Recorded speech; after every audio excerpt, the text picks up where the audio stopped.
Welcome back to our continuing journey through Robinson Crusoe by Daniel Defoe, a timeless tale of survival, solitude, and the unbreakable will of the human spirit. In today's episode, we move deeper into Crusoe's life on the deserted island, exploring chapters 11 to 20. These chapters reveal his growing mastery of the land as he builds shelter, cultivates crops, domesticates animals, and learns to endure both fear and loneliness.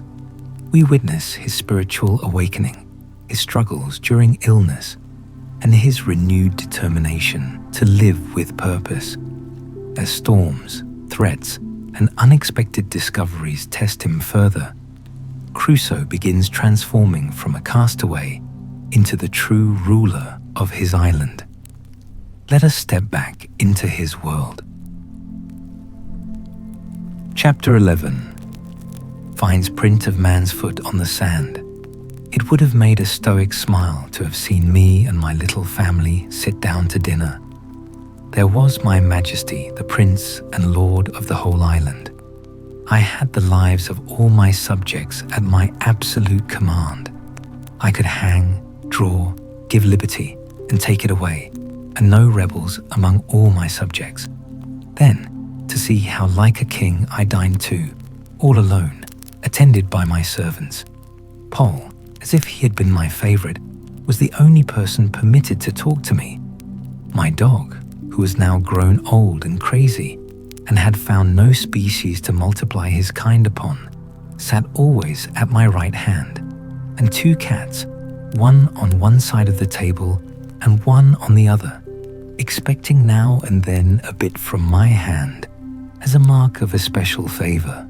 But these were not the two cats which I brought on shore at first, for they were both of them dead, and had been interred near my habitation by my own hand.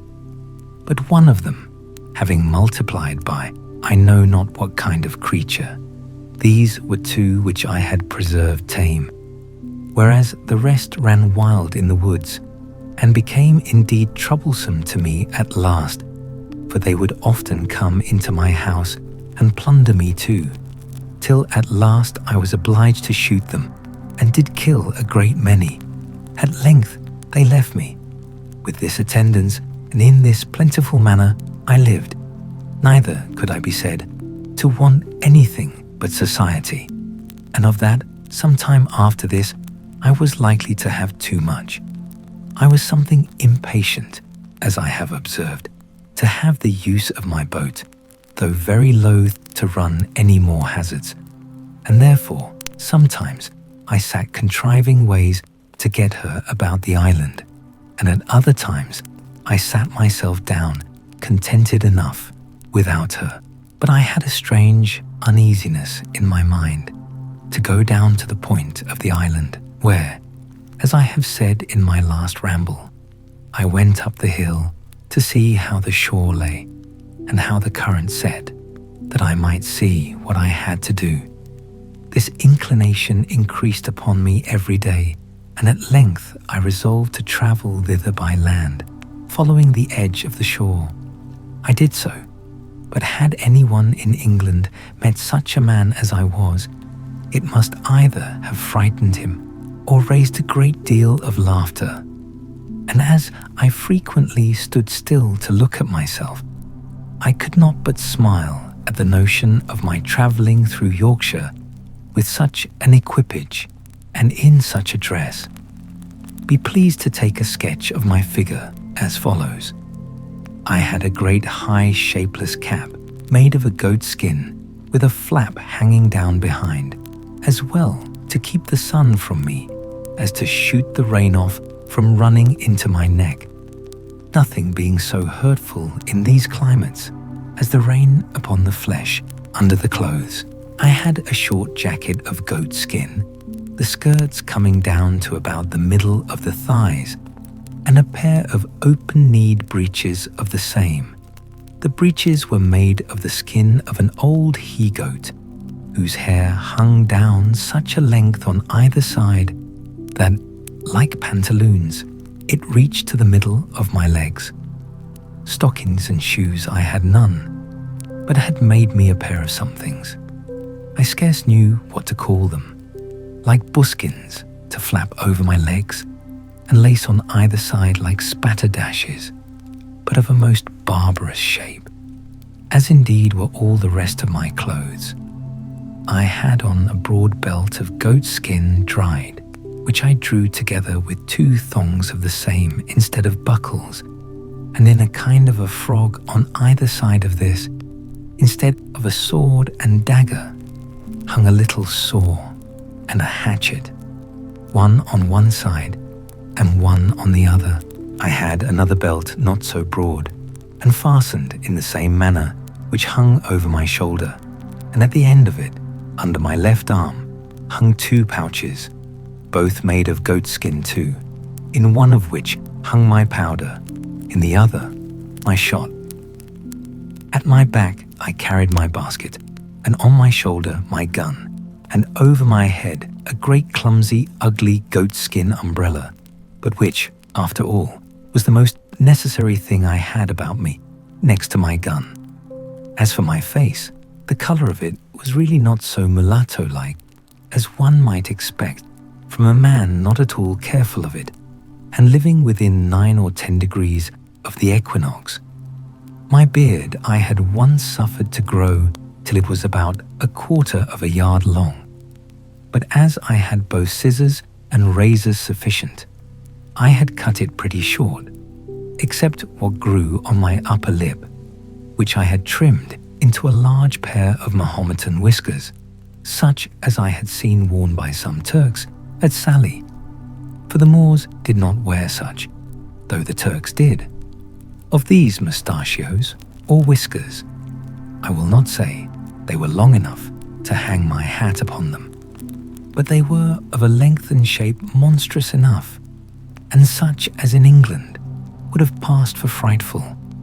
But all this is by the by, for as to my figure, I had so few to observe me that it was of no manner of consequence, so I say no more of that. In this kind of dress I went my new journey, and was out 5 or 6 days.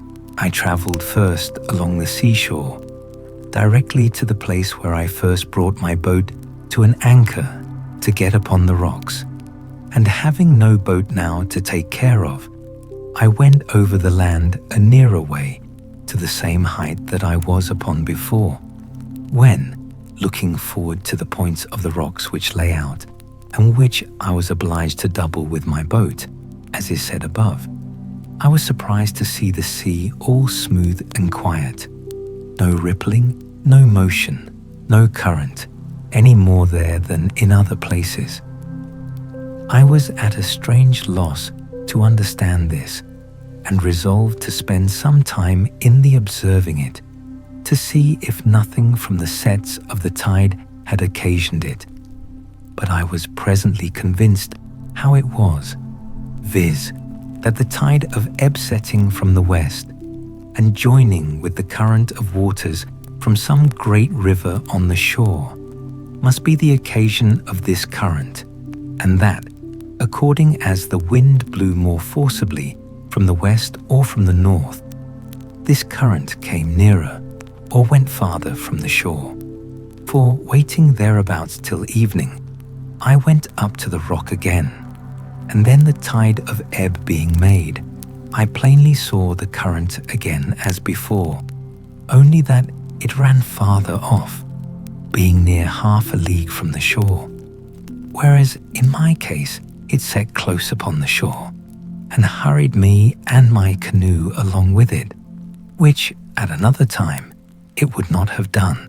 This observation convinced me that I had nothing to do but to observe the ebbing and the flowing of the tide, and I might very easily bring my boat about the island again. But when I began to think of putting it in practice, I had such terror upon my spirits at the remembrance of the danger I had been in, that I could not think of it again with any patience. But on the contrary, I took up another resolution, which was more safe, though more laborious, and this was that I would build or rather make me another periagua or canoe, and so have one for one side of the island and one for the other. You are to understand that now I had, as I may call it, 2 plantations in the island, one my little fortification or tent with the wall about it, under the rock, with a cave behind me, which by this time I had enlarged into several apartments or caves, one within another. One of these, which was the driest and largest, and had a door out beyond my wall or fortification, that is to say, beyond where my wall joined to the rock, was all filled up with the large earthen pots, of which I have given an account, and with 14 or 15 great baskets, which would hold 5 or 6 bushels each, where I laid up my stores of provisions, especially my corn, some in the ear, cut off short from the straw, and the other rubbed out with my hand.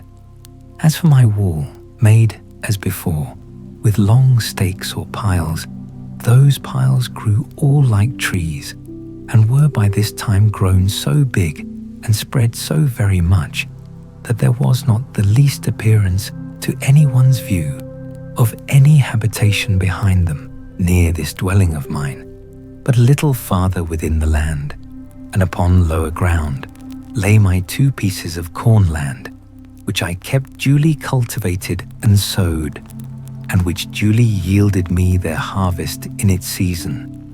And whenever I had occasion for more corn, I had more land adjoining as fit as that.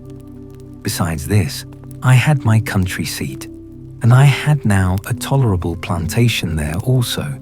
For first, I had my little bower, as I called it, which I kept in repair. That is to say, I kept the hedge which encircled it in constantly fitted up to its usual height, the ladder standing always in the inside. I kept the trees, which at first were no more than stakes, but were now grown very firm and tall, always cut, so that they might spread and grow thick and wild, and make the more agreeable shade, which they did effectually to my mind. In the middle of this, I had my tent always standing, being a piece of a sail spread over poles, set up for that purpose, and which never wanted any repair or renewing.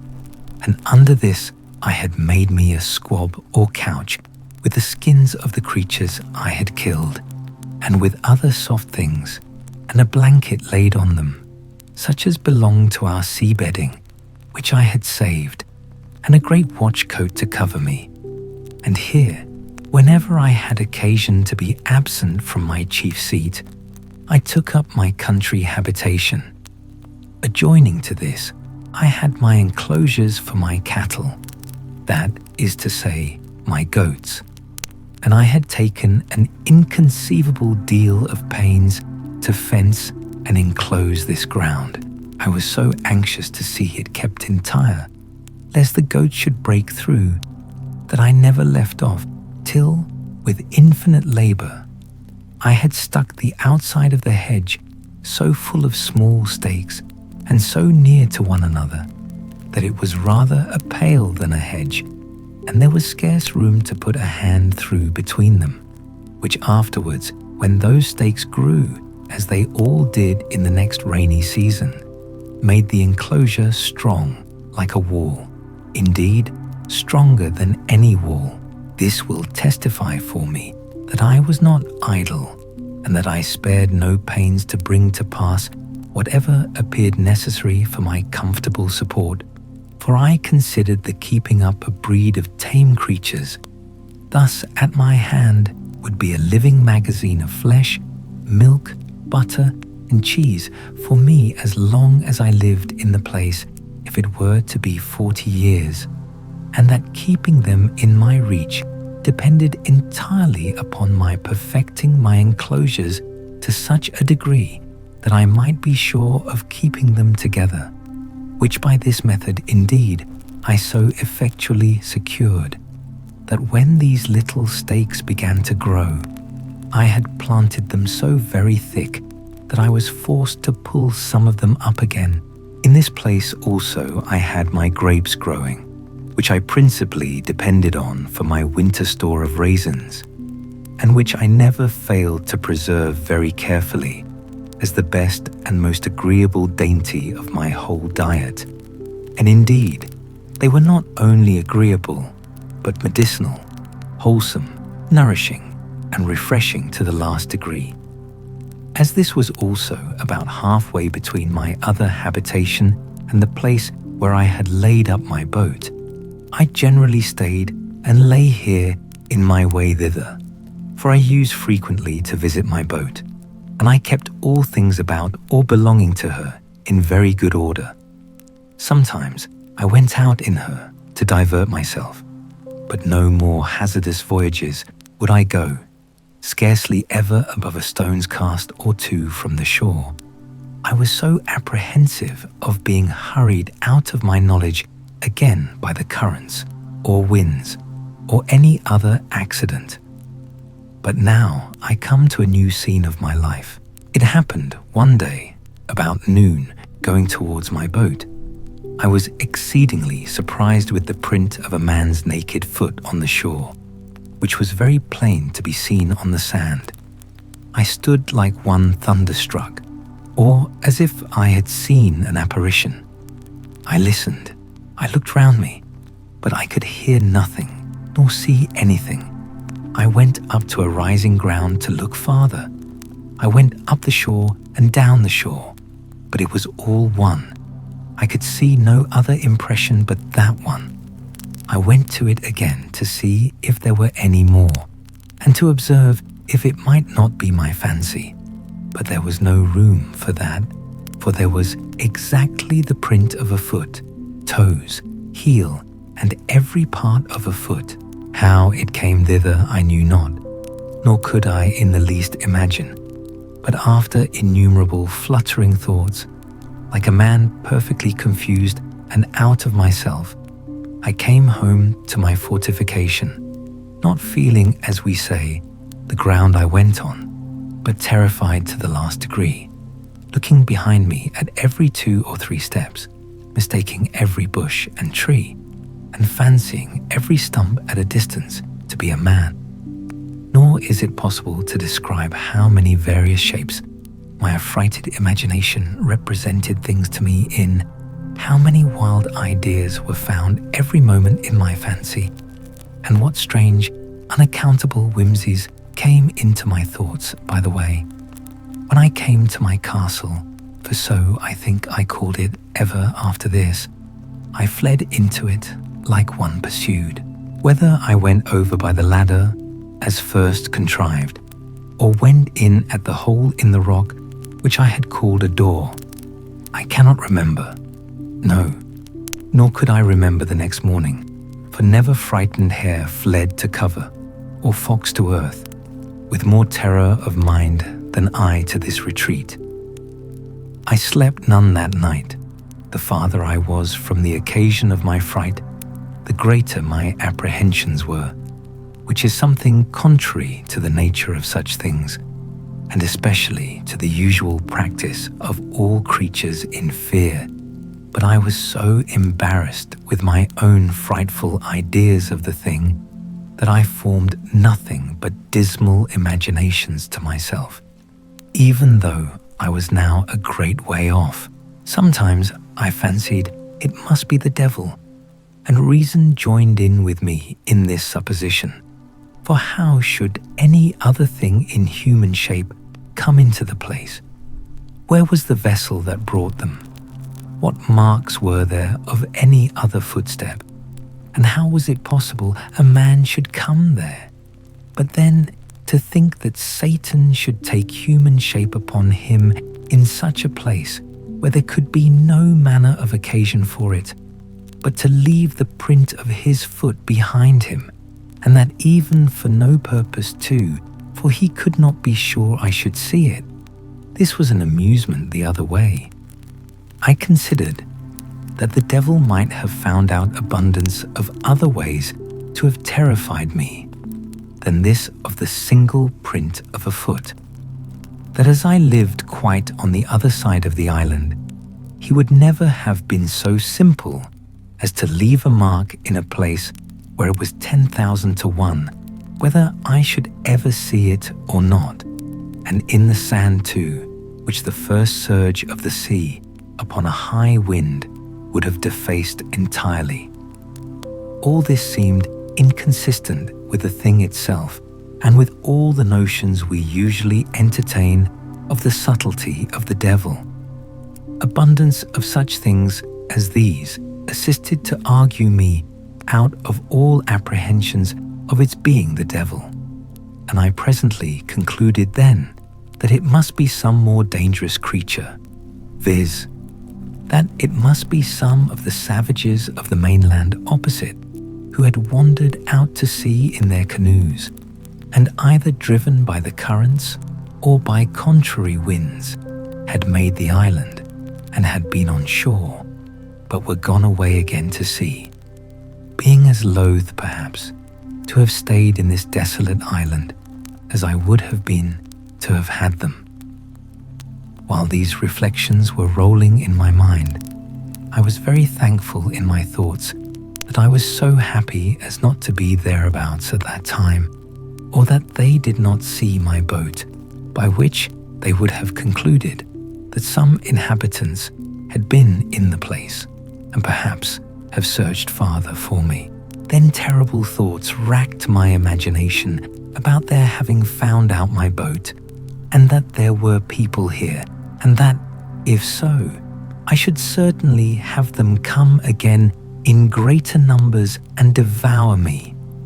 That if it should happen that they should not find me, yet they would find my enclosure, destroy all my corn, and carry away all my flock of tame goats, and I should perish at last for mere want. Thus my fear banished all my religious hope, all that former confidence in God, which was founded upon such wonderful experience as I had had of his goodness, as if he that had fed me by miracle hitherto could not preserve by his power the provision which he had made for me by his goodness. I reproached myself with my laziness that would not sow any more corn 1 year than would just serve me till the next season, as if no accident could intervene to prevent my enjoying the crop that was upon the ground. And this I thought so, just a reproof, that I resolved for the future to have 2 or 3 years' corn beforehand, so that whatever might come, I might not perish for want of bread.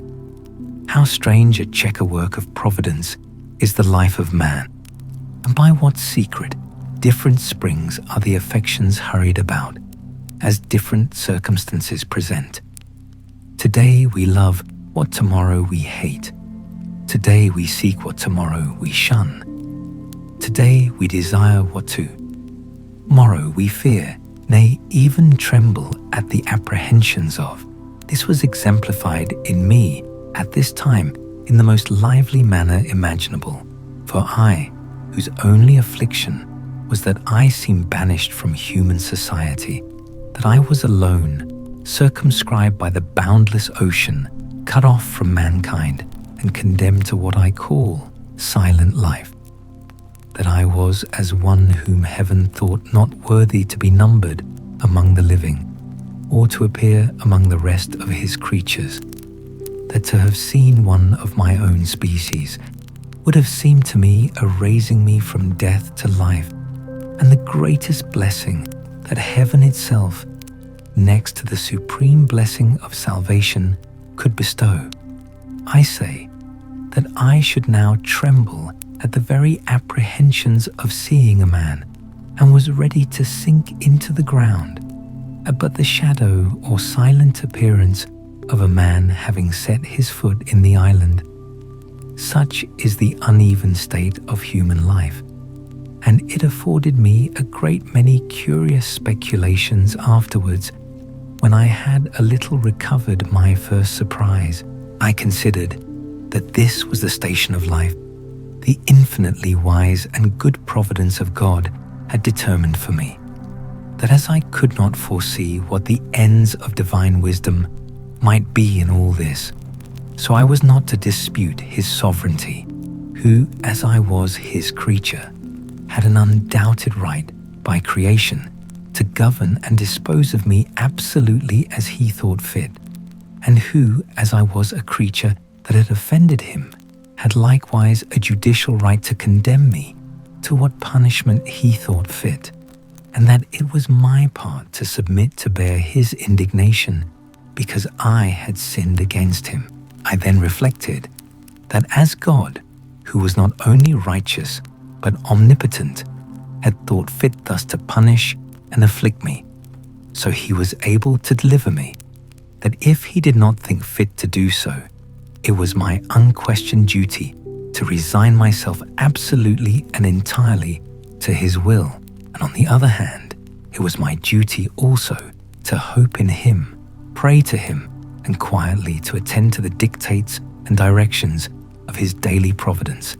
These thoughts took me up many hours, days, nay, I may say weeks and months, and one particular effect of my cogitations on this occasion I cannot omit.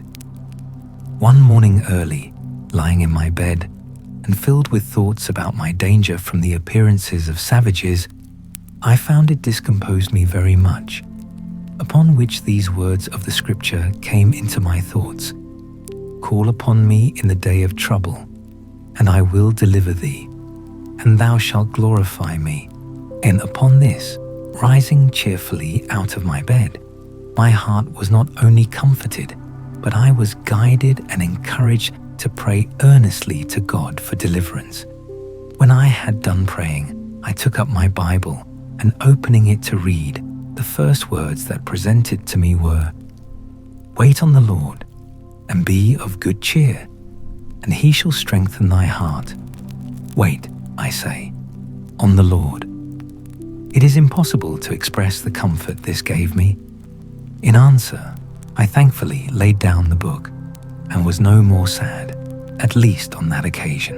In the middle of these cogitations, apprehensions, and reflections, it came into my thoughts one day that all this might be a mere chimera of my own, and that this foot might be the print of my own foot when I came on shore from my boat.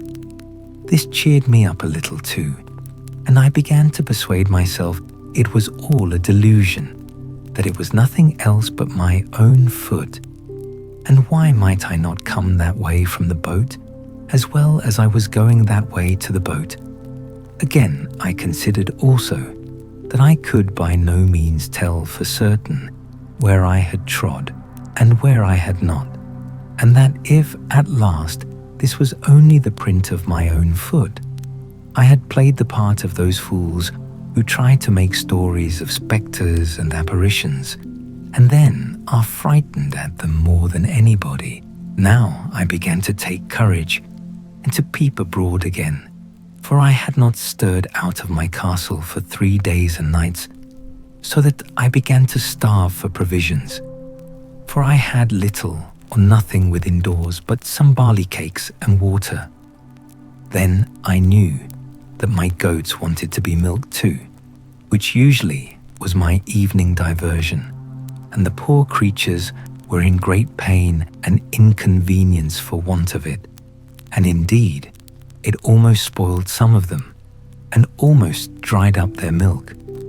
Encouraging myself, therefore, with the belief that this was nothing but the print of one of my own feet, and that I might be truly said to start at my own shadow, I began to go abroad again, and went to my country house to milk my flock, but to see with what fear I went forward, how often I looked behind me, how I was ready every now and then to lay down my basket and run for my life. It would have made anyone have thought I was haunted with an evil conscience, or that I had been lately most terribly frightened, and so indeed I had. However, I went down thus 2 or 3 days, and having seen nothing, I began to be a little bolder, and to think there was really nothing in it but my own imagination. But I could not persuade myself fully of this till I should go down to the shore again and see this print of a foot and measure it by my own and see if there was any similitude or fitness, that I might be assured it was my own foot. But when I came to the place, first, it appeared evidently to me that when I laid up my boat, I could not possibly be on shore anywhere thereabouts. Secondly, when I came to measure the mark with my own foot, I found my foot not so large by a great deal. Both these things filled my head with new imaginations and gave me the vapors again to the highest degree, so that I shook with cold like one in an ague. And I went home again, filled with the belief that some man or men had been on shore there, or, in short, that the island was inhabited, and I might be surprised before I was aware, and what course to take for my security I knew not. Oh, what ridiculous resolutions men take when possessed with fear!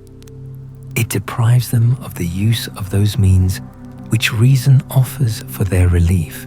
The first thing I proposed to myself was to throw down my enclosures and turn all my tame cattle wild into the woods, lest the enemy should find them, and then frequent the island in prospect of the same or the like booty.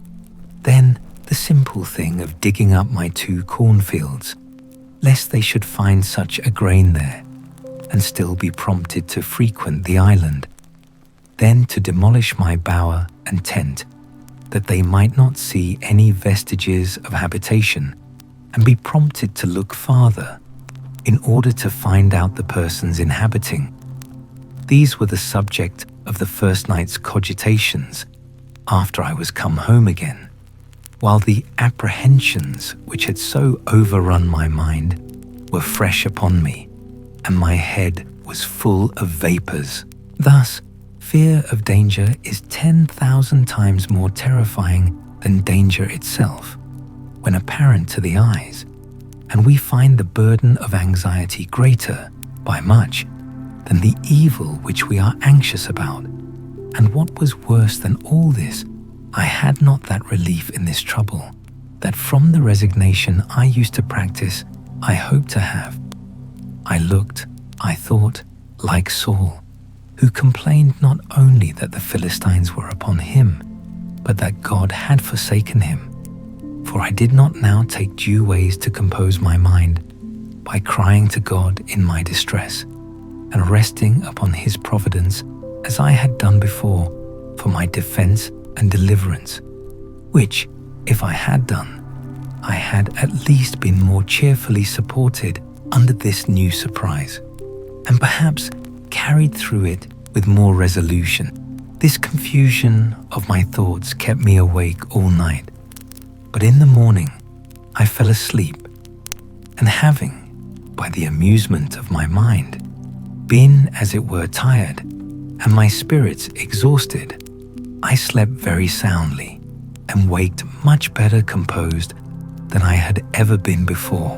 And now I began to think sedately, and upon debate with myself, I concluded that this island, which was so exceedingly pleasant, fruitful, and no farther from the mainland than as I had seen, was not so entirely abandoned as I might imagine, that although there were no stated inhabitants who lived on the spot, yet that there might sometimes come boats off from the shore, who either with design, or perhaps never, but when they were driven by cross winds, might come to this place, that I had lived there 15 years now, and had not met with the least shadow or figure of any people yet, and that, if at any time they should be driven here, it was probable they went away again as soon as ever they could, seeing they had never thought fit to fix here upon any occasion,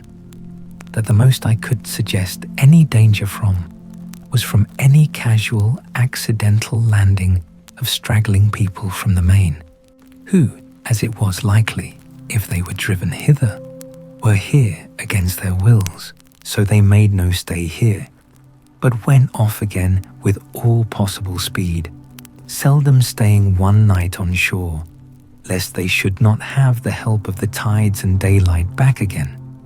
And that, therefore, I had nothing to do but to consider of some safe retreat, in case I should see any savages land upon the spot.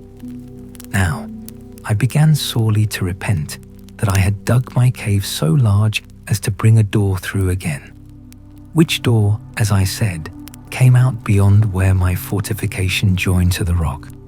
Upon maturely considering this, therefore, I resolved to draw me a second fortification, in the manner of a semicircle, at a distance from my wall, just where I had planted a double row of trees about 12 years before, of which I made mention. These trees, having been planted so thick before, they wanted but few piles to be driven between them, that they might be thicker and stronger, and my wall would be soon finished, so that I had now a double wall, and my outer wall was thickened with pieces of timber, old cables, and everything I could think of to make it strong, having in it 7 little holes, about as big as I might put my arm out at. In the inside of this, I thickened my wall to about 10 feet thick, with continually bringing earth out of my cave, and laying it at the foot of the wall and walking upon it. And through the 7 holes I contrived to plant the muskets, of which I took notice that I had got 7 on shore out of the ship. These I planted like my cannon, and fitted them into frames that held them like a carriage, so that I could fire all the 7 guns in 2 minutes' time. This wall I was many a weary month in finishing, and yet never thought myself safe till it was done. When this was done, I stuck all the ground without my wall, for a great length every way, as full with stakes or sticks of the osier-like wood, which I found so apt to grow, as they could well stand, insomuch that I believe I might set in near 20,000 of them, leaving a pretty large space between them and my wall, that I might have room to see an enemy, and they might have no shelter from the young trees if they attempted to approach my outer wall. Thus, in 2 years' time, I had a thick grove, and in 5 or 6 years' time, I had a wood before my dwelling, growing so monstrously thick and strong that it was indeed perfectly impassable, and no men of what kind soever could ever imagine that there was anything beyond it, much less a habitation. As for the way which I proposed to myself to go in and out, for I left no avenue, it was by setting 2 ladders, one to a part of the rock which was low, and then broke in, and left room to place another ladder upon that. So when the 2 ladders were taken down, no man living could come down to me without doing himself mischief, and if they had come down, they were still on the outside of my outer wall. Thus I took all the measures human prudence could suggest for my own preservation, and it will be seen at length that they were not altogether without just reason, though I foresaw nothing at that time more than my mere fear suggested to me. Chapter 12. A cave retreat. While this was doing, I was not altogether careless of my other affairs, for I had a great concern upon me for my little herd of goats. They were not only a ready supply to me on every occasion, and began to be sufficient for me, without the expense of powder and shot, but also without the fatigue of hunting after the wild ones, and I was loath to lose the advantage of them, and to have them all to nurse up over again. For this purpose, after long consideration, I could think of but 2 ways to preserve them. One was to find another convenient place to dig a cave underground, and to drive them into it every night.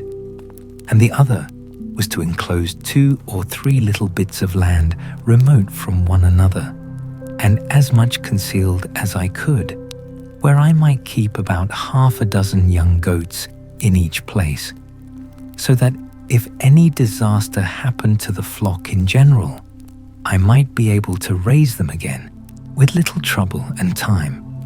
And this, though it would require a good deal of time and labor, I thought was the most rational design. Accordingly, I spent some time to find out the most retired parts of the island, and I pitched upon one, which was as private indeed as my heart could wish. It was a little damp piece of ground in the middle of the hollow and thick woods, where, as is observed, I almost lost myself once before, endeavoring to come back that way from the eastern part of the island. Here I found a clear piece of land, near 3 acres, so surrounded with woods that it was almost an enclosure by nature. At least, it did not want near so much labor to make it so as the other piece of ground I had worked so hard at. I immediately went to work with this piece of ground, and in less than a month's time, I had so fenced it round that my flock or herd, call it which you please, which were not so wild now as at first they might be supposed to be, were well enough secured in it. So, without any further delay, I removed 10 young she-goats and 2 he-goats to this piece, and when they were there, I continued to perfect the fence till I had made it as secure as the other, which, however, I did at more leisure, and it took me up more time by a great deal. All this labor I was at the expense of, purely from my apprehensions on account of the print of a man's foot. For as yet, I had never seen any human creature come near the island, and I had now lived 2 years under this uneasiness, which indeed made my life much less comfortable than it was before, as may be well imagined by any who know what it is to live in the constant snare of the fear of man. And this I must observe, with grief too, that the discomposure of my mind had great impression also upon the religious part of my thoughts, for the dread and terror of falling into the hands of savages and cannibals lay so upon my spirits that I seldom found myself in a due temper for application to my Maker, at least not with the sedate calmness and resignation of soul which I was wont to do. I rather prayed to God as under great affliction and pressure of mind, surrounded with danger, and in expectation every night of being murdered and devoured before morning. And I must testify, from my experience, that a temper of peace, thankfulness, love, and affection is much the more proper frame for prayer than that of terror and discomposure, and that under the dread of mischief impending, a man is no more fit for a comforting performance of the duty of praying to God than he is for a repentance on a sickbed. For these discomposures affect the mind, as the others do the body, and the discomposure of the mind must necessarily be as great a disability as that of the body, and much greater. Praying to God being properly an act of the mind, not of the body. But to go on, after I had thus secured one part of my little living stock, I went about the whole island, searching for another private place to make such another deposit, when, wandering more to the west point of the island than I had ever done yet, and looking out to sea, I thought I saw a boat upon the sea. At a great distance, I had found a perspective glass or 2 in one of the seamen's chests, which I saved out of our ship, but I had it not about me, and this was so remote that I could not tell what to make of it, though I looked at it till my eyes were not able to hold to look any longer. Whether it was a boat or not, I do not know, but as I descended from the hill, I could see no more of it, so I gave it over. Only I resolved to go no more out without a perspective glass in my pocket when I was come down the hill to the end of the island, where indeed I had never been before. I was presently convinced that the seeing the print of a man's foot was not such a strange thing in the island as I imagined, and but that it was a special providence that I was cast upon the side of the island where the savages never came. I should easily have known that nothing was more frequent than for the canoes from the main, when they happened to be a little too far out at sea, to shoot over to that side of the island for harbour. Likewise, as they often met and fought in their canoes, the victors, having taken any prisoners, would bring them over to this shore, where, according to their dreadful customs, being all cannibals, they would kill and eat them, of which hereafter. When I was come down the hill to the shore, as I said above, being the SW point of the island, I was perfectly confounded and amazed, nor is it possible for me to express the horror of my mind at seeing the shore spread with skulls, hands, feet, and other bones of human bodies. And particularly, I observed a place where there had been a fire made, and a circle dug in the earth, like a cockpit, where I suppose the savage wretches had sat down to their human feastings upon the bodies of their fellow creatures. I was so astonished with the sight of these things that I entertained no notions of any danger to myself from it for a long while. All my apprehensions were buried in the thoughts of such a pitch of inhuman, hellish brutality and the horror of the degeneracy of human nature, which, though I had heard of it often, yet I never had so near a view of before. In short, I turned away my face from the horrid spectacle. My stomach grew sick, and I was just at the point of fainting, when nature discharged the disorder from my stomach, and having vomited with uncommon violence, I was a little relieved, but could not bear to stay in the place a moment. So I got up the hill again with all the speed I could, and walked on towards my own habitation.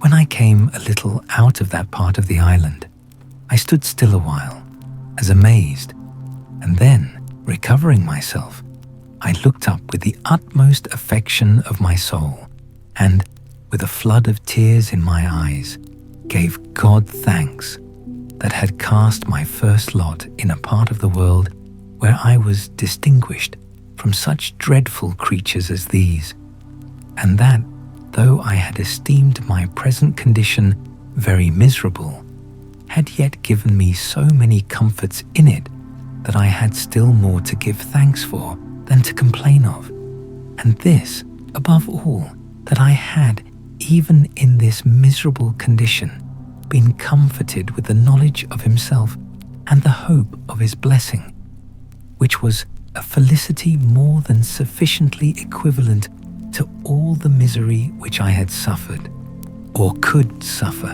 In this frame of thankfulness, I went home to my castle, and began to be much easier now as to the safety of my circumstances than ever I was before. For I observed that these wretches never came to this island in search of what they could get, perhaps not seeking, not wanting, or not expecting anything here, and having often, no doubt, been up the covered, woody part of it without finding anything to their purpose.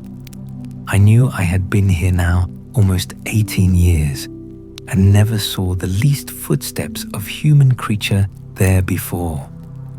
And I might be 18 years more as entirely concealed as I was now, if I did not discover myself to them, which I had no manner of occasion to do, it being my only business to keep myself entirely concealed where I was, unless I found a better sort of creatures than cannibals to make myself known to. Yet I entertained such an abhorrence of the savage wretches that I have been speaking of, and of the wretched, inhuman custom of their devouring and eating one another up, that I continued pensive and sad, and kept close within my own circle for almost 2 years after this. When I say my own circle, I mean by it my 3 plantations, viz., my castle, my country seat, which I called my bower, and my enclosure in the woods. Nor did I look after this for any other use than an enclosure for my goats. For the aversion which nature gave me to these hellish wretches was such that I was as fearful of seeing them as of seeing the devil himself. I did not so much as go to look after my boat all this time, but began rather to think of making another, for I could not think of ever making any more attempts to bring the other boat round the island to me, lest I should meet with some of these creatures at sea, in which case, if I had happened to have fallen into their hands, I knew what would have been my lot.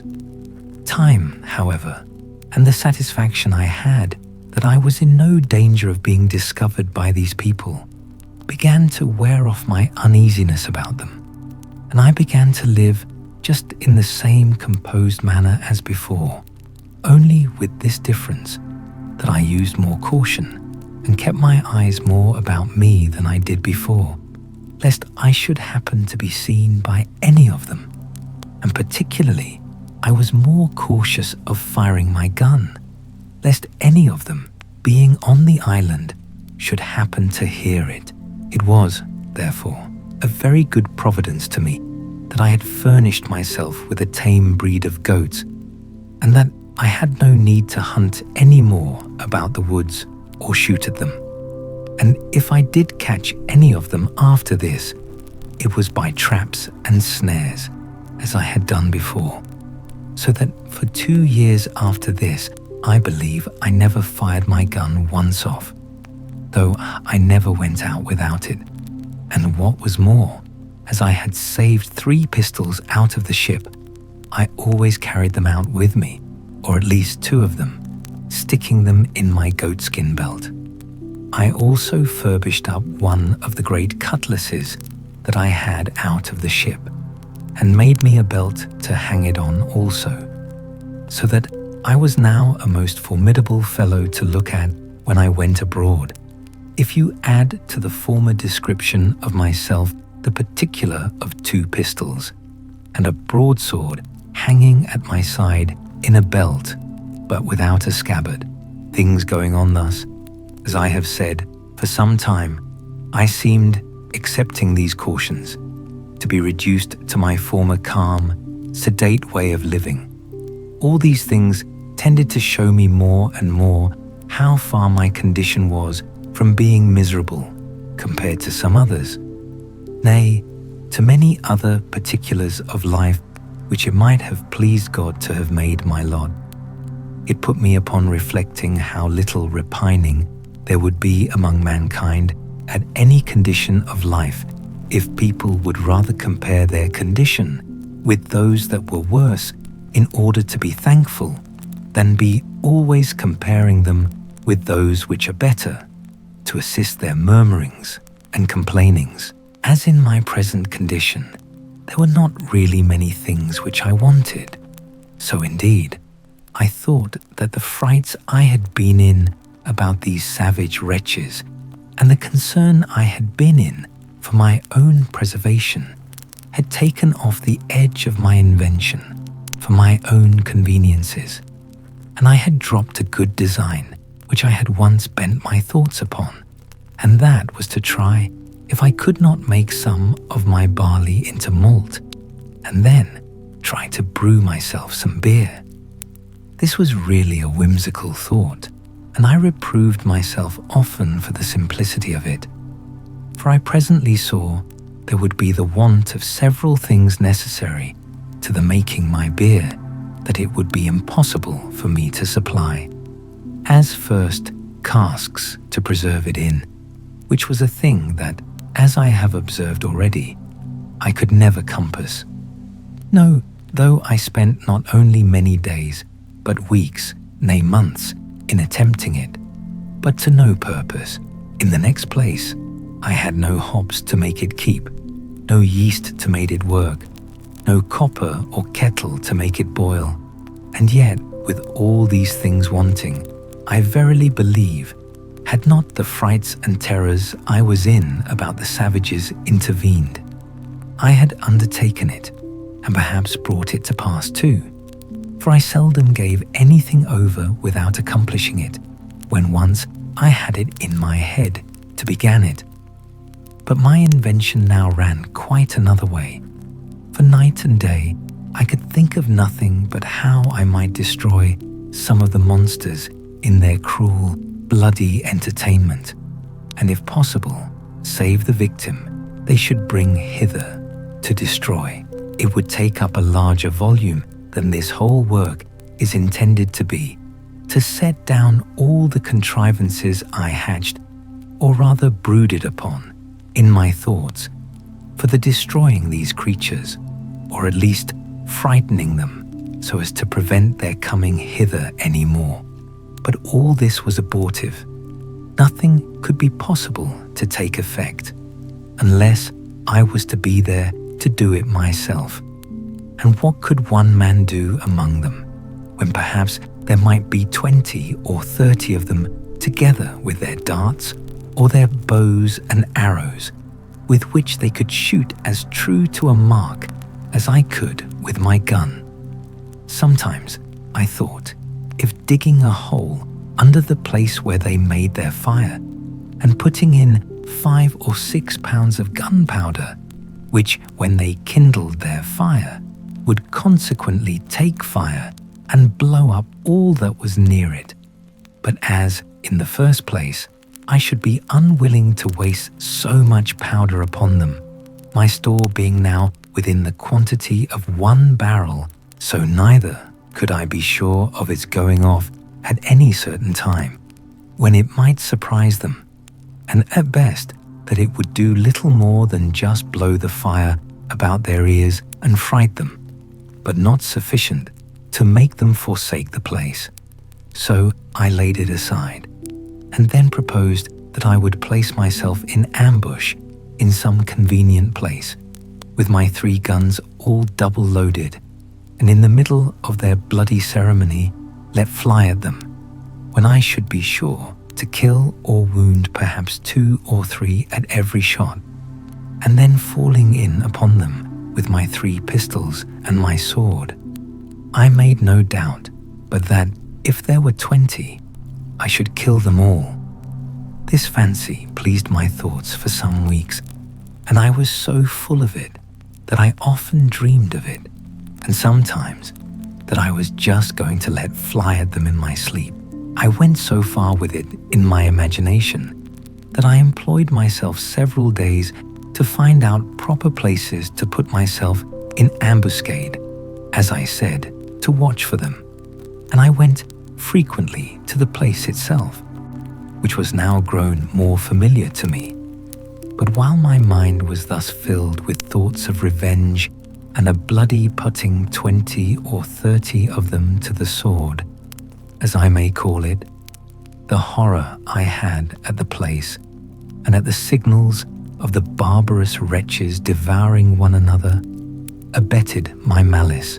Well, at length I found a place in the side of the hill where I was satisfied I might securely wait till I saw any of their boats coming, and might then, even before they would be ready to come on shore, convey myself unseen into some thickets of trees, in one of which there was a hollow large enough to conceal me entirely, and there I might sit and observe all their bloody doings, and take my full aim at their heads, when they were so close together as that it would be next to impossible that I should miss my shot, or that I could fail wounding 3 or 4 of them at the first shot.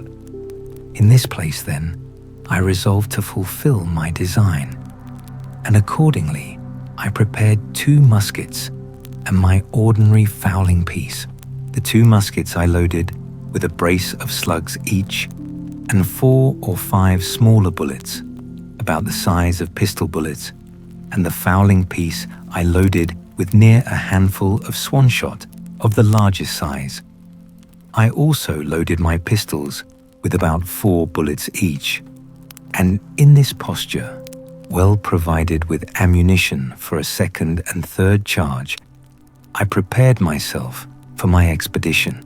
After I had thus laid the scheme of my design, and in my imagination put it in practice, I continually made my tour every morning to the top of the hill, which was from my castle, as I called it, about 3 miles or more, to see if I could observe any boats upon the sea, coming near the island or standing over towards it.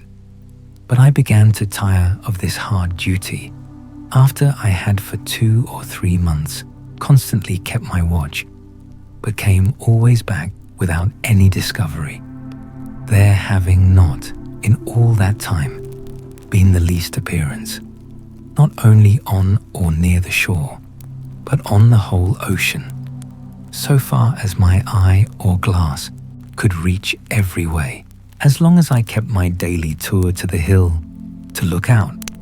So long also I kept up the vigor of my design, and my spirits seemed to be all the while in a suitable frame for so outrageous an execution as the killing 20 or 30 naked savages, for an offence which I had not at all entered into any discussion of in my thoughts, any farther than my passions were at first fired by the horror I conceived at the unnatural custom of the people of that country, who, it seems, had been suffered by Providence, in his wise disposition of the world, to have no other guide than that of their own abominable and vitiated passions, and consequently were left, and perhaps had been so for some ages, to act such horrid things and receive such dreadful customs as nothing but nature, entirely abandoned by heaven and actuated by some hellish degeneracy, could have run them into. But now, when, as I have said, I began to be weary of the fruitless excursion which I had made so long and so far every morning in vain, so my opinion of the action itself began to alter, and I began, with cooler and calmer thoughts, to consider what I was going to engage in, what authority or call I had to pretend to be judge and executioner upon these men as criminals, whom heaven had thought fit for so many ages to suffer unpunished to go on, and to be, as it were, the executioners of his judgments, one upon another. How far these people were offenders against me, and what right I had to engage in the quarrel of that blood which they shed promiscuously upon one another. I debated this very often with myself thus: how do I know what God himself judges in this particular case? It is certain these people do not commit this as a crime.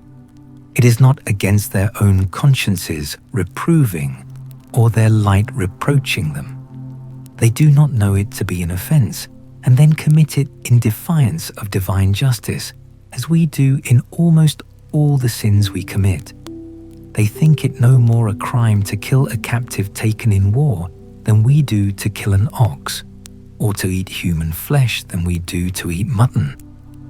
When I considered this a little, it followed necessarily that I was certainly in the wrong, that these people were not murderers, in the sense that I had before condemned them in my thoughts, any more than those Christians were murderers, who often put to death the prisoners taken in battle, or more frequently, upon many occasions, put whole troops of men to the sword without giving quarter, though they threw down their arms and submitted. In the next place, it occurred to me that although the usage they gave one another was thus brutish and inhuman, yet it was really nothing to me, these people had done me no injury, that if they attempted, or I saw it necessary, for my immediate preservation to fall upon them, something might be said for it, but that I was yet out of their power, and they really had no knowledge of me, and consequently no design upon me, and therefore it could not be just for me to fall upon them, that this would justify the conduct of the Spaniards in all their barbarities practiced in America, where they destroyed millions of these people, who, however, they were idolaters and barbarians, and had several bloody and barbarous rites in their customs, such as sacrificing human bodies to their idols,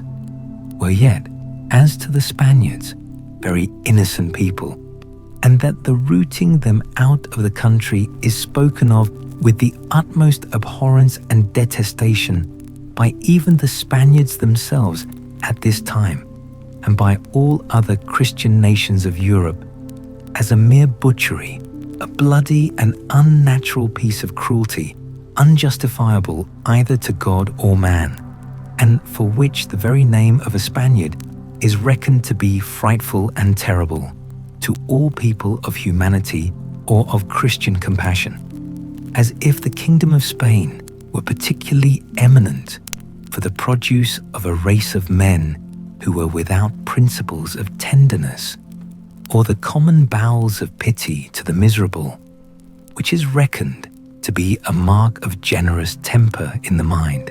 These considerations really put me to a pause and to a kind of a full stop, and I began by little and little to be off my design, and to conclude I had taken wrong measures in my resolution to attack the savages, and that it was not my business to meddle with them unless they first attacked me, and this it was my business, if possible, to prevent, but that, if I were discovered and attacked by them, I knew my duty.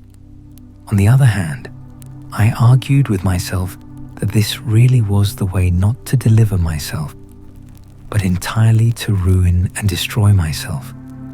For unless I was sure to kill every one that not only should be on shore at that time, but that should ever come on shore afterwards, if but one of them escaped to tell their country people what had happened, they would come over again by thousands to revenge the death of their fellows, and I should only bring upon myself a certain destruction, which at present I had no manner of occasion for. Upon the whole, I concluded that I ought, neither in principle nor in policy one way or other, to concern myself in this affair, that my business was, by all possible means, to conceal myself from them, and not to leave the least sign for them to guess by that there were any living creatures upon the island, I mean of human shape. Religion joined in with this prudential resolution, and I was convinced now, many ways, that I was perfectly out of my duty when I was laying all my bloody schemes for the destruction of innocent creatures. I mean innocent as to me. As to the crimes they were guilty of towards one another, I had nothing to do with them.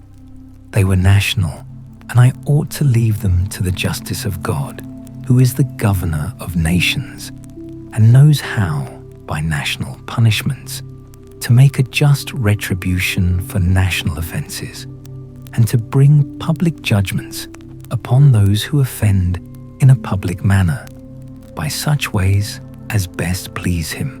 This appeared so clear to me now, that nothing was a greater satisfaction to me than that I had not been suffered to do a thing which I now saw so much reason to believe would have been no less a sin than that of wilful murder if I had committed it. And I gave most humble thanks on my knees to God, that he had thus delivered me from blood guiltiness, beseeching him to grant me the protection of his providence, that I might not fall into the hands of the barbarians, or that I might not lay my hands upon them unless I had a more clear call from heaven to do it in defense of my own life.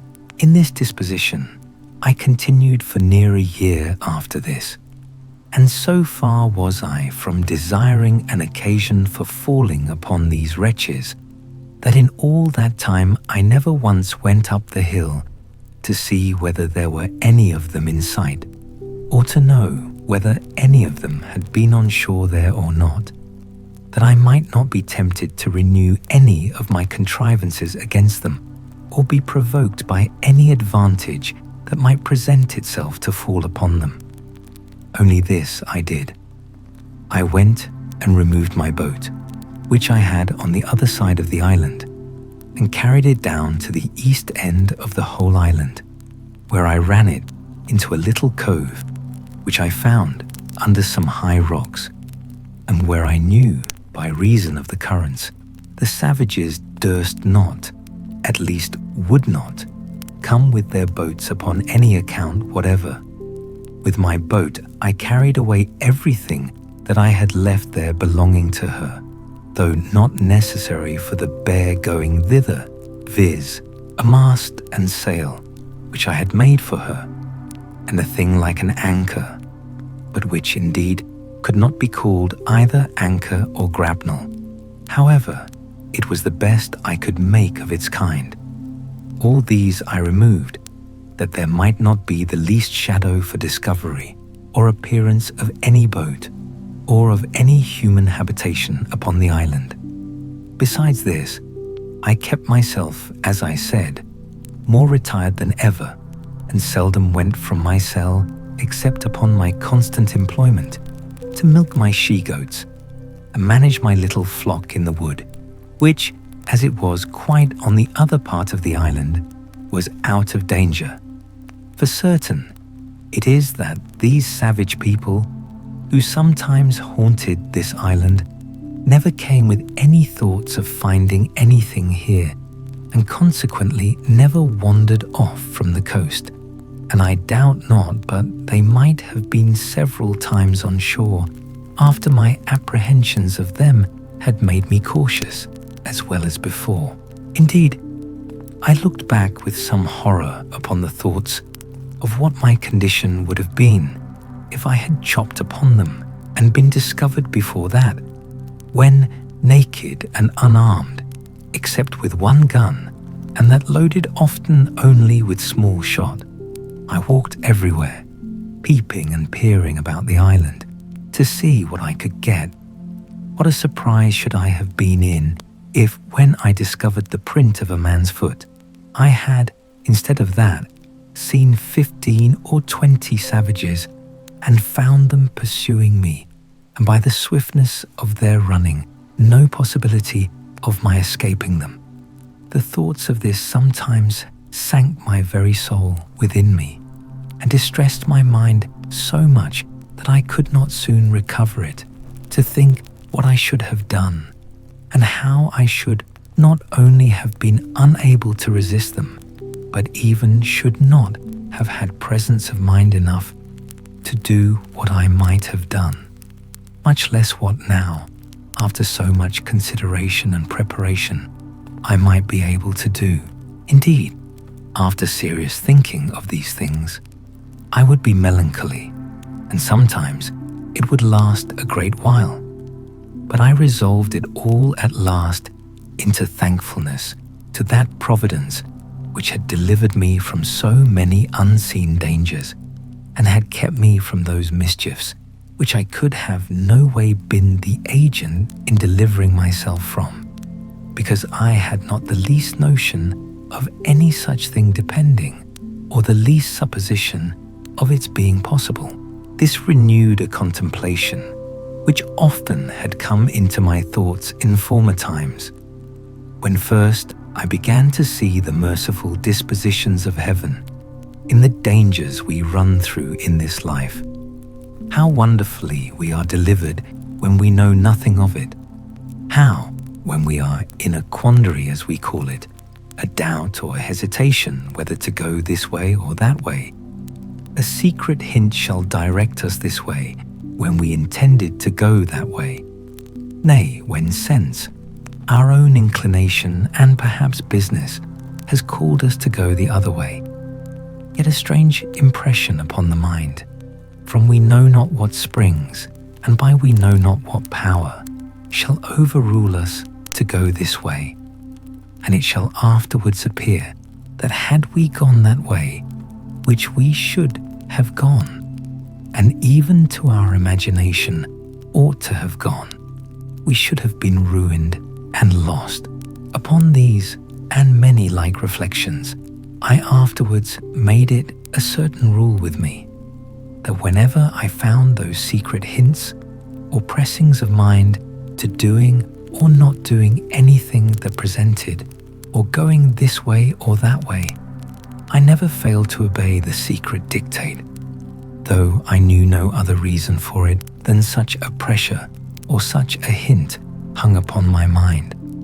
I could give many examples of the success of this conduct in the course of my life, but more especially in the latter part of my inhabiting this unhappy island, besides many occasions which it is very likely I might have taken notice of, if I had seen with the same eyes then that I see with now. But it is never too late to be wise, and I cannot but advise all considering men whose lives are attended with such extraordinary incidents as mine, or even though not so extraordinary, not to slight such secret intimations of providence. Let them come from what invisible intelligence they will, that I shall not discuss, and perhaps cannot account for, but certainly they are a proof of the converse of spirits, and a secret communication between those embodied and those unembodied, and such a proof as can never be withstood, of which I shall have occasion to give some remarkable instances in the remainder of my solitary residence in this dismal place. I believe the reader of this will not think it strange if I confess that these anxieties, these constant dangers I lived in, and the concern that was now upon me, put an end to all invention, and to all the contrivances that I had laid for my future accommodations and conveniences. I had the care of my safety more now upon my hands than that of my food. I cared not to drive a nail or chop a stick of wood now, for fear the noise I might make should be heard. Much less would I fire a gun for the same reason. And above all, I was intolerably uneasy at making any fire, lest the smoke, which is visible at a great distance in the day, should betray me. For this reason, I removed that part of my business which required fire, such as burning of pots and pipes, etc., into my new apartment in the woods, where, after I had been some time, I found, to my unspeakable consolation, a mere natural cave in the earth, which went in a vast way, and where, I dare say, no savage, had he been at the mouth of it, would be so hardy as to venture in, nor, indeed, would any man else, but one who, like me, wanted nothing so much as a safe retreat. The mouth of this hollow was at the bottom of a great rock, where, by mere accident, I would say, if I did not see abundant reason to ascribe all such things now to Providence, I was cutting down some thick branches of trees to make charcoal. And before I go on, I must observe the reason of my making this charcoal, which was this. I was afraid of making a smoke about my habitation, as I said before, and yet I could not live there without baking my bread, cooking my meat, etc. So I contrived to burn some wood here, as I had seen done in England, under turf, till it became chark or dry coal, and then, putting the fire out, I preserved the coal to carry home and perform the other services for which fire was wanting, without danger of smoke. But this is by the by. While I was cutting down some wood here, I perceived that behind a very thick branch of low brushwood or underwood there was a kind of hollow place. I was curious to look in it, and getting with difficulty into the mouth of it, I found it was pretty large, that is to say, sufficient for me to stand upright in it, and perhaps another with me. But I must confess to you that I made more haste out than I did in, when looking farther into the place, and which was perfectly dark, I saw two broad shining eyes of some creature, whether devil or man I knew not, which twinkled like two stars, the dim light from the cave's mouth shining directly in and making the reflection. However, after some pause, I recovered myself and began to call myself 1,000 fools, and to think that he that was afraid to see the devil was not fit to live 20 years in an island all alone, and that I might well think there was nothing in this cave that was more frightful than myself. Upon this, plucking up my courage, I took up a firebrand, and in I rushed again, with the stick flaming in my hand. I had not gone 3 steps in before I was almost as frightened as before, for I heard a very loud sigh, like that of a man in some pain, and it was followed by a broken noise, as of words half expressed, and then a deep sigh again.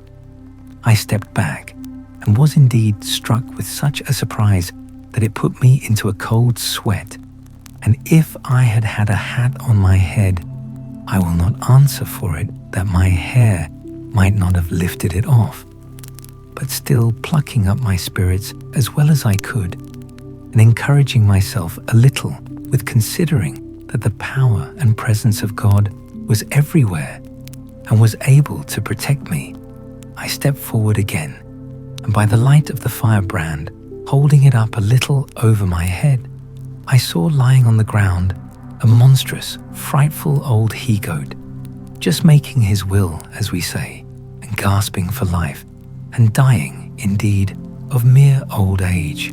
I stirred him a little to see if I could get him out, and he essayed to get up, but was not able to raise himself, and I thought with myself he might even lie there, for if he had frightened me, so he would certainly fright any of the savages, if any of them should be so hardy as to come in there while he had any life in him. I was now recovered from my surprise, and began to look round me, when I found the cave was but very small. That is to say, it might be about 12 feet over, but in no manner of shape, neither round nor square, no hands having ever been employed in making it but those of mere nature. I observed also that there was a place at the farther side of it that went in further, but was so low that it required me to creep upon my hands and knees to go into it, and whither it went I knew not. So having no candle, I gave it over for that time, but resolved to go again the next day, provided with candles and a tinderbox, which I had made of the lock of one of the muskets, with some wildfire in the pan. Accordingly, the next day I came, provided with 6 large candles of my own making, for I made very good candles now of goat's tallow, but was hard set for candlewick, using sometimes rags or rope yarn, and sometimes the dried rind of a weed like nettles. And going into this low place, I was obliged to creep upon all 4s, as I have said, almost 10 yards, which, by the way, I thought was a venture bold enough, considering that I knew not how far it might go, nor what was beyond it. When I had got through the strait, I found the roof rose higher up, I believe near 20 feet, but never was such a glorious sight seen in the island, I dare say, as it was to look round the sides and roof of this vault or cave. The wall reflected 100,000 lights to me from my 2 candles. What it was in the rock, whether diamonds or any other precious stones, or gold, which I rather supposed it to be, I knew not, The place I was in was a most delightful cavity or grotto, though perfectly dark. The floor was dry and level, and had a sort of a small loose gravel upon it, so that there was no nauseous or venomous creature to be seen. Neither was there any damp or wet on the sides or roof. The only difficulty in it was the entrance, which, however, as it was a place of security and such a retreat as I wanted, I thought was a convenience, so that I was really rejoiced at the discovery and resolved, without any delay, to bring some of those things which I was most anxious about to this place. Particularly, I resolved to bring hither my magazine of powder and all my spare arms, viz., 2 fowling pieces, for I had 3 in all, and 3 muskets, for of them I had 8 in all, so I kept in my castle only 5, which stood ready mounted like pieces of cannon on my outmost fence, and were ready also to take out upon any expedition. Upon this occasion of removing my ammunition, I happened to open the barrel of powder which I took up out of the sea, and which had been wet, and I found that the water had penetrated about 3 or 4 inches into the powder on every side, which, caking and growing hard, had preserved the inside like a kernel in the shell, so that I had near 60 pounds of very good powder in the centre of the cask. This was a very agreeable discovery to me at that time, so I carried all away thither, never keeping above 2 or 3 pounds of powder with me in my castle, for fear of a surprise of any kind. I also carried thither all the lead I had left for bullets. I fancied myself now like one of the ancient giants who were said to live in caves and holes in the rocks, where none could come at them. For I persuaded myself, while I was here, that if 500 savages were to hunt me, they could never find me out, or if they did, they would not venture to attack me here. The old goat whom I found expiring died in the mouth of the cave the next day after I made this discovery, and I found it much easier to dig a great hole there and throw him in and cover him with earth than to drag him out.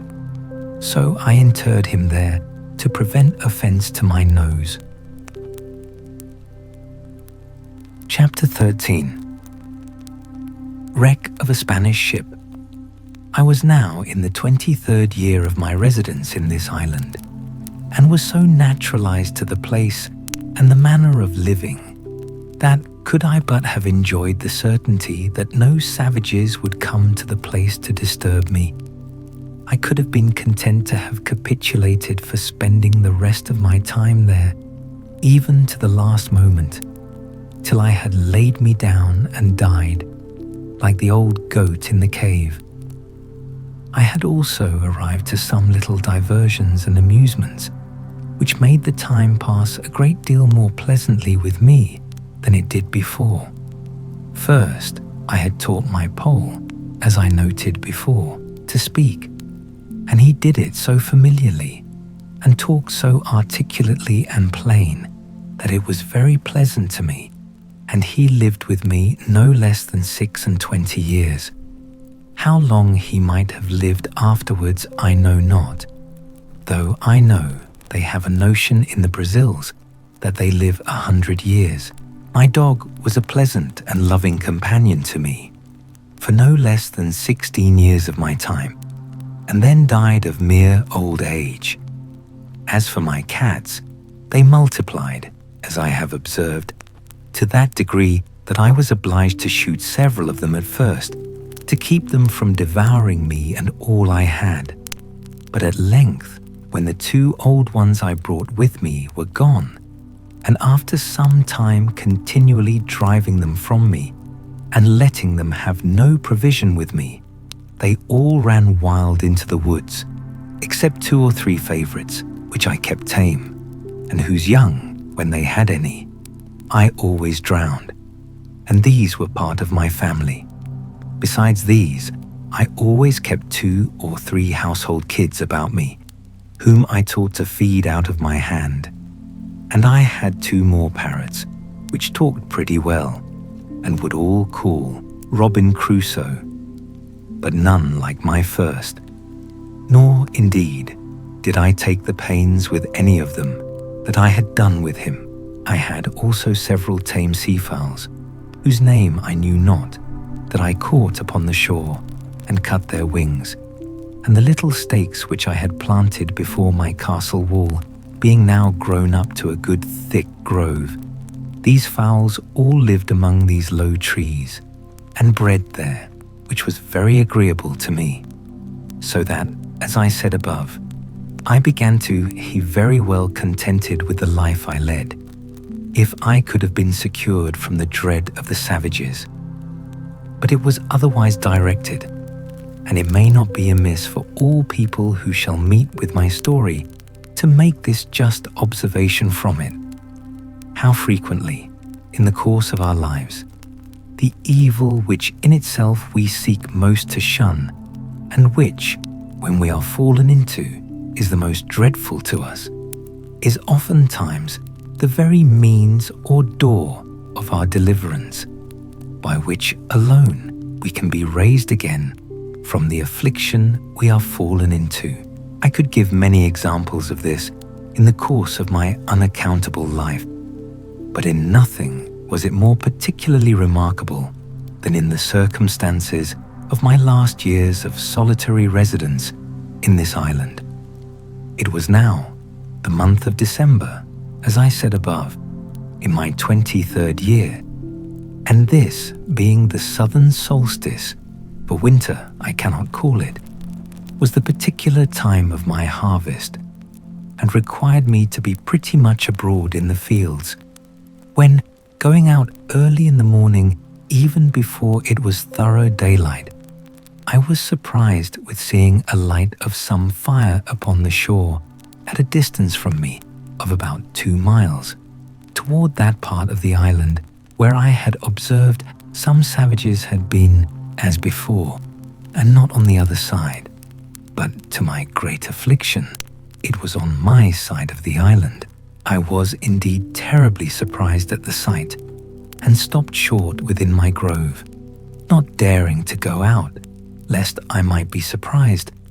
And yet I had no more peace within, from the apprehensions I had that if these savages, in rambling over the island, should find my corn standing or cut, or any of my works or improvements, they would immediately conclude that there were people in the place, and would then never rest till they had found me out.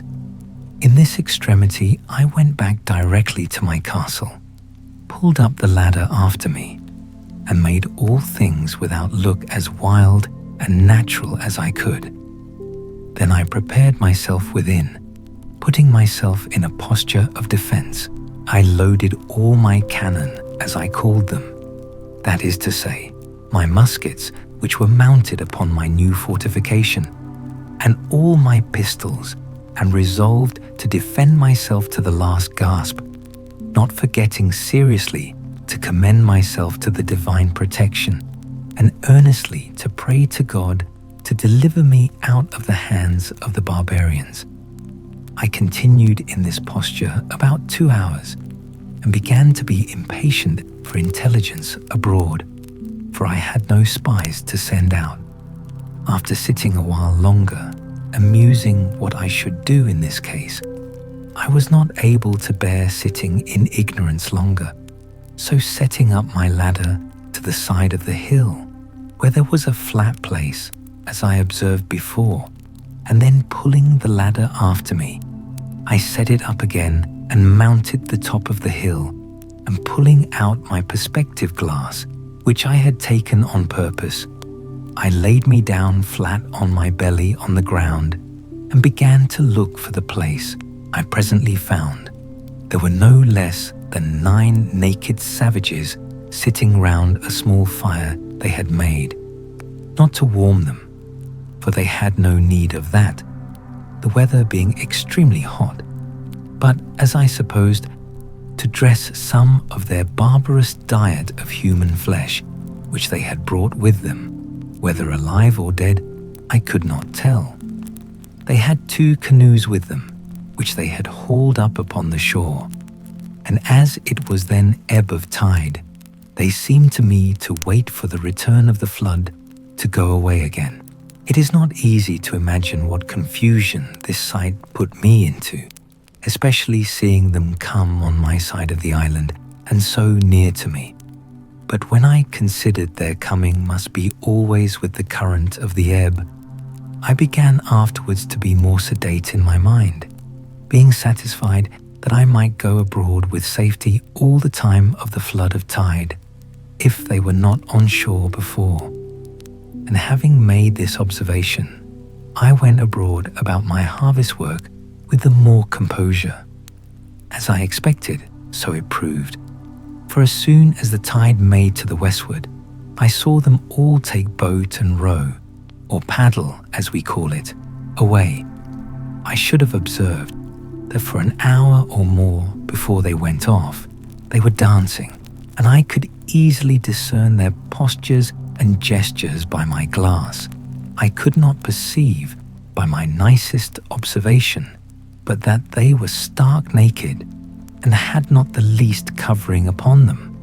But whether they were men or women, I could not distinguish. As soon as I saw them shipped and gone, I took 2 guns upon my shoulders and 2 pistols in my girdle, and my great sword by my side without a scabbard, and with all the speed I was able to make, went away to the hill where I had discovered the first appearance of all. And as soon as I get thither, which was not in less than 2 hours, for I could not go quickly, being so loaded with arms as I was, I perceived there had been 3 canoes more of the savages at that place, and looking out farther, I saw they were all at sea together, making over for the main. This was a dreadful sight to me, especially as, going down to the shore, I could see the marks of horror which the dismal work they had been about had left behind it, viz., the blood, the bones, and part of the flesh of human bodies eaten and devoured by those wretches with merriment and sport. I was so filled with indignation at the sight that I now began to premeditate the destruction of the necks that I saw there, let them be whom or how many soever. It seemed evident to me that the visits which they made thus to this island were not very frequent, for it was above 15 months before any more of them came on shore there again. That is to say, I neither saw them nor any footsteps or signals of them in all that time, for as to the rainy seasons, then they are sure not to come abroad, at least not so far. Yet all this while I lived uncomfortably by reason of the constant apprehensions of their coming upon me by surprise, from whence I observe that the expectation of evil is more bitter than the suffering, especially if there is no room to shake off that expectation or those apprehensions. During all this time, I was in a murdering humor, and spent most of my hours, which should have been better employed, in contriving how to circumvent and fall upon them the very next time I should see them, especially if they should be divided, as they were the last time, into 2 parties. Nor did I consider at all that if I killed one party, suppose 10 or a dozen, I was still the next day, or week, or month, to kill another, and so another, even ad infinitum, till I should be, at length, no less a murderer than they were in being man-eaters, and perhaps much more so. I spent my days now in great perplexity and anxiety of mind, expecting that I should one day or other fall into the hands of these merciless creatures. And if I did at any time venture abroad, it was not without looking around me with the greatest care and caution imaginable. And now I found, to my great comfort, how happy it was that I had provided a tame flock or herd of goats, for I durst not upon any account fire my gun, especially near that side of the island where they usually came, lest I should alarm the savages. And if they had fled from me now, I was sure to have them come again, with perhaps 200 or 300 canoes with them in a few days, and then I knew what to expect. However, I wore out a year and 3 months more before I ever saw any more of the savages, and then I found them again, as I shall soon observe. It is true they might have been there once or twice, but either they made no stay, or at least I did not see them.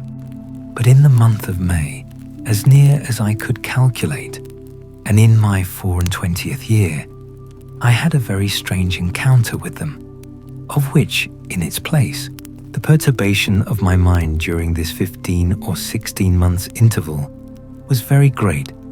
I slept unquietly, dreamed always frightful dreams, and often started out of my sleep in the night.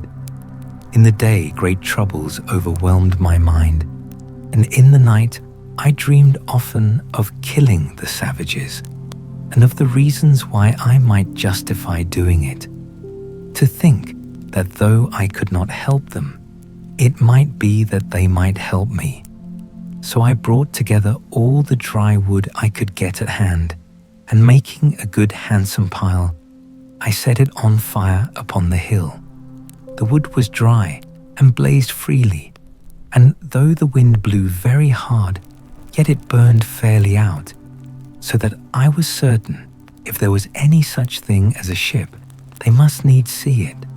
And no doubt they did, for as soon as ever my fire blazed up, I heard another gun, and after that several others, all from the same quarter. I plied my fire all night long till daybreak, and when it was broad day and the air cleared up, I saw something at a great distance at sea, full east of the island. Whether a sail or a hull I could not distinguish. No, not with my glass. The distance was so great, and the weather still something hazy also. At least, it was so out at sea. I looked frequently at it all that day, and soon perceived that it did not move. So I presently concluded that it was a ship at anchor, and being eager, you may be sure, to be satisfied, I took my gun in my hand and ran towards the south side of the island, to the rocks where I had formerly been carried away by the current. And getting up there, the weather by this time being perfectly clear, I could plainly see, to my great sorrow, the wreck of a ship, cast away in the night, upon those concealed rocks which I found when I was out in my boat, and which rocks, as they checked the violence of the stream and made a kind of counter-stream or eddy, were the occasion of my recovering from the most desperate, hopeless condition that ever I had been in all my life. Thus, what is one man's safety is another man's destruction. For it seems these men, whoever they were, being out of their knowledge, and the rocks being wholly under water, had been driven upon them in the night, the wind blowing hard and e'en. Had they seen the island, as I must necessarily suppose they did not, they must, as I thought, have endeavored to have saved themselves on shore by the help of their boat, but their firing off guns for help, especially when they saw, as I imagined, my fire, filled me with many thoughts. First, I imagined that upon seeing my light, they might have put themselves into their boat and endeavored to make the shore, but that the sea running very high, they might have been cast away. Other times, I imagined that they might have lost their boat before, as might be the case many ways, particularly by the breaking of the sea upon their ship, which many times obliged men to stave or take in pieces their boat, and sometimes to throw it overboard with their own hands. Other times, I imagined they had some other ship or ships in company who, upon the signals of distress they made, had taken them up and carried them off. Other times, I fancied they were all gone off to sea in their boat, and being hurried away by the current that I had been formerly in, were carried out into the great ocean, where there was nothing but misery and perishing, and that, perhaps, they might by this time think of starving, and of being in a condition to eat one another, as all these were but conjectures at best. So, in the condition I was in, I could do no more than look on upon the misery of the poor men, and pity them, which had still this good effect upon my side, that it gave me more and more cause to give thanks to God, who had so happily and comfortably provided for me in my desolate condition, and that of 2 ships' companies who were now cast away upon this part of the world, not one life should be spared but mine. I learned here again to observe that it is very rare that the providence of God casts us into any condition so low or any misery so great, but we may see something or other to be thankful for, and may see others in worse circumstances than our own. Such certainly was the case of these men, of whom I could not so much as see room to suppose any was saved. Nothing could make it rational so much as to wish or expect that they did not all perish there, except the possibility only of their being taken up by another ship in company, and this was but mere possibility indeed, for I saw not the least sign or appearance of any such thing. I cannot explain by any possible energy of words what a strange longing I felt in my soul upon this sight, breaking out sometimes thus: "Oh, that there had been but 1 or 2, nay, or but 1 soul saved out of this ship, to have escaped to me, that I might but have had 1 companion, 1 fellow creature, to have spoken to me, and to have conversed with." In all the time of my solitary life, I never felt so earnest, so strong a desire after the society of my fellow creatures, or so deep a regret at the want of it. There are some secret springs in the affections which, when they are set a-going by some object in view, or, though not in view, yet rendered present to the mind by the power of imagination, that motion carries out the soul by its impetuosity to such violent, eager embracings of the object that the absence of it is insupportable. Such were these earnest wishings, that but 1 man had been saved.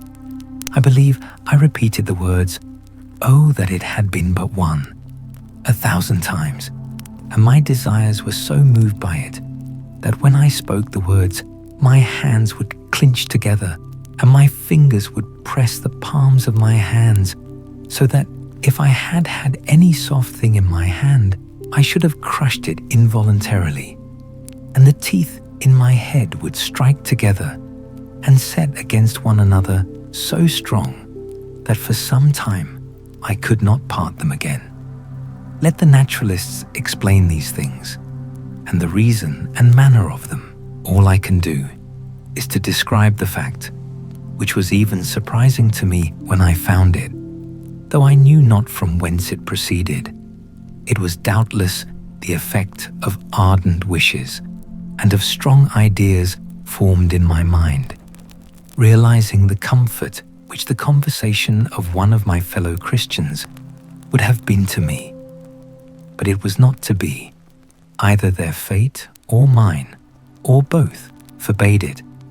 For till the last year of my being on this island, I never knew whether any was saved out of that ship or no, and had only the affliction some days after to see the corpse of a drowned boy come on shore at the end of the island, which was next the shipwreck.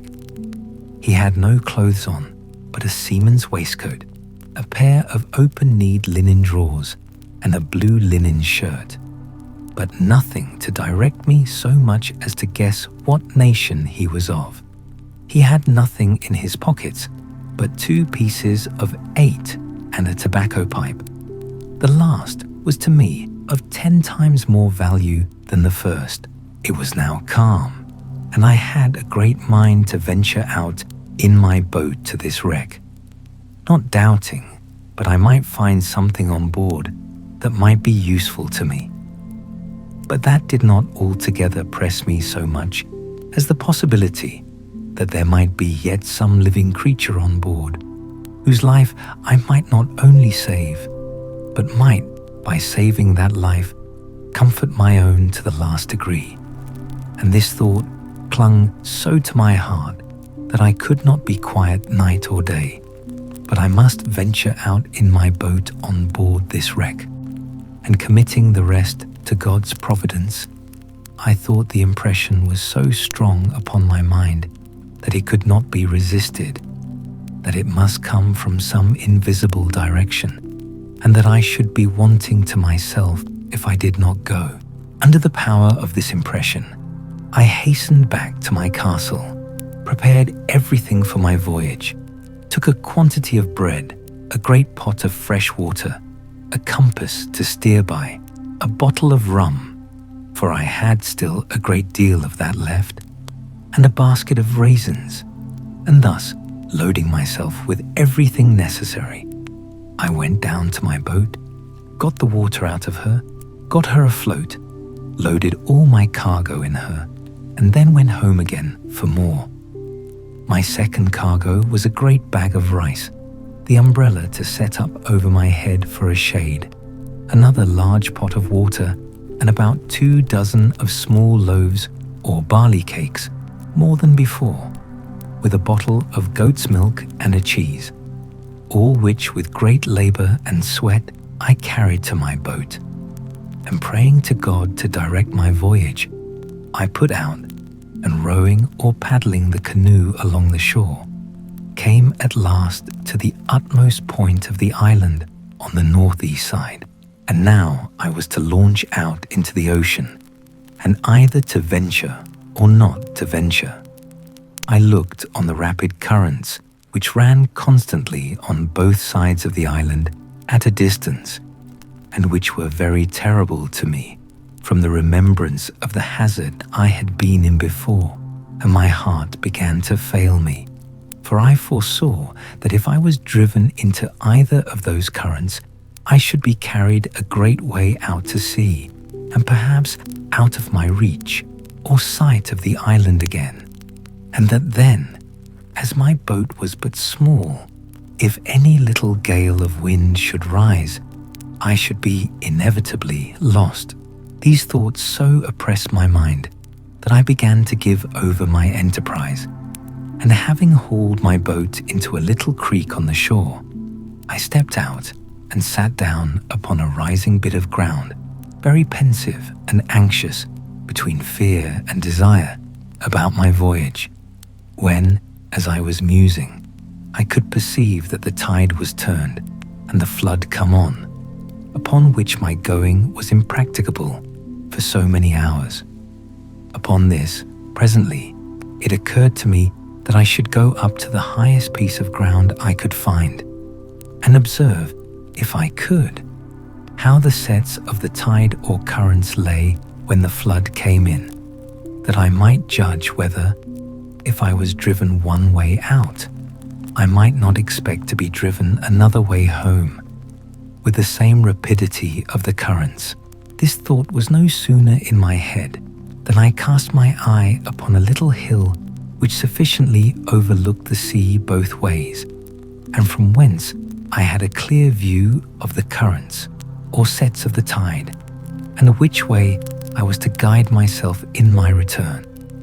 Here I found that as the current of ebb set out close by the south point of the island, so the current of the flood set in close by the shore of the north side, and that I had nothing to do but to keep to the north side of the island in my return, and I should do well enough. encouraged by this observation, I resolved the next morning to set out with the first of the tide, and reposing myself for the night in my canoe, under the watchcoat I mentioned, I launched out. I first made a little out to sea full north, till I began to feel the benefit of the current, which set eastward, and which carried me at a great rate, and yet did not so hurry me as the current on the south side had done before, so as to take from me all government of the boat. But having a strong steerage with my paddle, I went at a great rate directly for the wreck, Robinson Crusoe, 304 of 487, and in less than 2 hours I came up to it. It was a dismal sight to look at. The ship, which by its building was Spanish, stuck fast, jammed in between two rocks.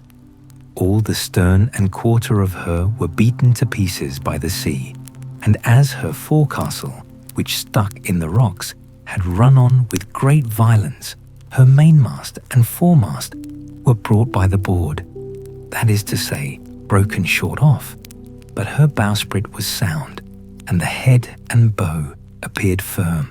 When I came close to her, a dog appeared upon her, who, seeing me coming, yelped and cried, and as soon as I called him, jumped into the sea to come to me.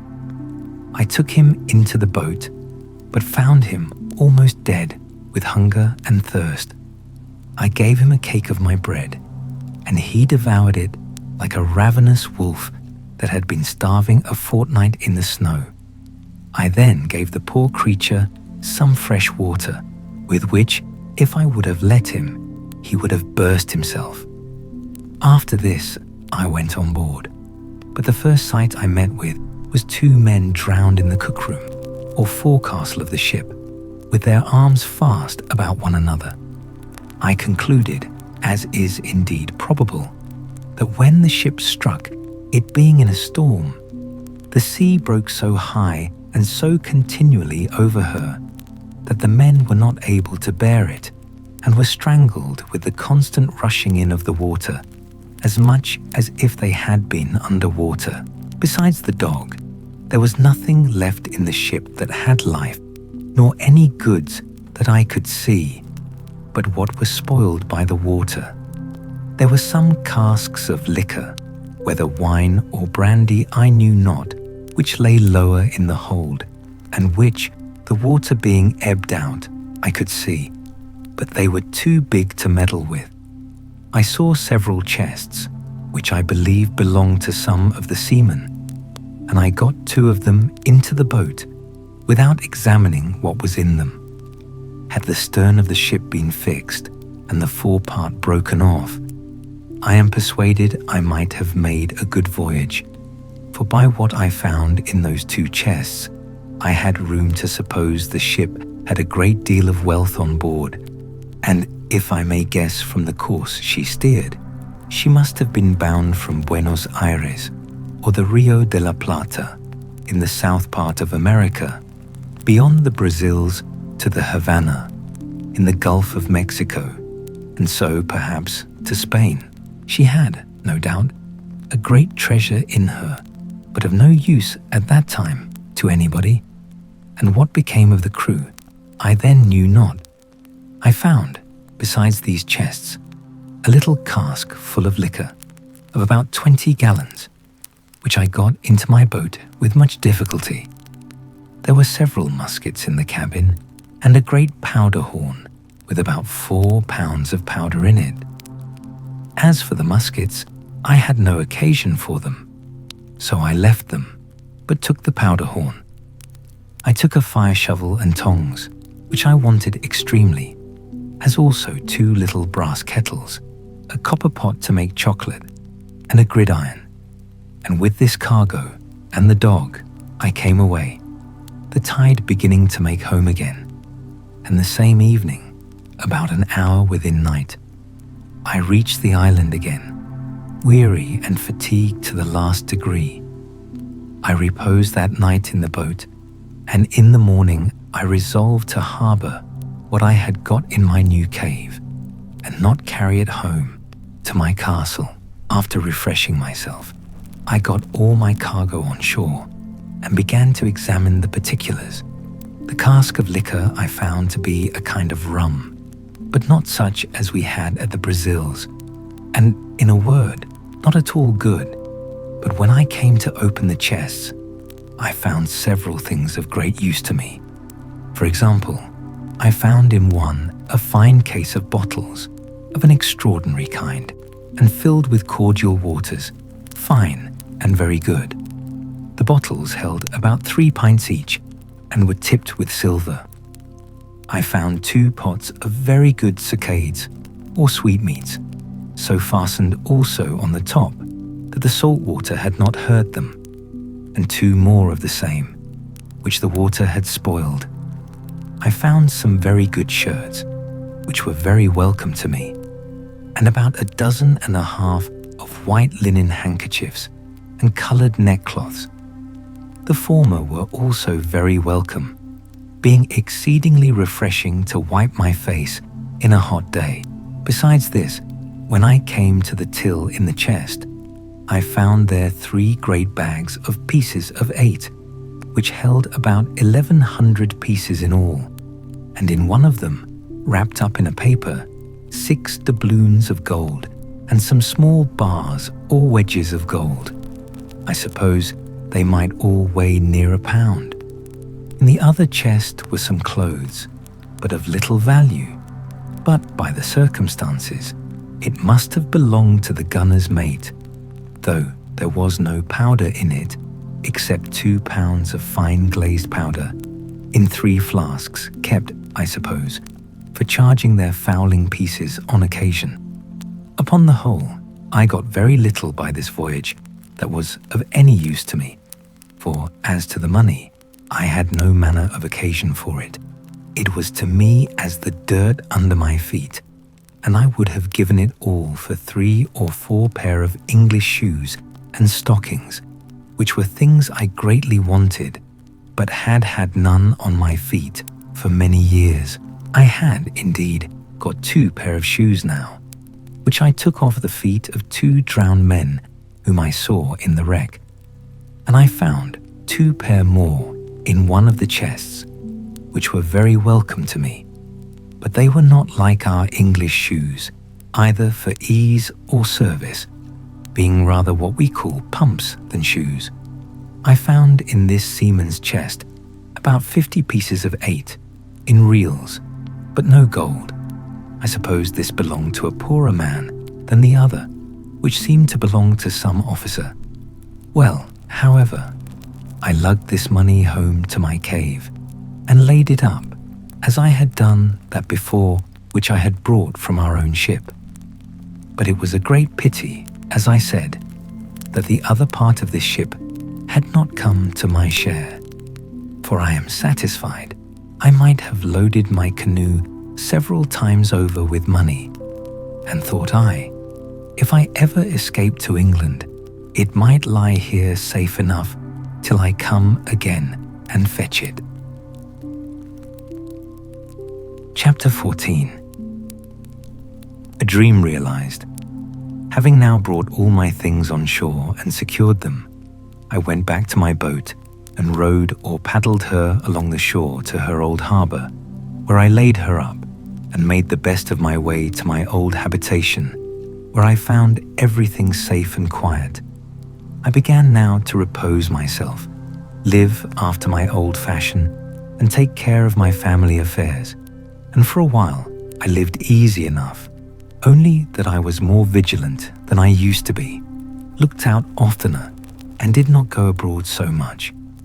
And if at any time I did stir with any freedom, it was always to the east part of the island, where I was pretty well satisfied the savages never came, and where I could go without so many precautions, and such a load of arms and ammunition as I always carried with me if I went the other way. I lived in this condition near 2 years more, but my unlucky head, that was always to let me know it was born to make my body miserable, was all these 2 years filled with projects and designs how, if it were possible, I might get away from this island, for sometimes I was for making another voyage to the wreck, though my reason told me that there was nothing left there worth the hazard of my voyage, sometimes for a ramble one way, sometimes another. And I believe verily, if I had had the boat that I went from Sally in, I should have ventured to sea, bound anywhere, I knew not whither. I have been, in all my circumstances, a memento to those who are touched with the general plague of mankind, whence, for aught I know, 1/2 of their miseries flow. I mean that of not being satisfied with the station wherein God and nature hath placed them. For not to look back upon my primitive condition, and the excellent advice of my father, the opposition to which was, as I may call it, my original sin, my subsequent mistakes of the same kind had been the means of my coming into this miserable condition. For had that providence, which so happily seated me at the Brazils as a planter, blessed me with confined desires, and I could have been contented to have gone on gradually, I might have been by this time, I mean in the time of my being in this island, one of the most considerable planters in the Brazils. Nay, I am persuaded that by the improvements I had made in that little time I lived there, and the increase I should probably have made if I had remained, I might have been worth 100,000 moidores. And what business had I to leave a settled fortune, a well-stocked plantation, improving and increasing, to turn supercargo to Guinea, to fetch Negroes, when patience and time would have so increased our stock at home that we could have bought them at our own door from those whose business it was to fetch them. And though it had cost us something more, yet the difference of that price was by no means worth saving at so great a hazard. But as this is usually the fate of young heads, so reflection upon the folly of it is as commonly the exercise of more years, or of the dear-bought experience of time. So it was with me now, and yet so deep had the mistake taken root in my temper that I could not satisfy myself in my station, but was continually poring upon the means and possibility of my escape from this place, and that I may, with greater pleasure to the reader, bring on the remaining part of my story, it may not be improper to give some account of my first conceptions on the subject of this foolish scheme for my escape, and how and upon what foundation I acted. I am now to be supposed retired into my castle, after my late voyage to the wreck, my frigate laid up and secured under water as usual, and my condition restored to what it was before. I had more wealth, indeed, than I had before, but was not at all the richer, for I had no more use for it than the Indians of Peru had before the Spaniards came there. It was one of the nights in the rainy season in March, the 24th year of my first setting foot in this island of solitude. I was lying in my bed or hammock, awake, very well in health, had no pain, no distemper, no uneasiness of body, nor any uneasiness of mind more than ordinary, but could by no means close my eyes, that is, so as to sleep. No, not a wink all night long, otherwise than as follows. It is impossible to set down the innumerable crowd of thoughts that whirled through that great thoroughfare of the brain, the memory, in this night's time. I ran over the whole history of my life in miniature, or by abridgment, as I may call it, to my coming to this island, and also of that part of my life since I came to this island. In my reflections upon the state of my case since I came on shore on this island, I was comparing the happy posture of my affairs in the first years of my habitation here, with the life of anxiety, fear, and care which I had lived in ever since I had seen the print of a foot in the sand. Not that I did not believe the savages had frequented the island even all the while. There might have been several hundreds of them at times on shore there, but I had never known it and was incapable of any apprehensions about Robinson Crusoe 313 of 487. My satisfaction was perfect, though my danger was the same, and I was as happy in not knowing my danger as if I had never really been exposed to it. This furnished my thoughts with many very profitable reflections, and particularly this one. How infinitely good that Providence is, which has provided, in its government of mankind, such narrow bounds to his sight and knowledge of things. And though he walks in the midst of so many thousand dangers, the sight of which, if discovered to him, would distract his mind and sink his spirits, he is kept serene and calm by having the events of things hid from his eyes and knowing nothing of the dangers which surround him. After these thoughts had for some time entertained me, I came to reflect seriously upon the real danger I had been in for so many years in this very island, and how I had walked about in the greatest security and with all possible tranquility, even when perhaps nothing but the brow of a hill, a great tree, or the casual approach of night had been between me and the worst kind of destruction, viz., that of falling into the hands of cannibals and savages who would have seized on me with the same view as I would on a goat or turtle, and have thought it no more crime to kill and devour me than I did of a pigeon or a curlew. I would unjustly slander myself if I should say I was not sincerely thankful to my great preserver, to whose singular protection I acknowledged with great humanity all these unknown deliverances were due, and without which I must inevitably have fallen into their merciless hands. When these thoughts were over, my head was for some time taken up in considering the nature of these wretched creatures, I mean the savages, and how it came to pass in the world that the wise governor of all things should give up any of his creatures to such inhumanity, nay, to something so much below even brutality itself as to devour its own kind. But as this ended in some, at that time, fruitless speculations, it occurred to me to inquire what part of the world these wretches lived in, how far off the coast was from whence they came, what they ventured over so far from home for, what kind of boats they had, and why I might not order myself and my business so that I might be able to go over thither as they were to come to me. I never so much as troubled myself to consider what I should do with myself when I went thither. What would become of me if I fell into the hands of these savages, or how I should escape them if they attacked me?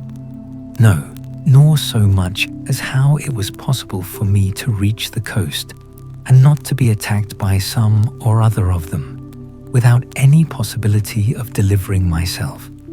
And if I should not fall into their hands, what I should do for provision, or whither I should bend my course. None of these thoughts, I say, so much as came in my way, but my mind was wholly bent upon the notion of my passing over in my boat to the mainland. I looked upon my present condition as the most miserable that could possibly be, that I was not able to throw myself into anything but death that could be called worse, and if I reached the shore of the main, I might perhaps meet with relief, or I might coast along, as I did on the African shore, till I came to some inhabited country and where I might find some relief, and after all, perhaps I might fall in with some Christian ship that might take me in, and if the worst came to the worst, I could but die, which would put an end to all these miseries at once. Pray note, all this was the fruit of a disturbed mind, an impatient temper, made desperate, as it were, by the long continuance of my troubles, and the disappointments I had met in the wreck I had been on board of, and where I had been so near obtaining what I so earnestly longed for, somebody to speak to and to learn some knowledge from them of the place where I was and of the probable means of my deliverance. I was agitated wholly by these thoughts. All my calm of mind, in my resignation to Providence and waiting the issue of the dispositions of heaven, seemed to be suspended, and I had, as it were, no power to turn my thoughts to anything but to the project of a voyage to the main, which came upon me with such force and such an impetuosity of desire that it was not to be resisted, when this had agitated my thoughts for 2 hours or more, with such violence that it set my very blood into a ferment, and my pulse beat as if I had been in a fever, merely with the extraordinary fervour of my mind about it. Nature, as if I had been fatigued and exhausted with the very thoughts of it, threw me into a sound sleep. One would have thought I should have dreamed of it, but I did not, nor of anything relating to it. But I dreamed that as I was going out in the morning as usual from my castle, I saw upon the shore 2 canoes and 11 savages coming to land, and that they brought with them another savage whom they were going to kill in order to eat him. When, on a sudden, the savage that they were going to kill jumped away and ran for his life, and I thought in my sleep that he came running into my little thick grove before my fortification to hide himself, and that I, seeing him alone and not perceiving that the others sought him that way, showed myself to him, and smiling upon him, encouraged him, that he kneeled down to me, seeming to pray me to assist him, upon which I showed him my ladder, made him go up, and carried him into my cave, and he became my servant. And that as soon as I had got this man, I said to myself, now I may certainly venture to the mainland, for this fellow will serve me as a pilot, and will tell me what to do and whither to go for provisions, and whither not to go for fear of being devoured, what places to venture into and what to shun. I waked with this thought, and was under such inexpressible impressions of joy at the prospect of my escape in my dream, that the disappointments which I felt upon coming to myself and finding that it was no more than a dream were equally extravagant the other way, and threw me into a very great dejection of spirits. Upon this, however, I made this conclusion, that my only way to go about to attempt an escape was to endeavour to get a savage into my possession, and if possible, it should be one of their prisoners whom they had condemned to be eaten and should bring hither to kill. But these thoughts still were attended with this difficulty, that it was impossible to effect this without attacking a whole caravan of them and killing them all. And this was not only a very desperate attempt and might miscarry, but on the other hand, I had greatly scrupled the lawfulness of it to myself, and my heart trembled at the thoughts of shedding so much blood, though it was for my deliverance. I need not repeat the arguments which occurred to me against this, they being the same mentioned before. But though I had other reasons to offer now, viz., that those men were enemies to my life, and would devour me if they could, that it was self-preservation in the highest degree to deliver myself from this death of a life and was acting in my own defense as much as if they were actually assaulting me and the like. I say, though these things argued for it, yet the thoughts of shedding human blood for my deliverance were very terrible to me, and such as I could by no means reconcile myself to for a great while.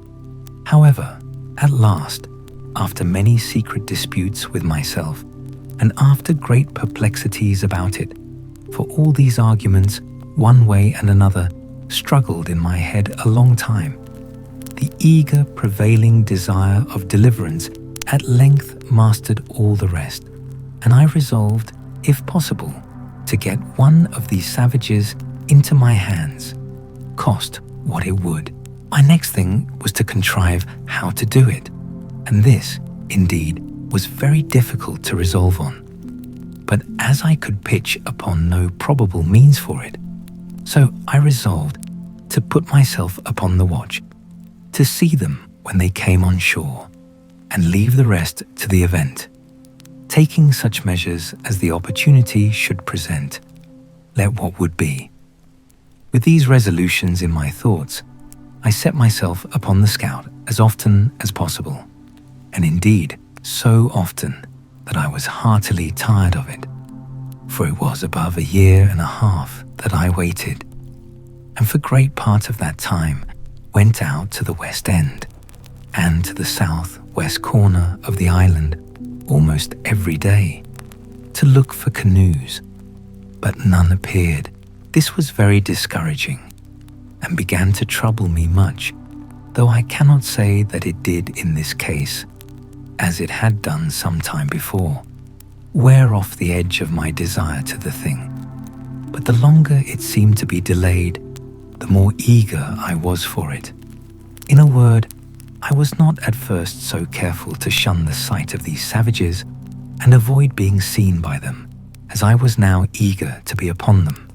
Besides, I fancied myself able to manage one, nay, 2 or 3 savages, if I had them, so as to make them entirely slaves to me, to do whatever I should direct them, and to prevent their being able at any time to do me any hurt. It was a great while that I pleased myself with this affair, but nothing still presented itself. All my fancies and schemes came to nothing, for no savages came near me for a great while, about a year and a half after I entertained these notions, and by long musing had, as it were, resolved them all into nothing, for want of an occasion to put them into execution. I was surprised one morning by seeing no less than 5 canoes all on shore together on my side the island, and the people who belonged to them all landed and out of my sight. The number of them broke all my measures, for seeing so many and knowing that they always came 4 or 6 or sometimes more in a boat, I could not tell what to think of it, or how to take my measures to attack 20 or 30 men single-handed, so lay still in my castle, perplexed and discomforted. However, I put myself into the same position for an attack that I had formerly provided, and was just ready for action if anything had presented. Having waited a good while, listening to hear if they made any noise, at length, being very impatient, I set my guns at the foot of my ladder and clambered up to the top of the hill by my 2 stages, as usual, standing so, however, that my head did not appear above the hill, so that they could not perceive me by any means. Here I observed, by the help of my perspective glass, that they were no less than 30 in number, that they had a fire kindled, and that they had meat dressed. How they had cooked it I knew not, or what it was, but they were all dancing in I know not how many barbarous gestures and figures their own way round the fire.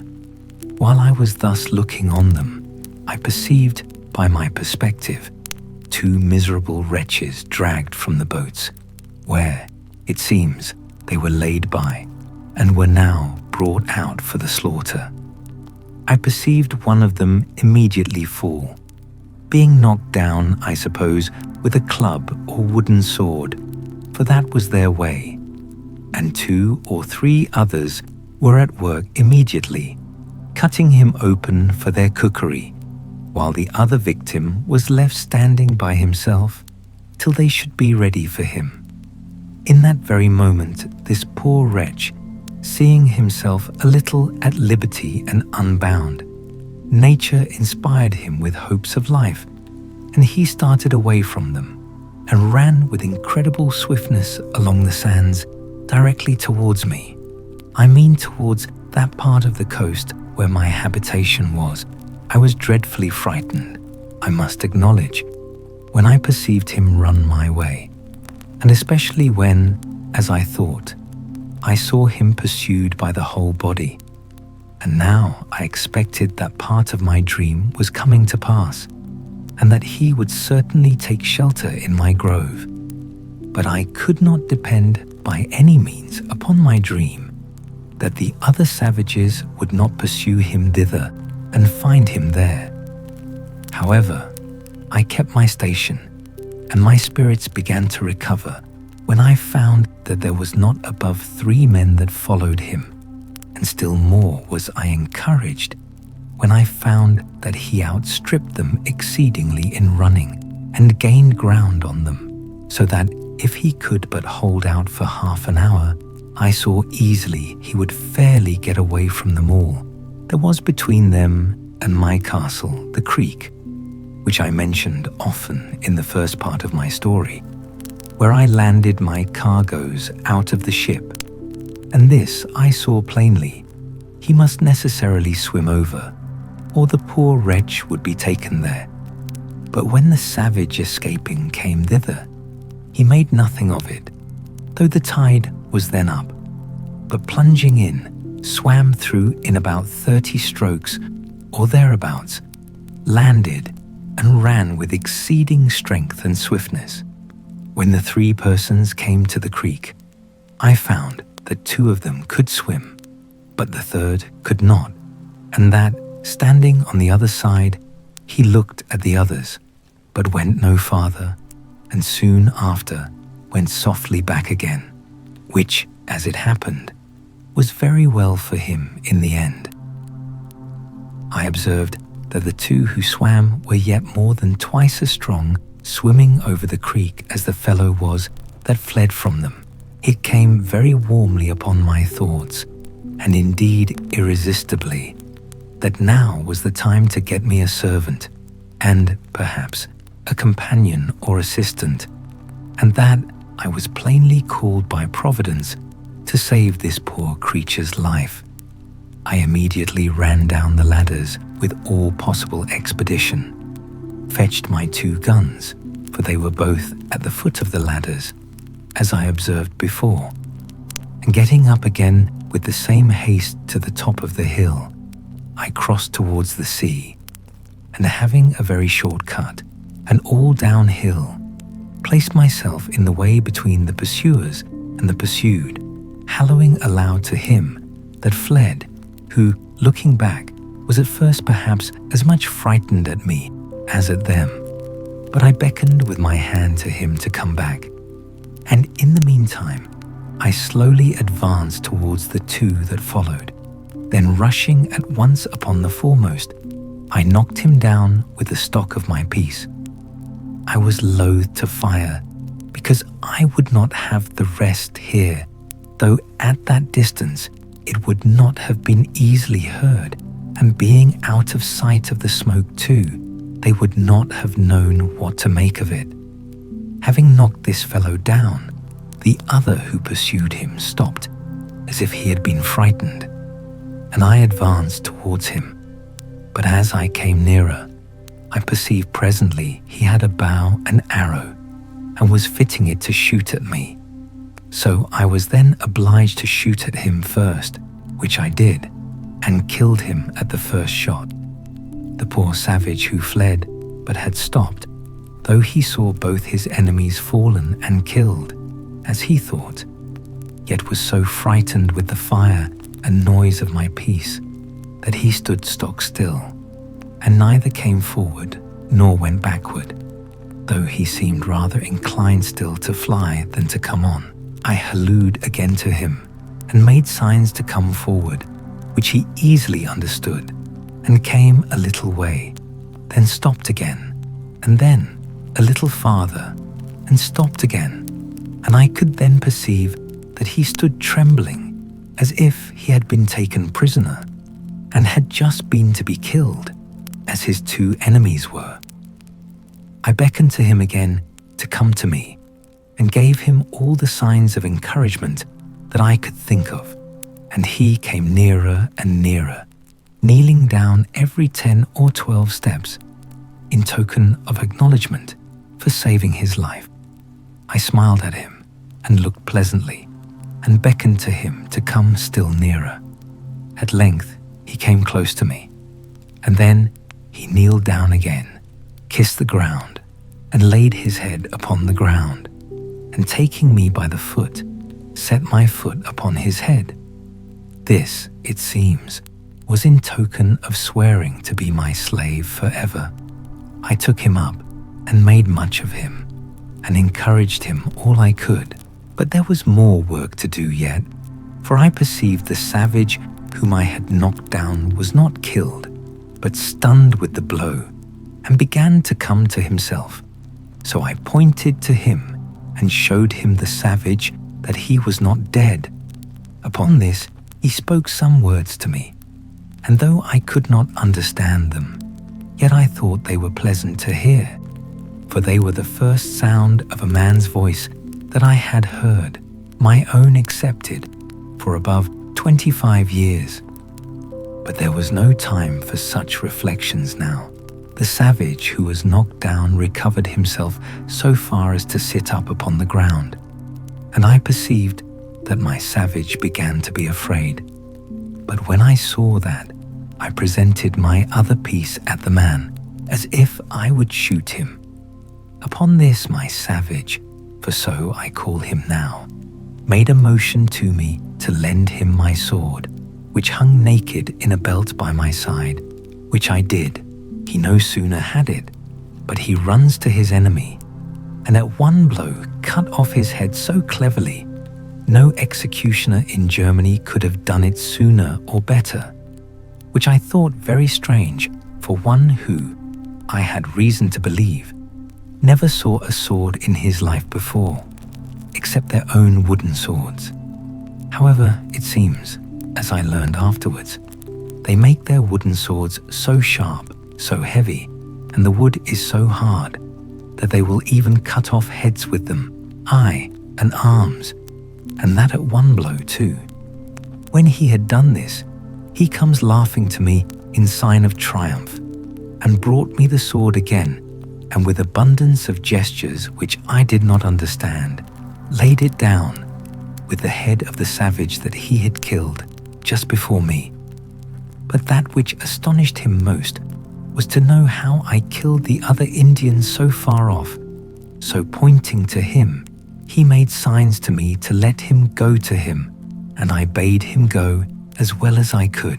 When he came to him, he stood like one amazed, looking at him, turning him first on one side, then on the other, looked at the wound the bullet had made, which it seems was just in his breast, where it had made a hole, and no great quantity of blood had followed. But he had bled inwardly, for he was quite dead. He took up his bow and arrows and came back, so I turned to go away, and beckoned him to follow me, making signs to him that more might come after them. Upon this, he made signs to me that he should bury them with sand, that they might not be seen by the rest if they followed. And so I made signs to him again to do so. He fell to work, and in an instant he had scraped a hole in the sand with his hands big enough to bury the first in, and then dragged him into it and covered him. and did so by the other also. I believe he had him buried them both in 1/4 of an hour. Then, cooling away, I carried him not to my castle, but quite away to my cave on the farther part of the island. So I did not let my dream come to pass in that part, that he came into my grove for shelter. Here I gave him bread and a bunch of raisins to eat, and a draught of water, which I found he was indeed in great distress for, from his running. And having refreshed him, I made signs for him to go and lie down to sleep, showing him a place where I had laid some rice straw and a blanket upon it, which I used to sleep upon myself sometimes. So the poor creature lay down and went to sleep. He was a comely, handsome fellow, perfectly well made, with straight, strong limbs, not too large, tall and well-shaped, and, as I reckon, about 26 years of age. He had a very good countenance, not a fierce and surly aspect, but seemed to have something very manly in his face, and yet he had all the sweetness and softness of a European in his countenance too, especially when he smiled. His hair was long and black, not curled like wool, his forehead very high and large, and a great vivacity and sparkling sharpness in his eyes.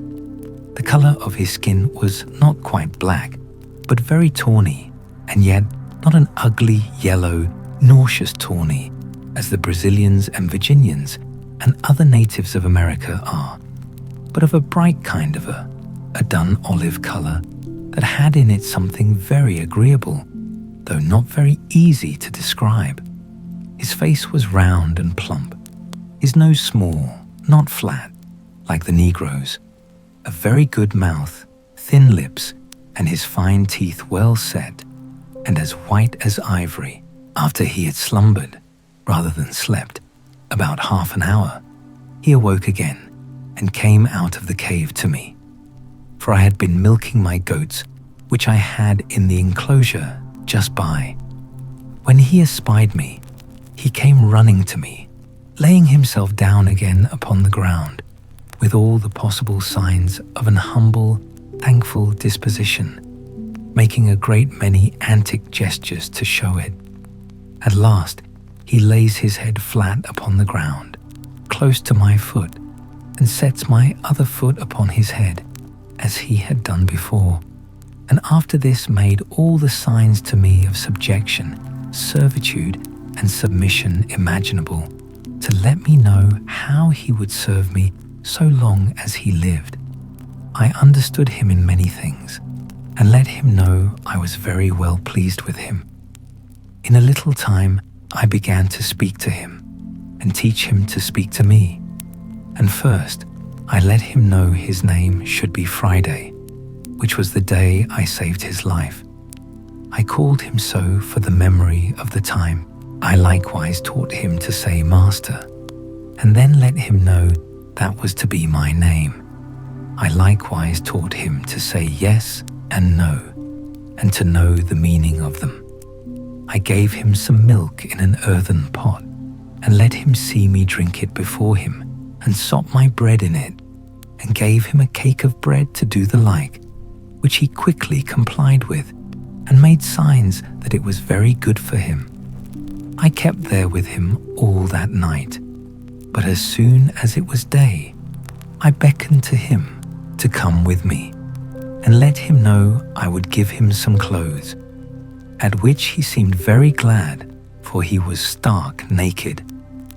As we went by the place where he had buried the two men, he pointed exactly to the place, and showed me the marks that he had made to find them again, making signs to me that we should dig them up again and eat them. At this I appeared very angry, expressed my abhorrence of it, made as if I would vomit at the thoughts of it, and beckoned with my hand to him to come away, which he did immediately with great submission.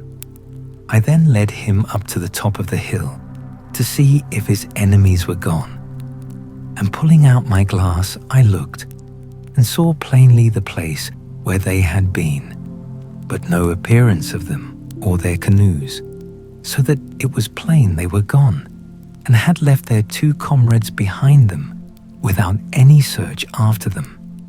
But I was not content with this discovery, but having now more courage and consequently more curiosity, I took my man Friday with me, giving him the sword in his hand, with the bow and arrows at his back, which I found he could use very dexterously, making him carry 1 gun for me and I 2 for myself. And away we marched to the place where these creatures had been, for I had a mind now to get some further intelligence of them. When I came to the place, my very blood ran chill in my veins, and my heart sunk within me at the horror of the spectacle. Indeed, it was a dreadful sight. At least, it was so to me, though Friday made nothing of it. The place was covered with human bones, the ground dyed with their blood, and great pieces of flesh left here and there, half-eaten, mangled, and scorched, and in short, all the tokens of the triumphant feast they had been making there, after a victory over their enemies. I saw 3 skulls, 5 hands, and the bones of 3 or 4 legs and feet, and abundance of other parts of the bodies. And Friday, by his signs, made me understand that they brought over 4 prisoners to feast upon, that 3 of them were eaten up, and that he, pointing to himself, was the 4th, that there had been a great battle between them and their next king, of whose subjects, it seems, he had been one, and that they had taken a great number of prisoners, all which were carried to several places by those who had taken them in the fight, in order to feast upon them, as was done here by these wretches upon those they brought hither. I caused Friday to gather all the skulls, bones, flesh, and whatever remained, and lay them together in a heap, and make a great fire upon it, and burn them all to ashes. I found Friday had still a hankering stomach after some of the flesh, and was still a cannibal in his nature. But I showed so much abhorrence at the very thoughts of it, and at the least appearance of it, that he durst not discover it. For I had, by some means, let him know that I would kill him if he offered it. When he had done this, we came back to our castle, and there I fell to work for my man Friday. And first of all, I gave him a pair of linen drawers, which I had out of the poor gunner's chest I mentioned, which I found in the wreck, and which, with a little alteration, fitted him very well.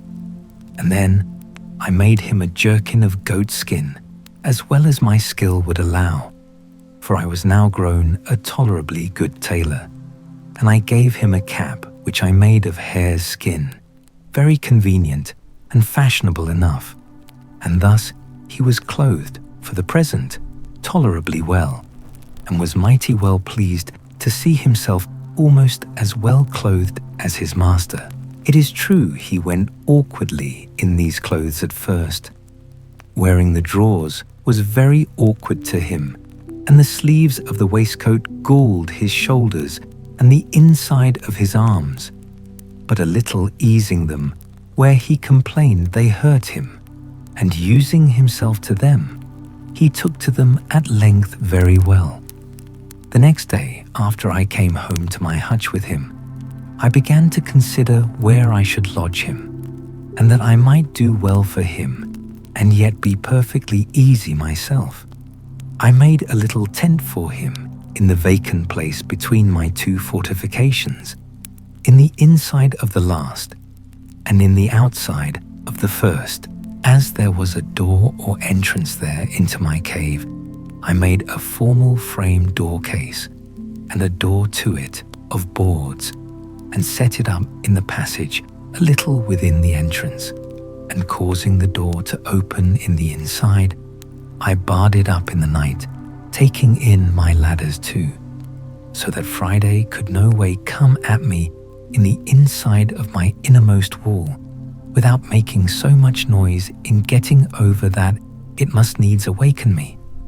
For my first wall had now a complete roof over it of long poles covering all my tent and leaning up to the side of the hill, which was again laid across with smaller sticks instead of laths, and then thatched over a great thickness with the rice, straw, which was strong like reeds, and at the hole or place which was left to go in or out by the ladder, I had placed a kind of trap door, which, if it had been attempted on the outside, would not have opened at all, but would have fallen down and made a great noise. As to weapons, I took them all into my side every night, but I needed none of all this precaution, for never man had a more faithful, loving, sincere servant than Friday was to me, without passions, sullenness, or designs, perfectly obliged and engaged. His very affections were tied to me like those of a child to a father, and I dare say he would have sacrificed his life to save mine upon any occasion whatsoever. The many testimonies he gave me of this put it out of doubt, and soon convinced me that I needed to use no precautions for my safety on his account.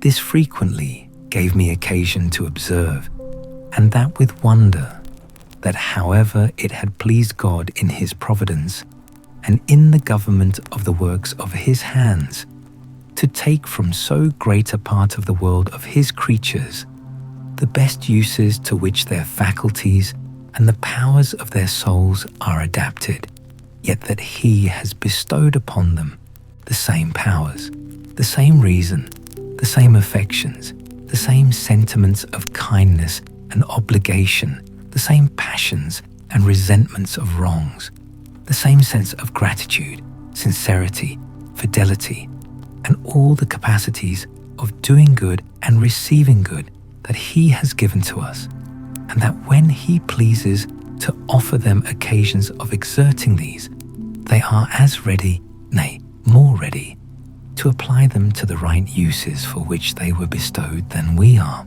This made me very melancholy sometimes, in reflecting, as the several occasions presented, how mean a use we make of all these, even though we have these powers enlightened by the great lamp of instruction, the Spirit of God, and by the knowledge of his word added to our understanding, and why it has pleased God to hide the like saving knowledge from so many millions of souls, who, if I might judge by this poor savage, would make a much better use of it than we did. From hence, I sometimes was led too far to invade the sovereignty of Providence, and, as it were, arraign the justice of so arbitrary a disposition of things that should hide that sight from some, and reveal it to others, and yet expect a like duty from both. But I shut it up and checked my thoughts with this conclusion. First, that we did not know by what light and law these should be condemned, but that as God was necessarily, and by the nature of his being, infinitely holy and just, so it could not be. But if these creatures were all sentenced to absence from himself, it was on account of sinning against that light, which, as the scripture says, was a law to themselves, and by such rules as their consciences would acknowledge to be just, though the foundation was not discovered to us. And secondly, that still as we all are the clay in the hand of the potter, no vessel could say to him, "Why hast thou formed me thus?" But to return to my new companion, I was greatly delighted with him, and made it my business to teach him everything that was proper to make him useful, handy, and helpful, but especially to make him speak and understand me when I spoke.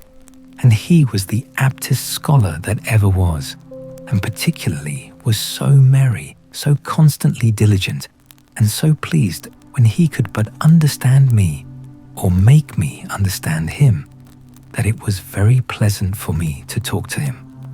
Now my life began to be so easy that I began to say to myself that could I but have been safe from more savages, I cared not if I was never to remove from the place where I lived. Chapter 15. Friday's Education. After I had been 2 or 3 days returned to my castle, I thought that, in order to bring Friday off from his horrid way of feeding, and from the relish of a cannibal's stomach, I ought to let him taste other flesh. So I took him out with me one morning to the woods. I went, indeed, intending to kill a kid out of my own flock, and bring it home and dress it. But as I was going, I saw a she-goat lying down in the shade, and 2 young kids sitting by her. I catched hold of Friday. "Hold," said I, "stand still," and made signs to him not to stir. Immediately I presented my piece, shot, and killed one of the kids. The poor creature, who had at a distance, indeed, seen me kill the savage, his enemy, but did not know nor could imagine how it was done, was sensibly surprised, trembled, and shook, and looked so amazed that I thought he would have sunk down.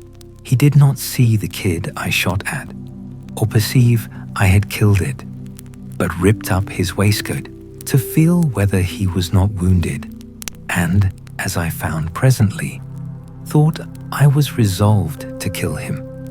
For he came and kneeled down to me, and embracing my knees, said a great many things I did not understand, but I could easily see the meaning was to pray me not to kill him. I soon found a way to convince him that I would do him no harm, and taking him up by the hand, laughed at him, and pointing to the kid which I had killed, beckoned to him to run and fetch it, which he did. And while he was wondering and looking to see how the creature was killed, I loaded my gun again. By and by I saw a great fowl, like a hawk, sitting upon a tree within shot. So to let Friday understand a little what I would do, I called him to me again, pointed at the fowl, which was indeed a parrot, though I thought it had been a hawk. I say, pointing to the parrot, and to my gun, and to the ground under the parrot, to let him see I would make it fall. I made him understand that I would shoot and kill that bird. Accordingly, I fired and bade him look, and immediately he saw the parrot fall. He stood like one frightened again, notwithstanding all I had said to him, and I found he was the more amazed because he did not see me put anything into the gun, but thought that there must be some wonderful fund of death and destruction in that thing, able to kill man, beast, bird, or anything near or far off. And the astonishment this created in him was such as could not wear off for a long time, and I believe if I would have let him, he would have worshipped me and my gun. As for the gun itself, he would not so much as touch it for several days after, but he would speak to it and talk to it as if it had answered him when he was by himself, which, as I afterwards learned of him, was to desire it not to kill him. Well, after his astonishment was a little over at this, I pointed to him to run and fetch the bird I had shot, which he did, but stayed some time. For the parrot, not being quite dead, had fluttered away a good distance from the place where she fell. However, he found her, took her up, and brought her to me. And as I had perceived his ignorance about the gun before, I took this advantage to charge the gun again, and not to let him see me do it, that I might be ready for any other mark that might present. But nothing more offered at that time. So I brought home the kid, and the same evening I took the skin off, and cut it out as well as I could, and having a pot fit for that purpose, I boiled or stewed some of the flesh and made some very good broth. After I had begun to eat some, I gave some to my man, who seemed very glad of it and liked it very well. But that which was strangest to him was to see me eat salt with it. He made a sign to me that the salt was not good to eat, and putting a little into his own mouth, he seemed to nauseate it and would spit and sputter at it, washing his mouth with fresh water after it. On the other hand, I took some meat into my mouth without salt, and I pretended to spit and sputter for want of salt, as much as he had done at the salt. But it would not do.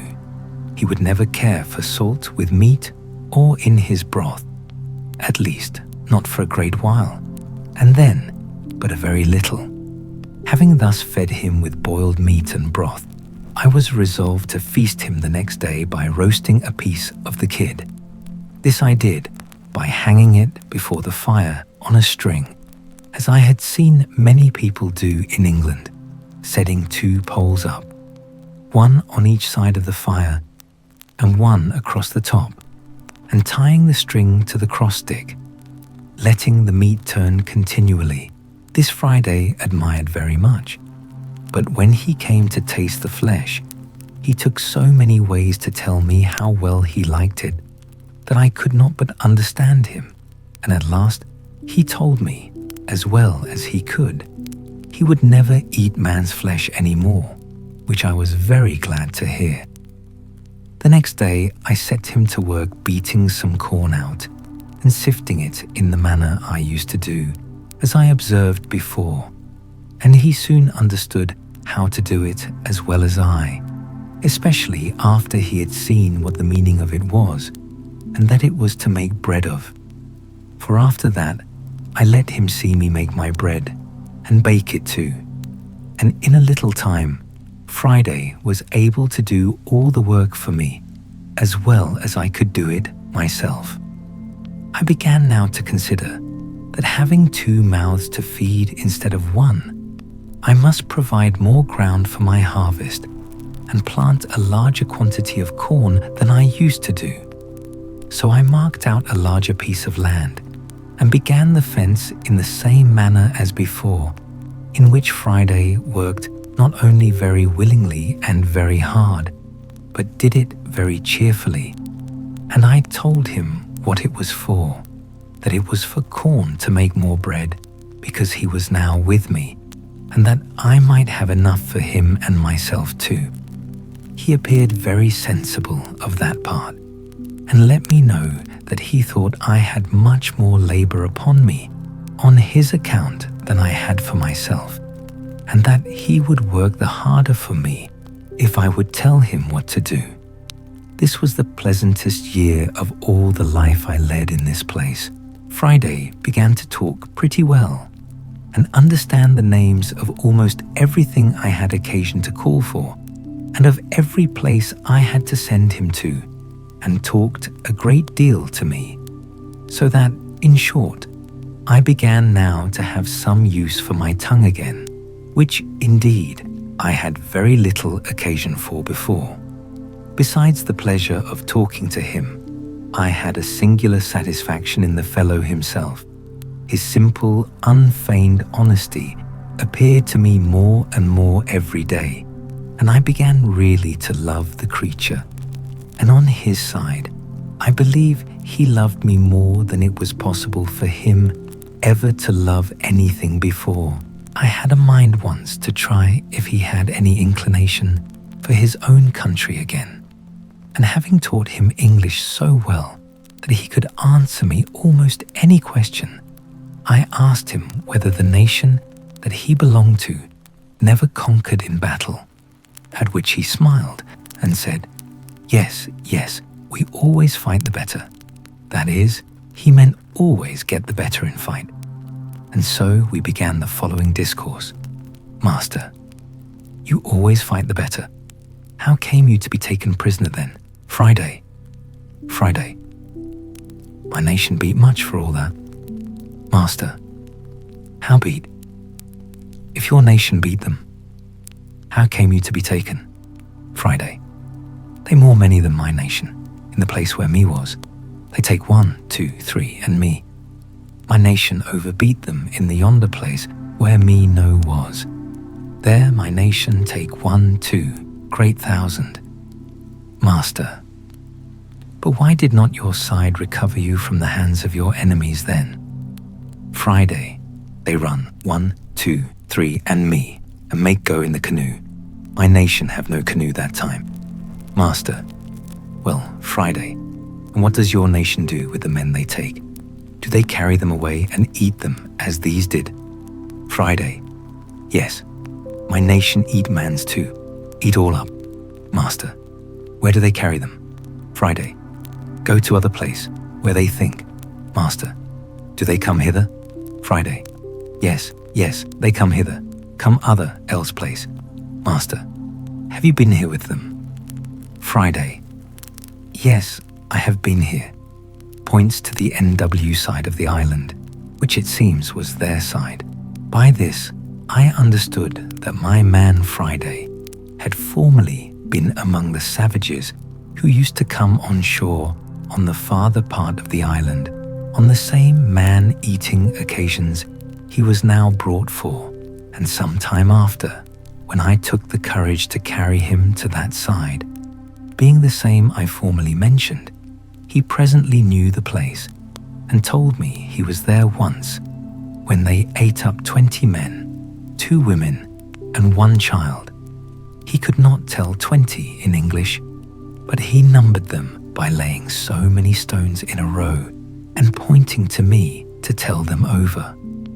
I have told this passage because it introduces what follows, that after this discourse I had with him, I asked him how far it was from our island to the shore, and whether the canoes were not often lost.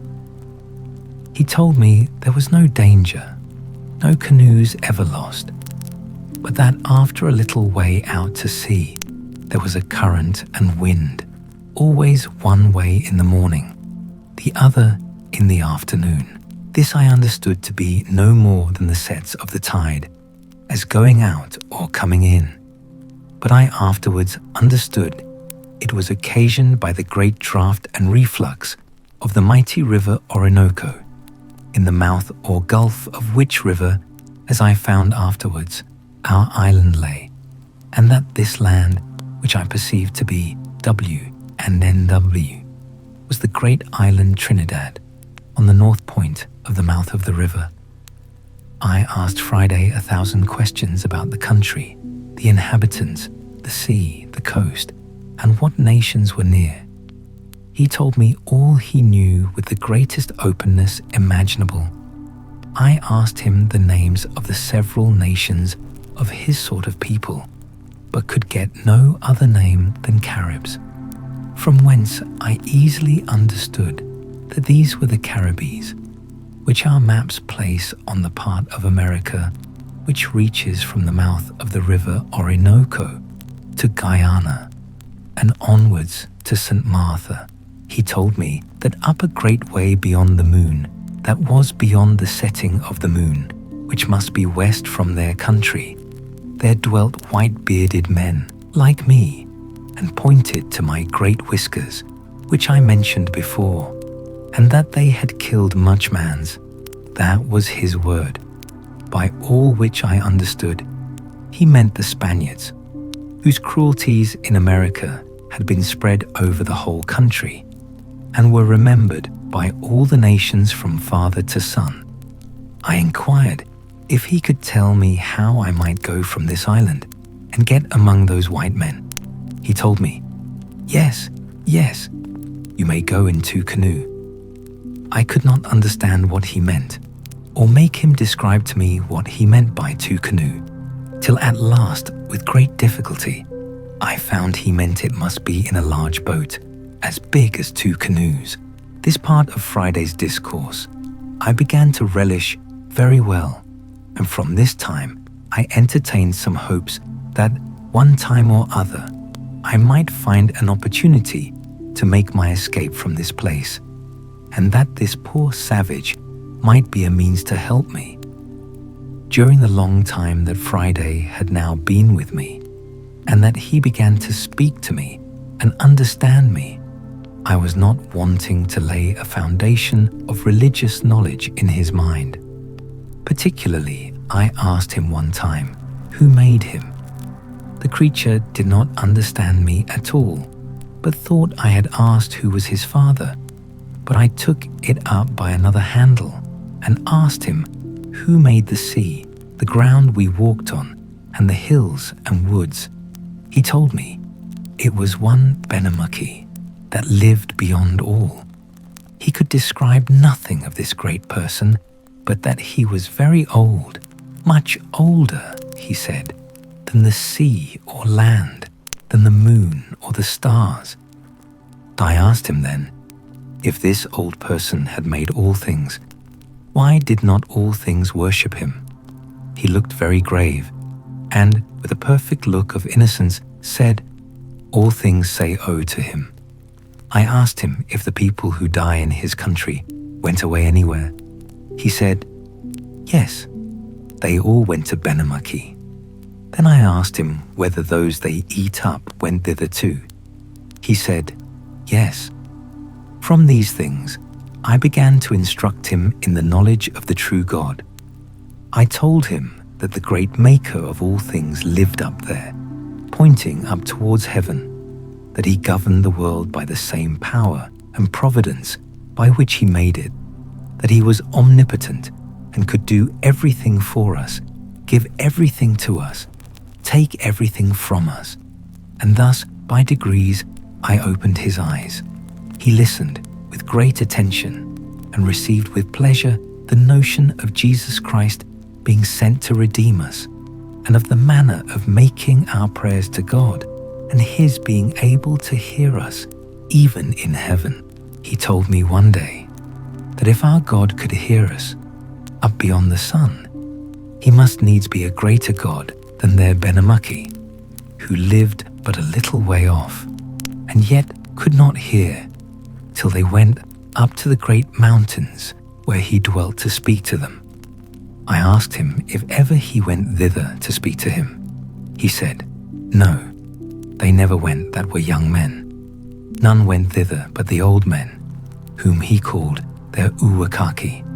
That is, as I made him explain to me, their religious or clergy, and that they went to say "O," so he called saying prayers, and then came back and told them what Benamuki said. By this I observed that there is priestcraft even among the most blinded, ignorant pagans in the world, and the policy of making a secret of religion in order to preserve the veneration of the people to the clergy, not only to be found in the Roman, but perhaps among all religions in the world, even among the most brutish and barbarous savages. I endeavored to clear up this fraud to my man Friday, and told him that the pretense of their old men going up to the mountains to say "O" to their god Benamuki was a cheat, and their bringing word from thence what he said was much more so, that if they met with any answer, or spake with anyone there, it must be with an evil spirit. And then I entered into a long discourse with him about the devil, the origin of him, his rebellion against God, his enmity to man, the reason of it, his setting himself up in the dark parts of the world to be worshipped instead of God, and as God, and the many stratagems he made use of to delude mankind to their ruin, how he had a secret access to our passions and to our affections, and to adapt his snares to our inclinations, so as to cause us even to be our own tempters, and run upon our destruction by our own choice. I found it was not so easy to imprint right notions in his mind about the devil as it was about the being of a god. Nature assisted all my arguments to evidence to him even the necessity of a great first cause, an overruling, governing power, a secret directing providence, and of the equity and justice of paying homage to him that made us and the like. But there appeared nothing of this kind in the notion of an evil spirit, of his origin, his being, his nature, and above all, of his inclination to do evil and to draw us in to do so too. And the poor creature puzzled me once in such a manner by a question merely natural and innocent that I scarce knew what to say to him. I had been talking a great deal to him of the power of God, his omnipotence, his aversion to sin, his being a consuming fire to the workers of iniquity. How, as he had made us all, he could destroy us and all the world in a moment, and he listened with great seriousness to me all the while. After this, I had been telling him how the devil was God's enemy in the hearts of men, and used all his malice and skill to defeat the good designs of providence and to ruin the kingdom of Christ in the world, and the like. Well, says Friday, but you say God is so strong, so great. Is he not much strong, much might as the devil? Yes, yes, says I. Friday, God is stronger than the devil. God is above the devil, and therefore we pray to God to tread him down under our feet and enable us to resist his temptations and quench his fiery darts. But, says he again, if God much stronger, much might as the wicked devil, why God no kill the devil, so make him no more do wicked? I was strangely surprised at this question, and after all, though I was now an old man, yet I was but a young doctor, and ill qualified for a casuist or a solver of difficulties, and at first I could not tell what to say. So I pretended not to hear him, and asked him what he said, but he was too earnest for an answer to forget his question, so that he repeated it in the very same broken words as above. By this time I had recovered myself a little, and I said, God will at last punish him severely. He is reserved for the judgment, and is to be cast into the bottomless pit, to dwell with everlasting fire. This did not satisfy Friday, but he returns upon me, repeating my words, reserve at last, is me no understand. But why not kill the devil now, not kill great ago?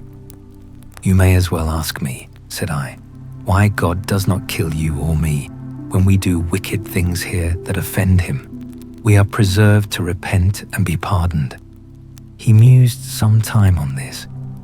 Well, well, says he, mighty affectionately. That well, so you, I devil, all wicked, all preserve, repent, God pardon all. Here I was run down again by him to the last degree, and it was a testimony to me how the mere notions of nature, though they will guide reasonable creatures to the knowledge of a God and of a worship or homage due to the supreme being of God as the consequence of our nature, yet nothing but divine revelation can form the knowledge of Jesus Christ and of redemption purchased for us, of a mediator of the new covenant, and of an intercessor at the footstool of God's throne.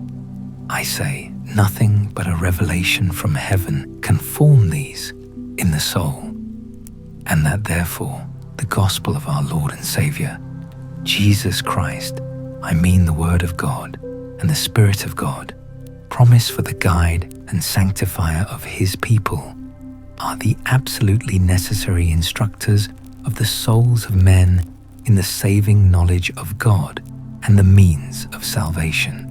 I therefore diverted the present discourse between me and my man, rising up hastily, as upon some sudden occasion of going out, then sending him for something a good way off.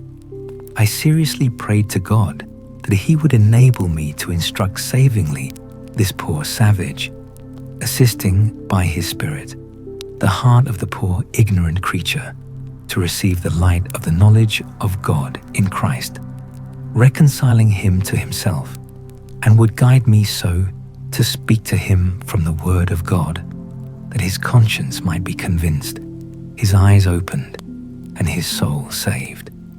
When he came again to me, I entered into a long discourse with him upon the subject of the redemption of man by the Saviour of the world, and of the doctrine of the gospel preached from heaven, viz.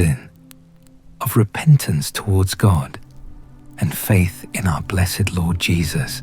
I then explained to him as well as I could why our blessed Redeemer took not on him the nature of angels, but the seed of Abraham, and how, for that reason, the fallen angels had no share in the redemption, that he came only to the lost sheep of the house of Israel, and the like. I had, God knows, more sincerity than knowledge in all the methods I took for this poor creature's instruction, and must acknowledge what I believe all that act upon the same principle will find, that in laying things open to him, I really informed and instructed myself in many things that either I did not know or had not fully considered before, but which occurred naturally to my mind upon searching into them for the information of this poor savage. And I had more affection in my inquiry after things upon this occasion than ever I felt before, so that whether this poor wild wretch was better for me or no, I had great reason to be thankful that ever he came to me. My grief sat lighter upon me. My habitation grew comfortable to me beyond measure. And when I reflected that in this solitary life which I have been confined to, I had not only been moved to look up to heaven myself, and to seek the hand that had brought me here, but was now to be made an instrument, under providence, to save the life, and, for aught I knew, the soul of a poor savage, and bring him to the true knowledge of religion and of the Christian doctrine, that he might know Christ Jesus, in whom is life eternal. I say, when I reflected upon all these things, a secret joy ran through every part of my soul, and I frequently rejoiced that ever I was brought to this place, which I had so often thought the most dreadful of all afflictions that could possibly have befallen me. I continued in this thankful frame all the remainder of my time, and the conversation which employed the hours between Friday and me was such as made the 3 years which we lived there together perfectly and completely happy, if any such thing as complete happiness can be formed in a sublunary state. This savage was now a good Christian, and much better than I, though I have reason to hope and bless God for it, that we were equally penitent and comforted, restored penitents. We had here the Word of God to read, and no farther off from His Spirit to instruct than if we had been in England.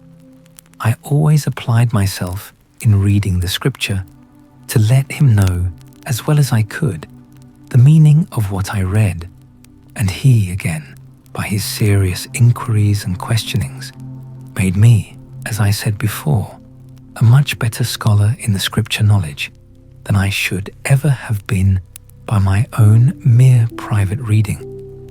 Another thing I cannot refrain from observing here also, from experience in this retired part of my life, viz., how infinite and inexpressible a blessing it is that the knowledge of God and of the doctrine of salvation by Christ Jesus is so plainly laid down in the Word of God, so easy to be received and understood, that as the bare reading the Scripture made me capable of understanding enough of my duty to carry me directly onto the great work of sincere repentance for my sins, and laying hold of a Saviour for life and salvation, to a stated reformation in practice and obedience to all God's commands, and this without any teacher or instructor, I mean human, so the same plain instructions sufficiently served to the enlightening this savage creature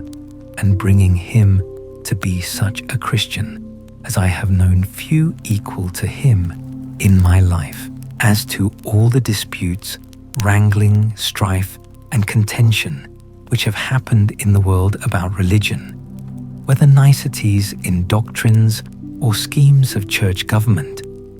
They were all perfectly useless to us, and for aught I can yet see, they have been so to the rest of the world. We had the sure guide to heaven, viz., the Word of God, and we had, blessed be God, comfortable views of the Spirit of God, teaching and instructing by His Word, leading us into all truth, and making us both willing and obedient to the instruction of His Word. And I cannot see the least use that the greatest knowledge of the disputed points of religion, which have made such confusion in the world, would have been to us if we could have obtained it. But I must go on with the historical part of things and take every part in its order. After Friday, and I became more intimately acquainted, and that he could understand almost all I said to him, and speak pretty fluently, though in broken English, to me, I acquainted him with my own history, or at least so much of it as related to my coming to this place, how I had lived there, and how long. I let him into the mystery, for such it was to him, of gunpowder and bullet, and taught him how to shoot. I gave him a knife, which he was wonderfully delighted with, and I made him a belt with a frog hanging to it, such as in England we wear hangers in. And in the frog, instead of a hanger, I gave him a hatchet, which was not only as good a weapon in some cases, but much more useful upon other occasions. I described to him the country of Europe, particularly England, which I came from, how we lived, how we worshipped God, how we behaved to one another, and how we traded in ships to all parts of the world. I gave him an account of the wreck which I had been on board of, and showed him, as near as I could, the place where she lay. But she was all beaten in pieces before, and gone. I showed him the ruins of our boat, which we lost when we escaped, and which I could not stir with my whole strength then, but was now fallen almost all to pieces. Upon seeing this boat, Friday stood, musing a great while, and said nothing. I asked him what it was he studied upon. At last, says he, me see such boat like come to place at my nation. I did not understand him a good while, but at last, when I had examined further into it, I understood by him that a boat, such as that had been, came on shore upon the country where he lived. That is, as he explained it, was driven thither by stress of weather. I presently imagined that some European ship must have been cast away upon their coast, and the boat might get loose and drive ashore, but was so dull that I never once thought of men making their escape from a wreck thither, much less whence they might come. So I only inquired after a description of the boat. Friday described the boat to me well enough, but brought me better to understand him when he added with some warmth, "We saved the white man's from drown." Then I presently asked if there were any white mans, as he called them, in the boat. "Yes," he said, "the boat full of white mans." I asked him how many. He told upon his fingers 17. I asked him then what became of them. He told me, "They live, they dwell at my nation."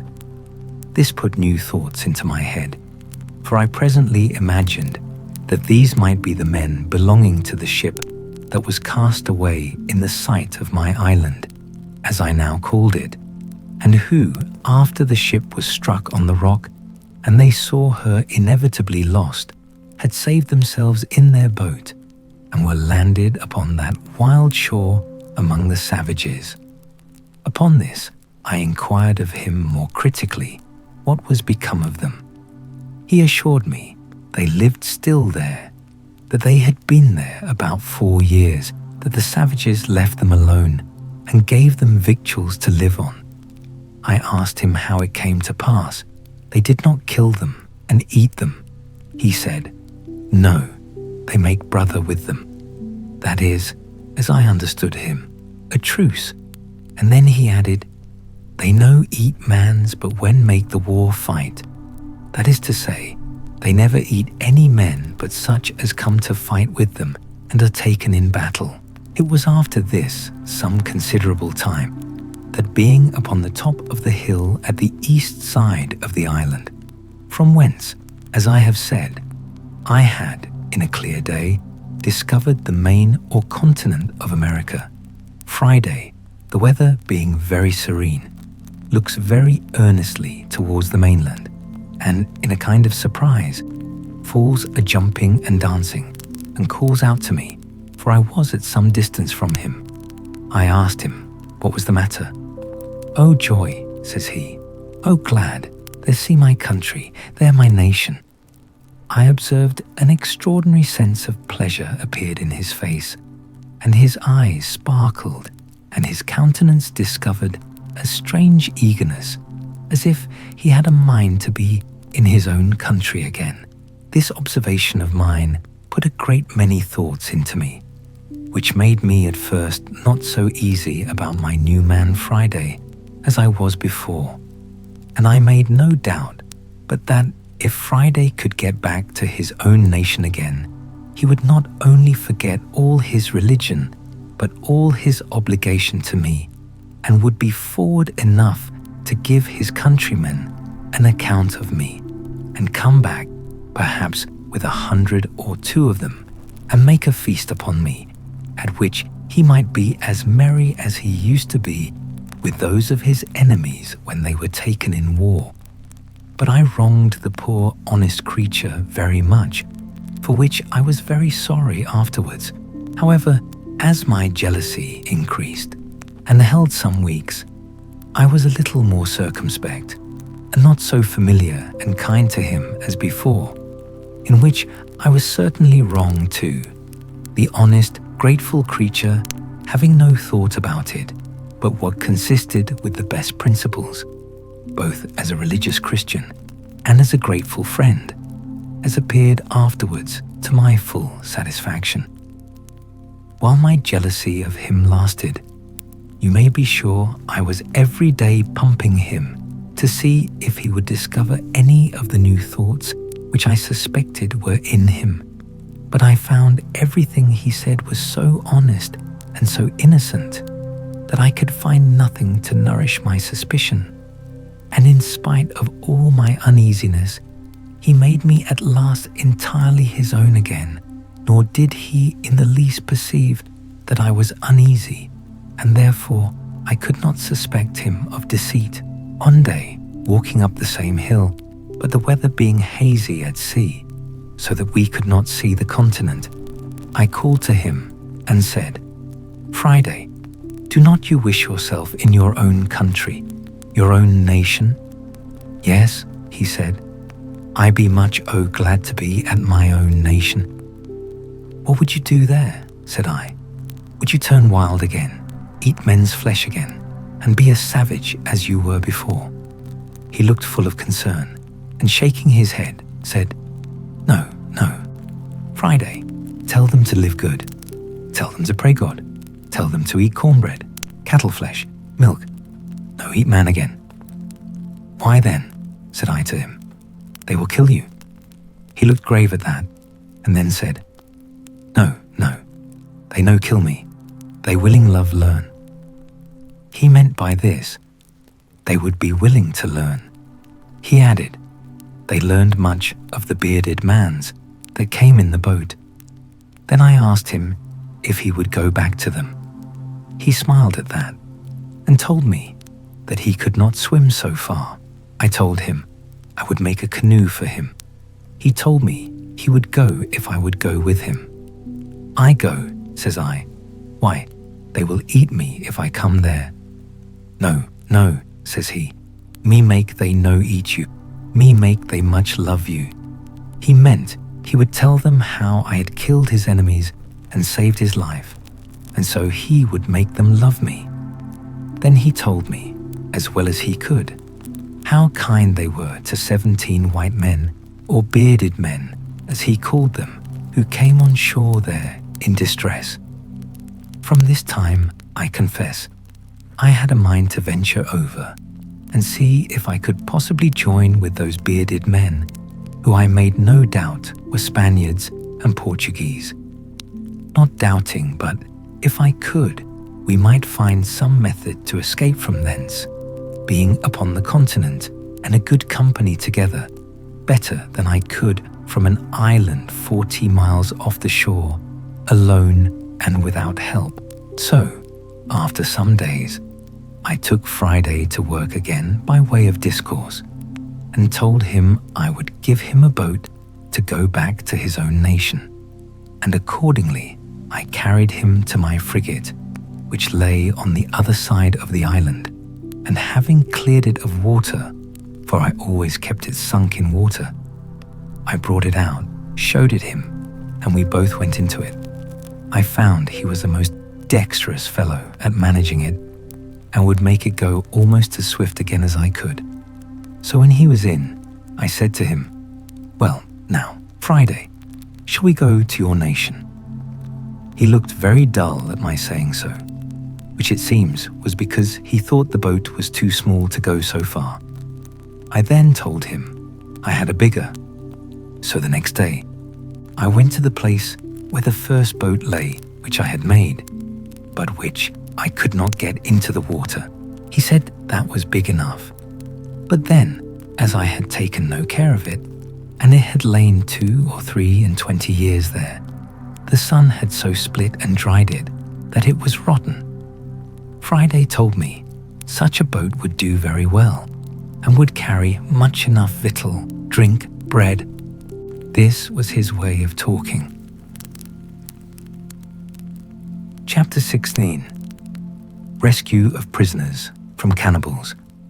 Upon the whole, I was by this time so fixed upon my design of going over with him to the continent that I told him we would go and make one as big as that, and he should go home in it. He answered not one word, but looked very grave and sad. I asked him what was the matter with him. He asked me again, "Why you angry mad with Friday? What me done?" I asked him what he meant. I told him I was not angry with him at all.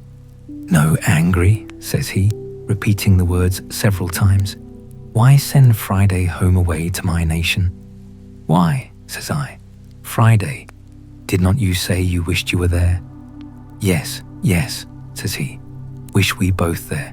No wish Friday there, no master there." In a word, he would not think of going there without me. "I go there Friday," says I. "What shall I do there?" He turned very quick upon me at this. "You do great deal much good," says he. "You teach wild mans be good, sober, tame mans. You tell them know God, pray God, and live new life." "Alas, Friday," says I, "thou knowest not what thou sayest. I am but an ignorant man myself." "Yes, yes," says he. "You teach me good. You teach them good." "No, no, Friday," says I. "You shall go without me. Leave me here to live by myself, as I did before." He looked confused again at that word, and running to one of the hatchets which he used to wear, he takes it up hastily and gives it to me. "What must I do with this?" says I to him. "You take kill Friday," says he. "What must kill you for?" said I again. He returns very quick. "What you send Friday away for? Take kill Friday, no send Friday away." This he spoke so earnestly that I saw tears stand in his eyes. In a word, I so plainly discovered the utmost affection in him to me, and a firm resolution in him, that I told him then and often after that I would never send him away from me if he was willing to stay with me. Upon the whole, as I found by all his discourse a settled affection to me, and that nothing could part him from me, so I found all the foundation of his desire to go to his own country was laid in his ardent affection to the people, and his hopes of my doing them good, a thing which, as I had no notion of myself, so I had not the least thought or intention or desire of undertaking it. But still I found a strong inclination to attempting my escape, founded on the supposition gathered from the discourse that there were 17 bearded men there, and therefore, without any more delay, I went to work with Friday to find out a great tree proper to fell and make a large periagua or canoe to undertake the voyage. There were trees enough in the island to have built a little fleet, not of periaguas or canoes, but even of good large vessels. But the main thing I looked at was to get one so near the water that we might launch it when it was made, to avoid the mistake I committed at first. At last, Friday pitched upon a tree, for I found he knew much better than I what kind of wood was fittest for it, nor can I tell to this day what wood to call the tree we cut down, except that it was very like the tree we call fustic, or between that and the Nicaragua wood, for it was much of the same color and smell. Friday wished to burn the hollow or cavity of this tree out to make it for a boat, but I showed him how to cut it with tools, which, after I had showed him how to use, he did very handily, and in about a month's hard labor we finished it and made it very handsome, especially when, with our axes, which I showed him how to handle, we cut and hewed the outside into the true shape of a boat. After this, however, it cost us near a fortnight's time to get her along, as it were inch by inch, upon great rollers into the water. But when she was in, she would have carried 20 men with great ease. When she was in the water, though she was so big, it amazed me to see with what dexterity and how swift my man Friday could manage her, turn her, and paddle her along. So I asked him if he would, and if we might venture over in her. Yes, he said, we venture over in her very well, though great blow wind. However, I had a further design that he knew nothing of, and that was to make a mast and a sail, and to fit her with an anchor and cable. As to a mast, that was easy enough to get, so I pitched upon a straight young cedar tree, which I found near the place, and which there were great plenty of in the island, and I set Friday to work to cut it down, and gave him directions how to shape and order it. But as to the sail, that was my particular care.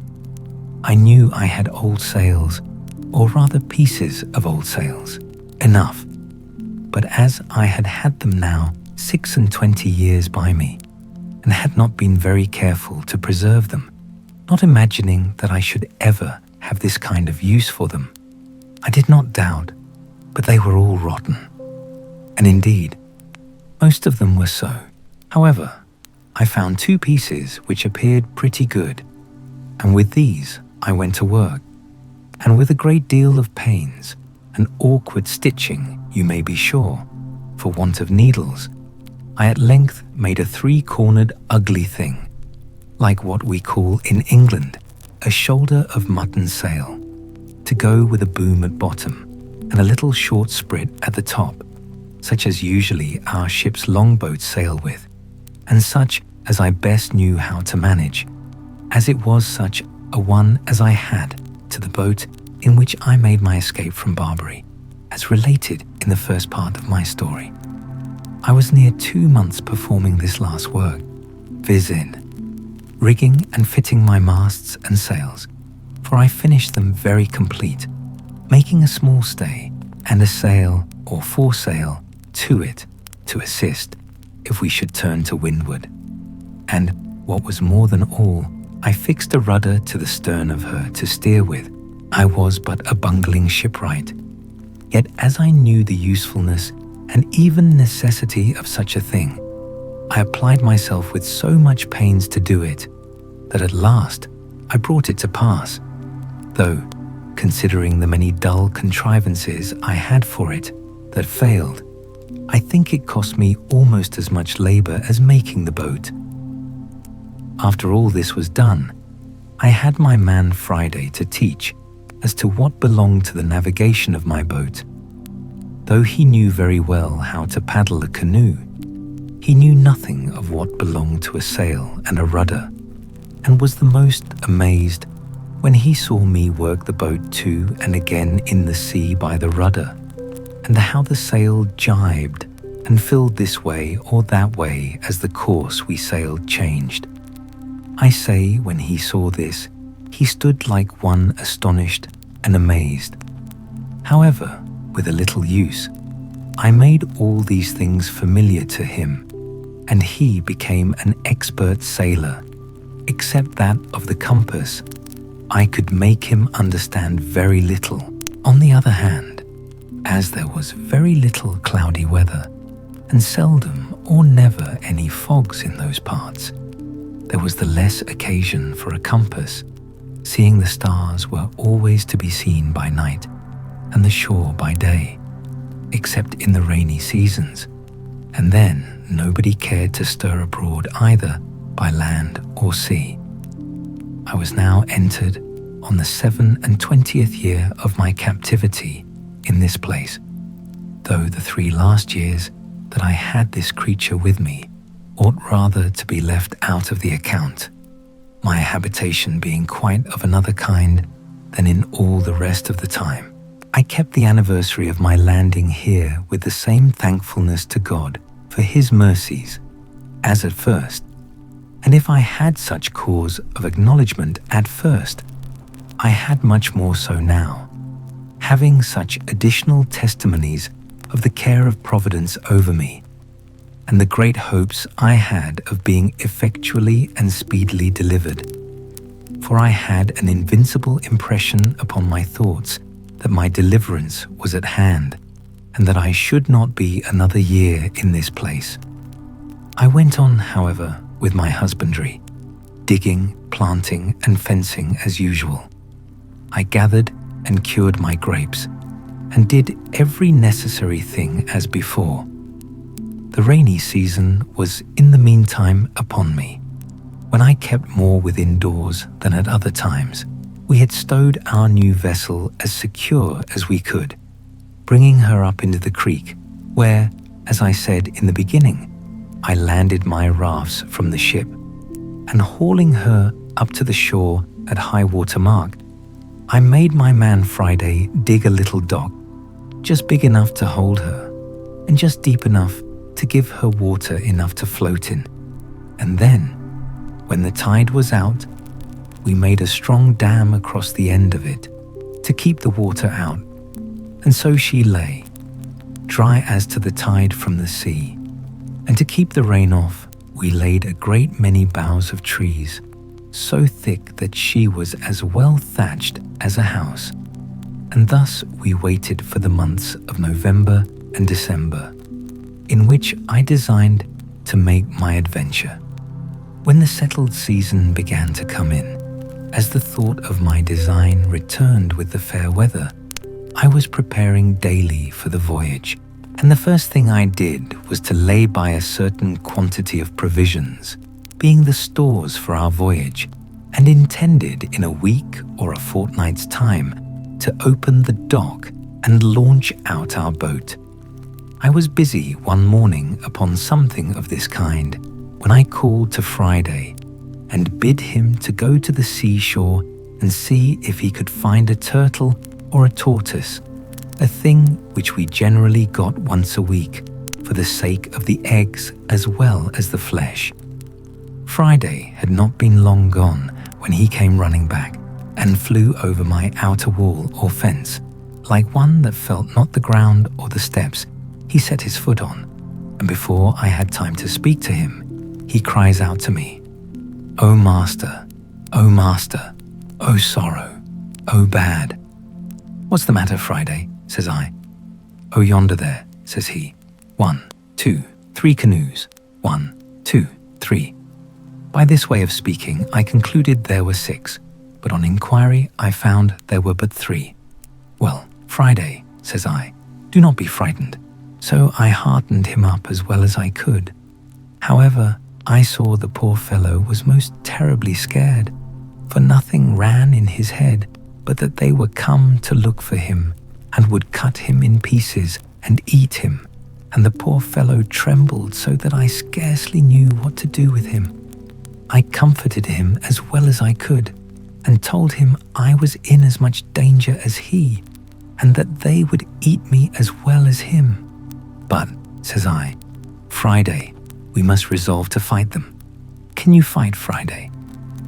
"Me shoot," says he, "but there come many great number." "No matter for that," said I again. "Our guns will fright them that we do not kill." So I asked him whether, if I resolved to defend him, he would defend me and stand by me and do just as I bid him. He said, "Me die when you bid die, master."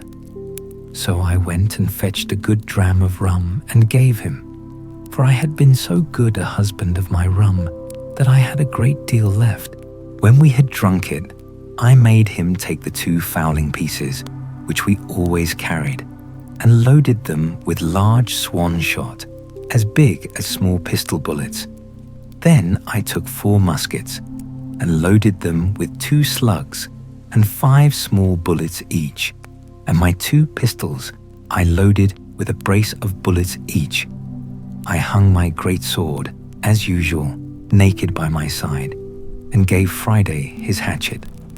When I had thus prepared myself, I took my perspective glass and went up to the side of the hill to see what I could discover, and I found quickly by my glass that there were 21 savages, 3 prisoners, and 3 canoes, and that their whole business seemed to be the triumphant banquet upon these 3 human bodies.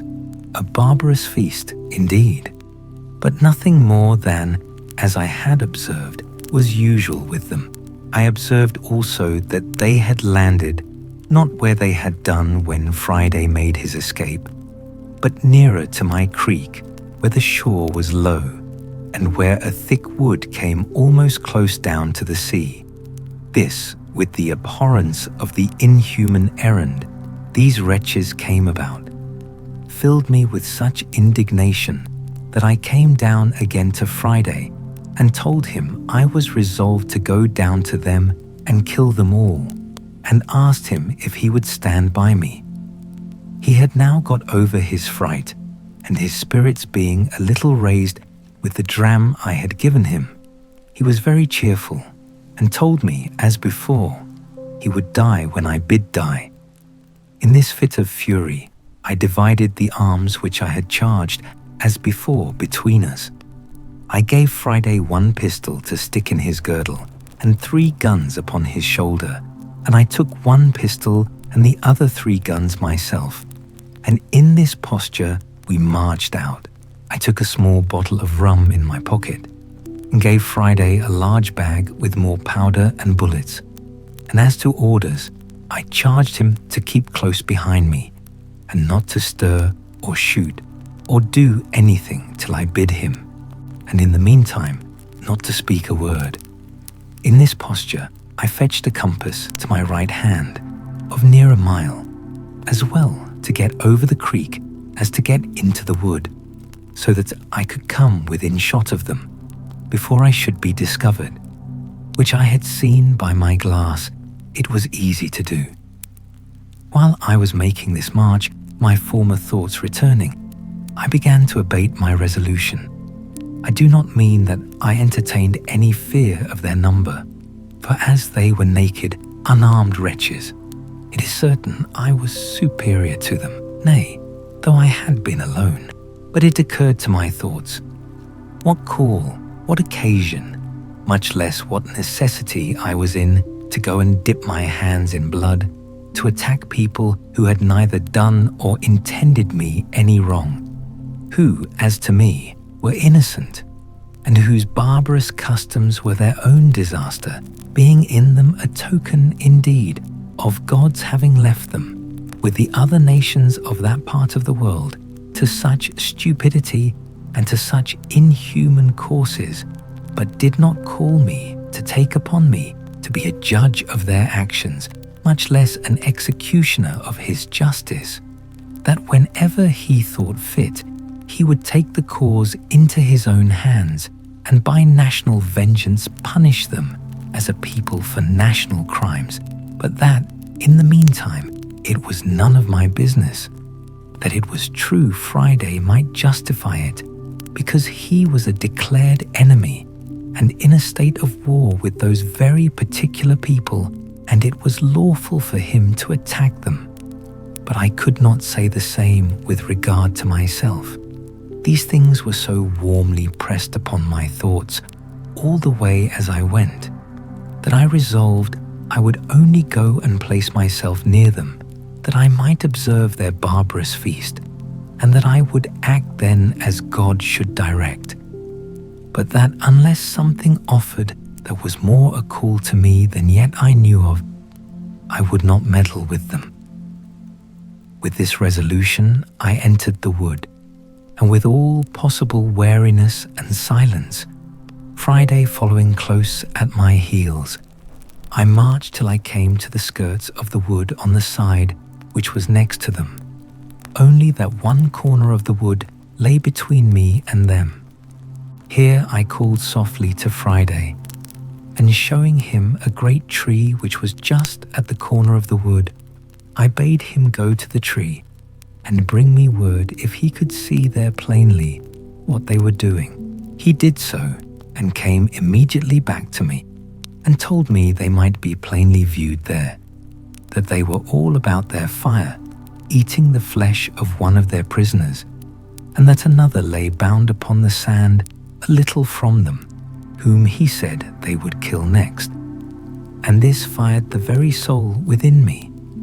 He told me it was not one of their nation, but one of the bearded men he had told me of, that came to their country in the boat. I was filled with horror at the very naming of the white-bearded man, and going to the tree, I saw plainly by my glass a white man, who lay upon the beach of the sea with his hands and his feet tied with flags, or things like rushes, and that he was an European, and had clothes on. There was another tree, and a little thicket beyond it, about 50 yards nearer to them than the place where I was, which, by going a little way about, I saw I might come at undiscovered, and that then I should be within half a shot of them. So I withheld my passion, though I was indeed enraged to the highest degree, and going back about 20 paces, I got behind some bushes, which held all the way till I came to the other tree, and then came to a little rising ground, which gave me a full view of them at the distance of about 80 yards. I had now not a moment to lose, for 19 of the dreadful wretches sat upon the ground, all close huddled together, and had just sent the other two to butcher the poor Christian, and bring him perhaps limb by limb to their fire, and they were stooping down to untie the bands at his feet. I turned to Friday. "Now, Friday," said I, "do as I bid thee." Friday said he would. "Then, Friday," says I, "do exactly as you see me do, fail in nothing." So I set down one of the muskets and the fowling piece upon the ground, and Friday did the like by his, and with the other musket I took my aim at the savages, bidding him to do the like. Then asking him if he was ready, he said, "Yes." "Then fire at them," said I, and at the same moment I fired also. Friday took his aim so much better than I, that on the side that he shot, he killed 2 of them and wounded 3 more. And on my side, I killed 1 and wounded 2.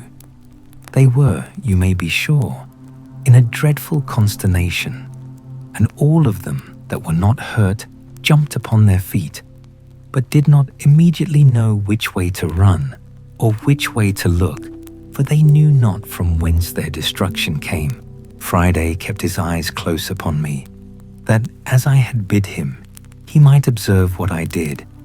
So as soon as the first shot was made, I threw down the piece and took up the fowling piece, and Friday did the like. He saw me cock and present. He did the same again. "Are you ready, Friday?" said I. "Yes," says he. "Let fly then," says I, "in the name of God." And with that, I fired again among the amazed wretches, and so did Friday. And as our pieces were now loaded with what I call swan shot, or small pistol bullets, we found only 2 drop.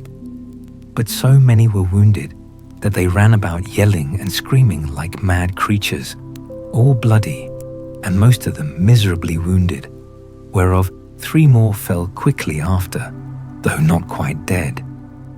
"Now, Friday," says I, laying down the discharge pieces and taking up the musket which was yet loaded, "follow me," which he did with a great deal of courage, upon which I rushed out of the wood and showed myself, and Friday close at my foot.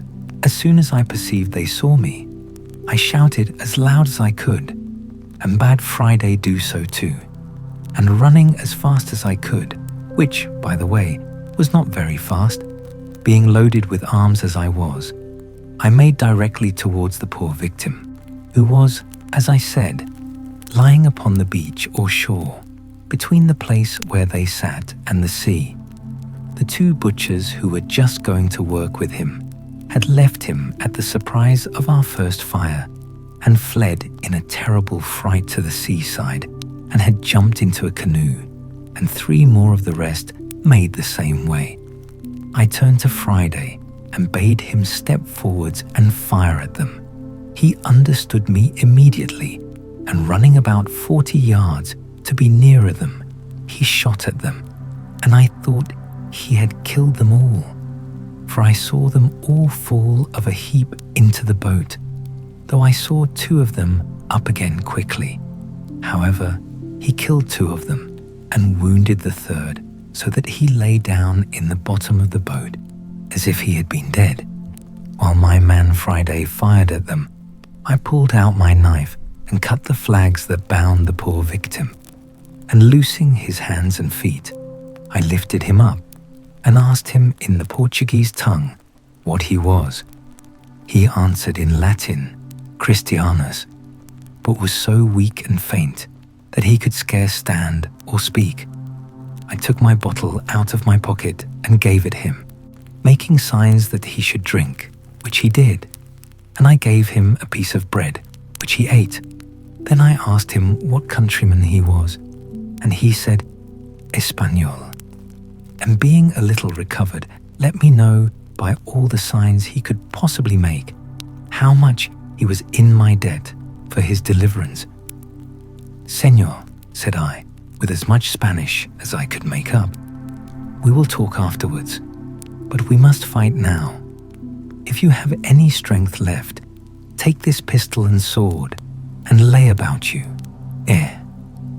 He took them very thankfully, and no sooner had he the arms in his hands, but as if they had put new vigour into him, he flew upon his murderers like a fury, and had cut 2 of them in pieces in an instant. For the truth is, as the whole was a surprise to them, so the poor creatures were so much frightened with the noise of our pieces that they fell down for mere amazement and fear, and had no more power to attempt their own escape than their flesh had to resist our shot. And that was the case of those 5 that Friday shot at in the boat. For as 3 of them fell with the hurt they received, so the other 2 fell with the fright. I kept my piece in my hand still without firing, being willing to keep my charge ready, because I had given the Spaniard my pistol and sword. So I called to Friday and bade him run up to the tree from whence we first fired, and fetch the arms which lay there that had been discharged, which he did with great swiftness. And then giving him my musket, I sat down myself to load all the rest again, and bade them come to me when they wanted.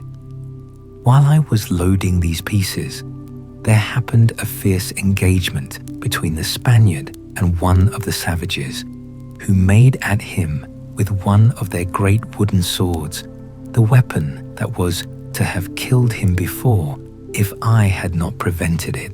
The Spaniard, who was as bold and brave as could be imagined, though weak, had fought the Indian a good while, and had cut 2 great wounds on his head. But the savage, being a stout, lusty fellow, closing in with him, had thrown him down, being faint, and was wringing my sword out of his hand, when the Spaniard, though undermost, wisely quitting the sword, drew the pistol from his girdle, shot the savage through the body, and killed him upon the spot, before I, who was running to help him, could come near him. Friday, being now left to his liberty, pursued the flying wretches, with no weapon in his hand but his hatchet, and with that he dispatched those 3 who, as I said before, were wounded at first and fallen, and all the rest he could come up with. And the Spaniard, coming to me for a gun, I gave him one of the fowling pieces, with which he pursued 2 of the savages, and wounded them both. But as he was not able to run, they both got from him into the wood, where Friday pursued them, and killed one of them. But the other was too nimble for him, and though he was wounded, yet had plunged himself into the sea, and swam with all his might off to those 2 who were left in the canoe, which 3 in the canoe, with one wounded, that we knew not whether he died or no, were all that escaped our hands of 21. The account of the whole is as follows: 3 killed at our first shot from the tree, 2 killed at the next shot, 2 killed by Friday in the boat, 2 killed by Friday of those at first wounded, 1 killed by Friday in the wood, 3 killed by the Spaniard, 4 killed, being found dropped here and there, of the wounds, or killed by Friday in his chase of them. 4 escaped in the boat, whereof 1 wounded, if not dead, 21 in all.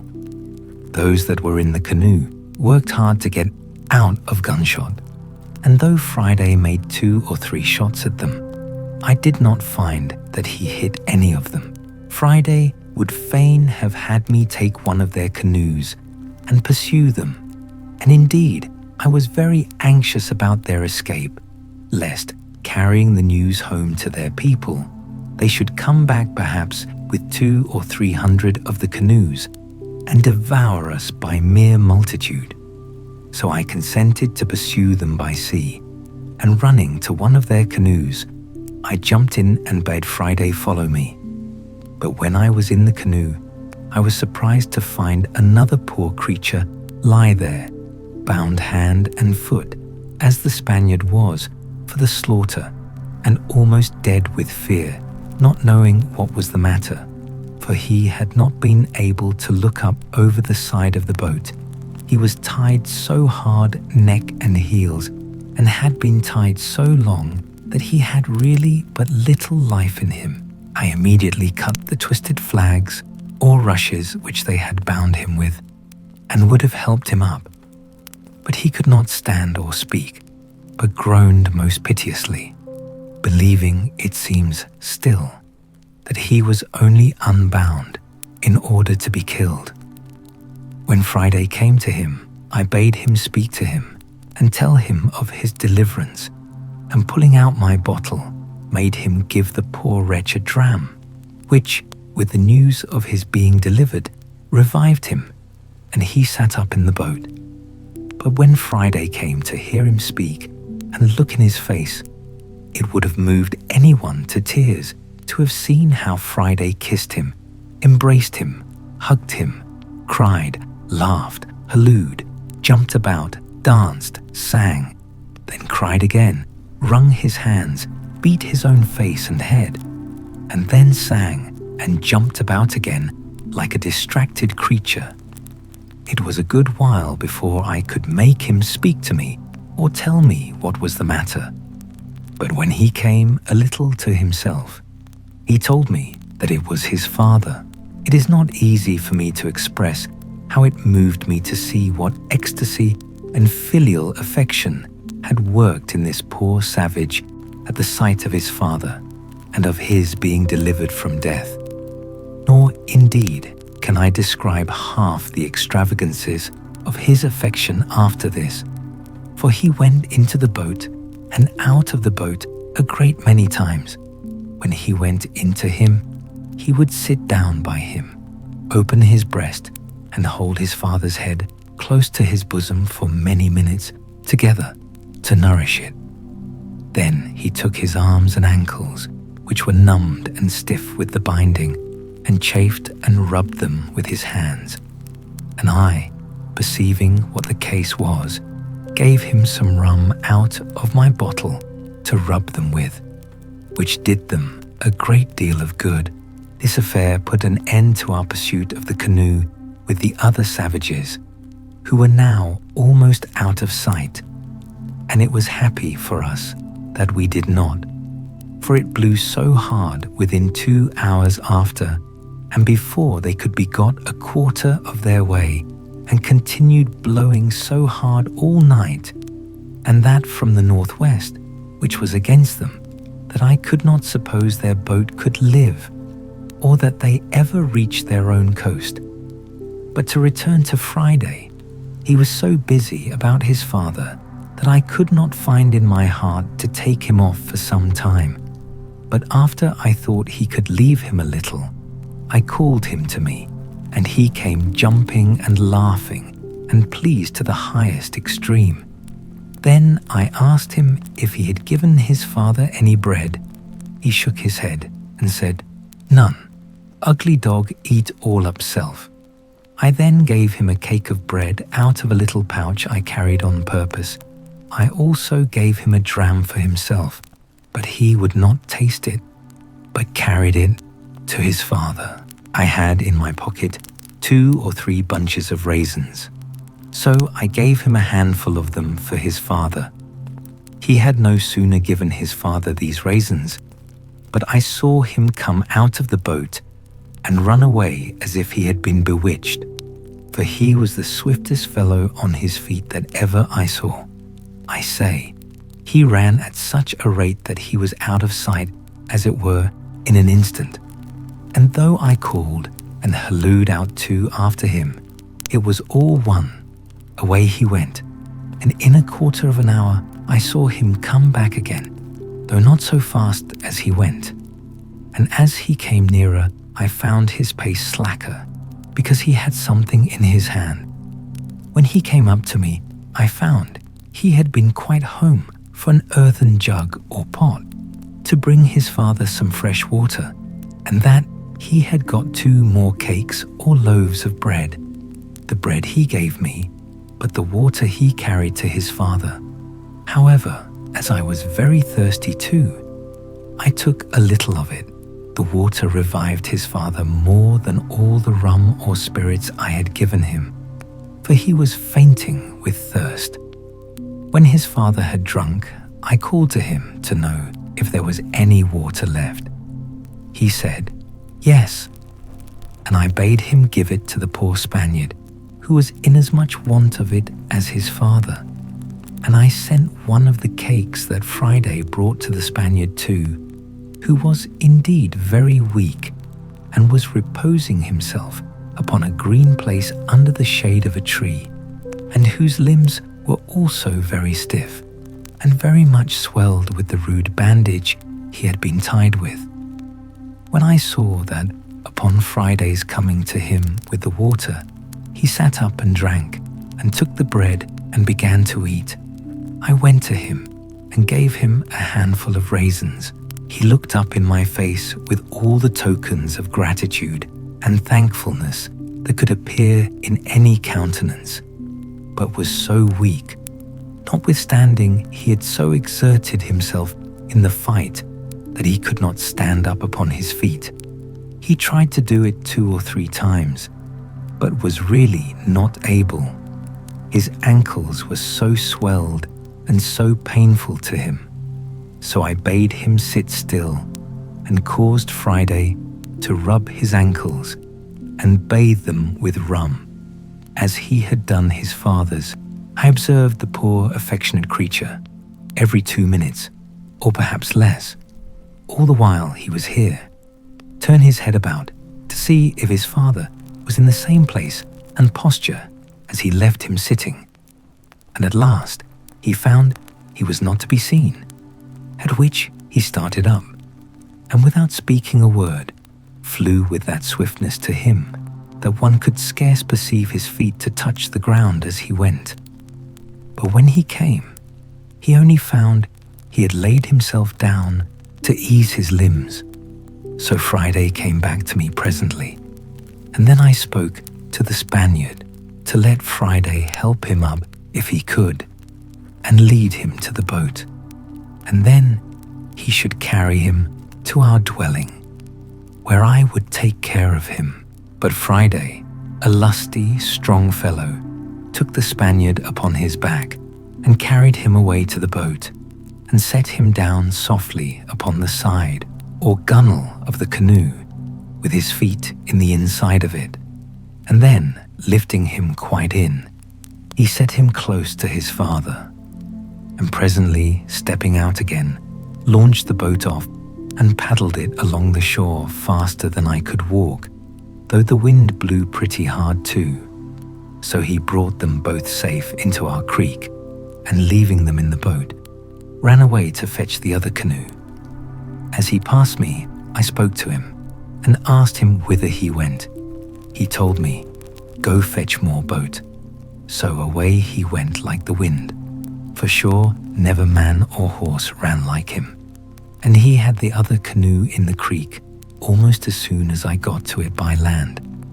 So he wafted me over, and then went to help our new guests out of the boat, which he did. But they were neither of them able to walk, so that poor Friday knew not what to do. To remedy this, I went to work in my thought, and calling to Friday to bid them sit down on the bank while he came to me, I soon made a kind of hand-barrow to lay them on, and Friday and I carried them both up together upon it between us. But when we got them to the outside of our wall or fortification, we were at a worse loss than before, for it was impossible to get them over, and I was resolved not to break it down. So I set to work again, and Friday and I, in about 2 hours' time, made a very handsome tent, covered with old sails, and above that with boughs of trees, being in the space without our outward fence, and between that and the grove of young wood which I had planted. And here we made them 2 beds of such things as I had, viz., of good rice straw, with blankets laid upon it to lie on, and another to cover them. On each bed, my island was now peopled, and I thought myself very rich in subjects, and it was a merry reflection, which I frequently made, how like a king I looked. First of all, the whole country was my own property, so that I had an undoubted right of dominion. Secondly, my people were perfectly subjected. I was absolutely lord and lawgiver. They all owed their lives to me, and were ready to lay down their lives if there had been occasion for it, for me. It was remarkable too, I had but 3 subjects, and they were of 3 different religions. My man Friday was a Protestant, his father was a pagan and a cannibal, and the Spaniard was a papist. However, I allowed liberty of conscience throughout my dominions. But this is by the way. As soon as I had secured my 2 weak, rescued prisoners and given them shelter and a place to rest them upon, I began to think of making some provision for them. And the first thing I did, I ordered Friday to take a yearling goat, betwixt a kid and a goat, out of my particular flock, to be killed. When I cut off the hinder quarter and chopping it into small pieces, I set Friday to work to boiling and stewing, and made them a very good dish, I assure you, of flesh and broth. And as I cooked it without doors, for I made no fire within my inner wall, so I carried it all into the new tent, and having set a table there for them, I sat down and ate my own dinner also with them, and as well as I could, cheered them and encouraged them. Friday was my interpreter, especially to his father, and indeed to the Spaniard too. For the Spaniard spoke the language of the savages pretty well.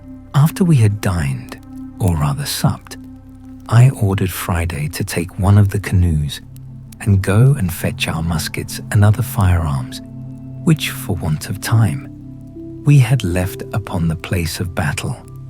And the next day, I ordered him to go and bury the dead bodies of the savages, which lay open to the sun and would presently be offensive. I also ordered him to bury the horrid remains of their barbarous feast, which I could not think of doing myself. Nay, I could not bear to see them if I went that way, all which he punctually performed, and effaced the very appearance of the savages being there, so that when I went again, I could scarce know where it was, otherwise than by the corner of the wood pointing to the place. I then began to enter into a little conversation with my 2 new subjects, and first, I set Friday to inquire of his father what he thought of the escape of the savages in that canoe, and whether we might expect a return of them, with a power too great for us to resist. His first opinion was that the savages in the boat never could live out the storm which blew that night they went off, but must of necessity be drowned, or driven south to those other shores, where they were as sure to be devoured as they were to be drowned if they were cast away. But as to what they would do if they came safe on shore, he said he knew not, but it was his opinion that they were so dreadfully frightened with the manner of their being attacked, the noise and the fire, that he believed they would tell the people they were all killed by thunder and lightning, not by the hand of man, and that the 2 which appeared, viz., Friday and I, were 2 heavenly spirits, or furies, come down to destroy them, and not men with weapons. This, he said, he knew, because he heard them all cry out so in their language, one to another, for it was impossible for them to conceive that a man could dart fire and speak thunder and kill at a distance without lifting up the hand, as was done now. And this old savage was in the right. For, as I understood since, by other hands, the savages never attempted to go over to the island afterwards. They were so terrified with the accounts given by those 4 men, for it seems they did escape the sea, that they believed whoever went to that enchanted island would be destroyed with fire from the gods. This, however, I knew not, and therefore was under continual apprehensions for a good while, and kept always upon my guard with all my army. For as there were now 4 of us, I would have ventured upon 100 of them, fairly in the open field at any time. Chapter 17. Visit of Mutineers. In a little time, however, no more canoes appearing, the fear of their coming wore off, and I began to take my former thoughts of a voyage to the main into consideration. being likewise assured by Friday's father that I might depend upon good usage from their nation on his account, if I would go. But my thoughts were a little suspended when I had a serious discourse with the Spaniard, and when I understood that there were 16 more of his countrymen and Portuguese, who, having been cast away and made their escape to that side, lived there at peace, indeed, with the savages, but were very sore put to it for necessaries, and, indeed, for life. I asked him all the particulars of their voyage, and found they were a Spanish ship, bound from the Rio de la Plata to the Havana, being directed to leave their loading there, which was chiefly hides and silver, and to bring back what European goods they could meet with there, that they had 5 Portuguese seamen on board, whom they took out of another wreck, that 5 of their own men were drowned when first the ship was lost, and that these escaped through infinite dangers and hazards, and arrived almost starved on the cannibal coast, where they expected to have been devoured every moment. He told me they had some arms with them, but they were perfectly useless, for that they had neither powder nor ball, the washing of the sea having spoiled all their powder, but a little which they used at their first landing to provide themselves with some food. I asked him what he thought would become of them there, and if they had formed any design of making their escape. He said they had many consultations about it, but that having neither vessel nor tools to build one, nor provisions of any kind, their counsels always ended in tears and despair. I asked him how he thought they would receive a proposal from me, which might tend towards an escape, and whether, if they were all here, it might not be done. I told him with freedom I feared mostly their treachery and ill usage of me if I put my life in their hands, for that gratitude was no inherent virtue in the nature of man, nor did men always square their dealings by the obligations they had received so much as they did by the advantages they expected. I told him it would be very hard that I should be made the instrument of their deliverance, and that they should afterwards make me their prisoner in New Spain, where an Englishman was certain to be made a sacrifice. What necessity or what accident soever brought him thither, and that I had rather be delivered up to the savages and be devoured alive than fall into the merciless claws of the priests and be carried into the Inquisition. I added that otherwise I was persuaded if they were all here, we might, with so many hands, build a bark large enough to carry us all away, either to the Brazils southward, or to the islands or Spanish coast northward. But that if in requital they should, when I had put weapons into their hands, carry me by force among their own people, I might be ill used for my kindness to them, and make my case worse than it was before.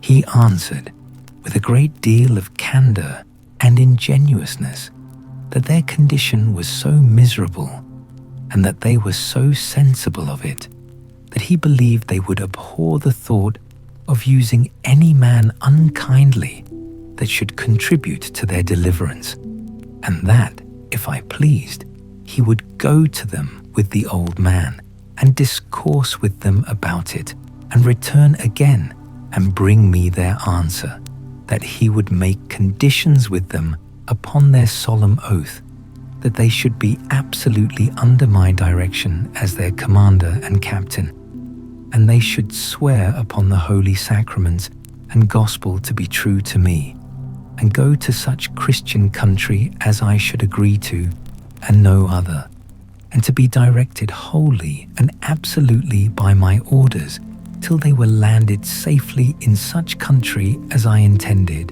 and that he would bring a contract from them under their hands for that purpose, Then he told me he would first swear to me himself that he would never stir from me as long as he lived till I gave him orders, and that he would take my side to the last drop of his blood if there should happen the least breach of faith among his countrymen. He told me they were all of them very civil, honest men, and they were under the greatest distress imaginable, having neither weapons nor clothes nor any food, but at the mercy and discretion of the savages, out of all hopes of ever returning to their own country, and that he was sure if I would undertake their relief, they would live and die by me. Upon these assurances, I resolved to venture to relieve them, if possible, and to send the old savage and the Spaniard over to them to treat. But when we had got all things in readiness to go, the Spaniard himself started an objection, which had so much prudence in it on one hand, and so much sincerity on the other hand, that I could not but be very well satisfied in it, and by his advice put off the deliverance of his comrades for at least half a year. The case was thus.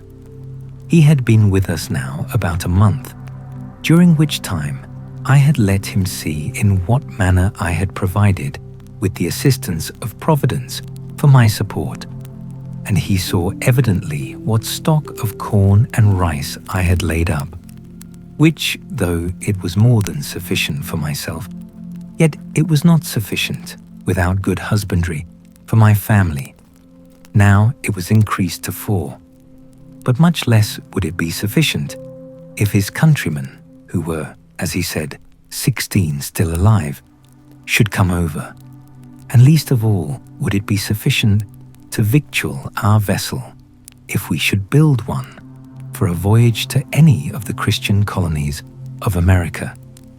So he told me he thought it would be more advisable to let him and the other 2 dig and cultivate some more land, as much as I could spare seed to sow, and that we should wait another harvest, that we might have a supply of corn for his countrymen when they should come, for want might be a temptation to them to disagree or not to think themselves delivered, otherwise than out of one difficulty into another.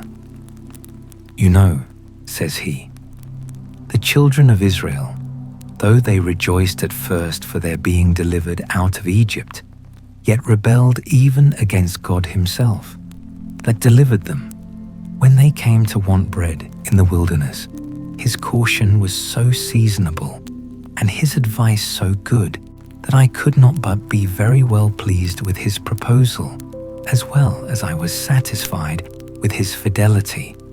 So we fell to digging, all 4 of us, as well as the wooden tools we were furnished with permitted, and in about a month's time, by the end of which it was seed time, we had got as much land cured and trimmed up as we sowed 22 bushels of barley on, and 16 jars of rice, which was, in short, all the seed we had to spare.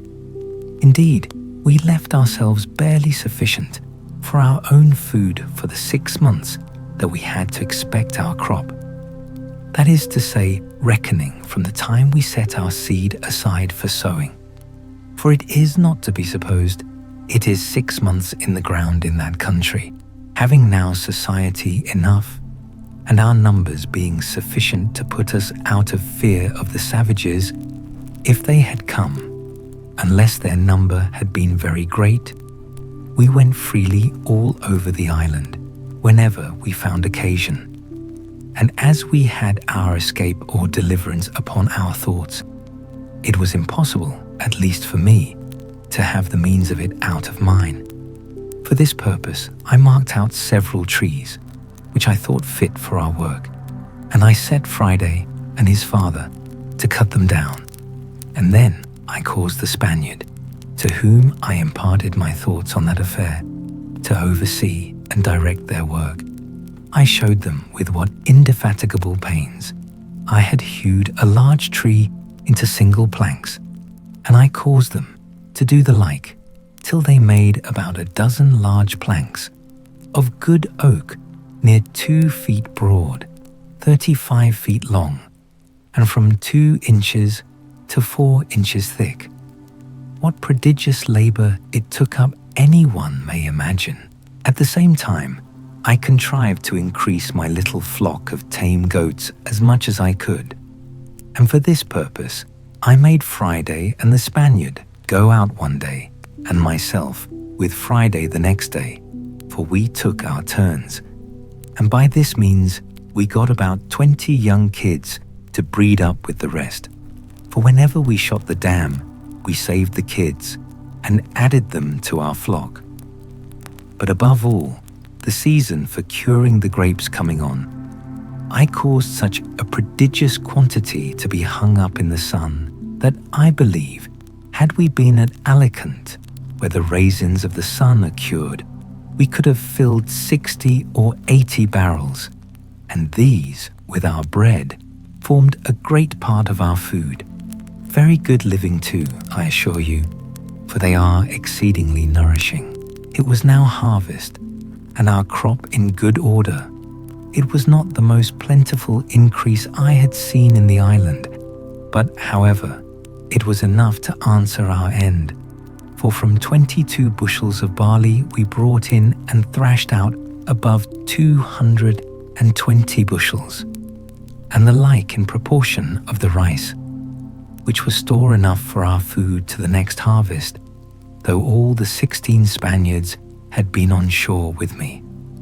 Or, if we had been ready for a voyage, it would very plentifully have victualled our ship to have carried us to any part of the world, that is to say, any part of America.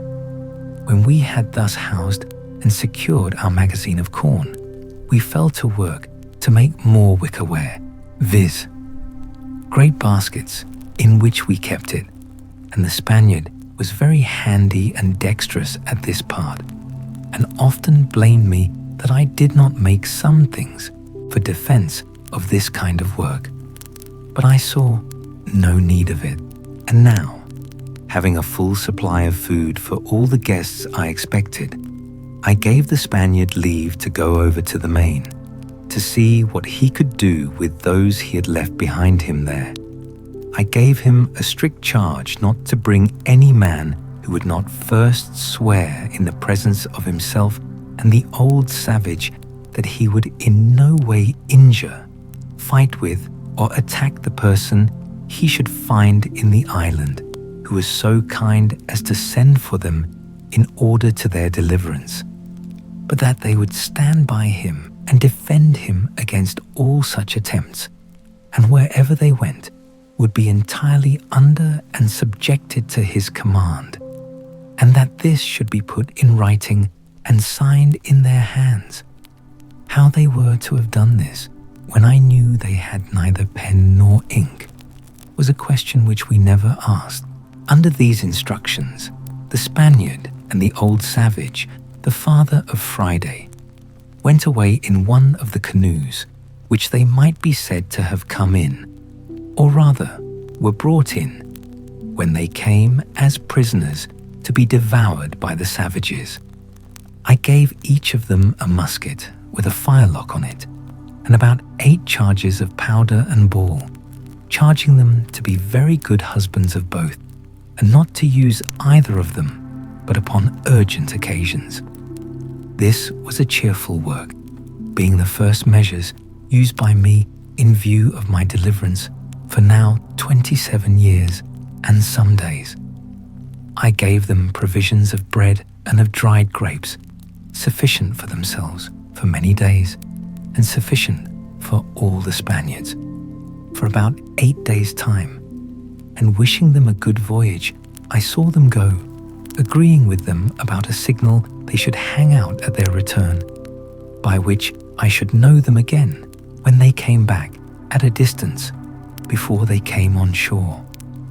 They went away with a fair gale on the day that the moon was at full, by my account in the month of October. But as for an exact reckoning of days, after I had once lost it, I could never recover it again. nor had I kept even the number of years so punctually as to be sure I was right. Though, as it proved, when I afterwards examined my account, I found I had kept a true reckoning of years. It was no less than 8 days I had waited for them, when a strange and unforeseen accident intervened, of which the like has not, perhaps, been heard of in history. I was fast asleep in my hutch one morning, when my man Friday came running into me and called aloud, "Master, master, they are come, they are come." I jumped up, and regardless of danger, I went, as soon as I could get my clothes on, through my little grove, which, by the way, was by this time grown to be a very thick wood. I say, regardless of danger, I went without my arms, which was not my custom to do. But I was surprised when, turning my eyes to the sea, I presently saw a boat at about 1.5 leagues distance, standing in for the shore, with a shoulder of mutton sail, as they call it, and the wind blowing pretty fair to bring them in. Also, I observed presently that they did not come from that side which the shore lay on, but from the southernmost end of the island. Upon this, I called Friday in, and bade him lie close, for these were not the people we looked for, and that we might not know yet whether they were friends or enemies.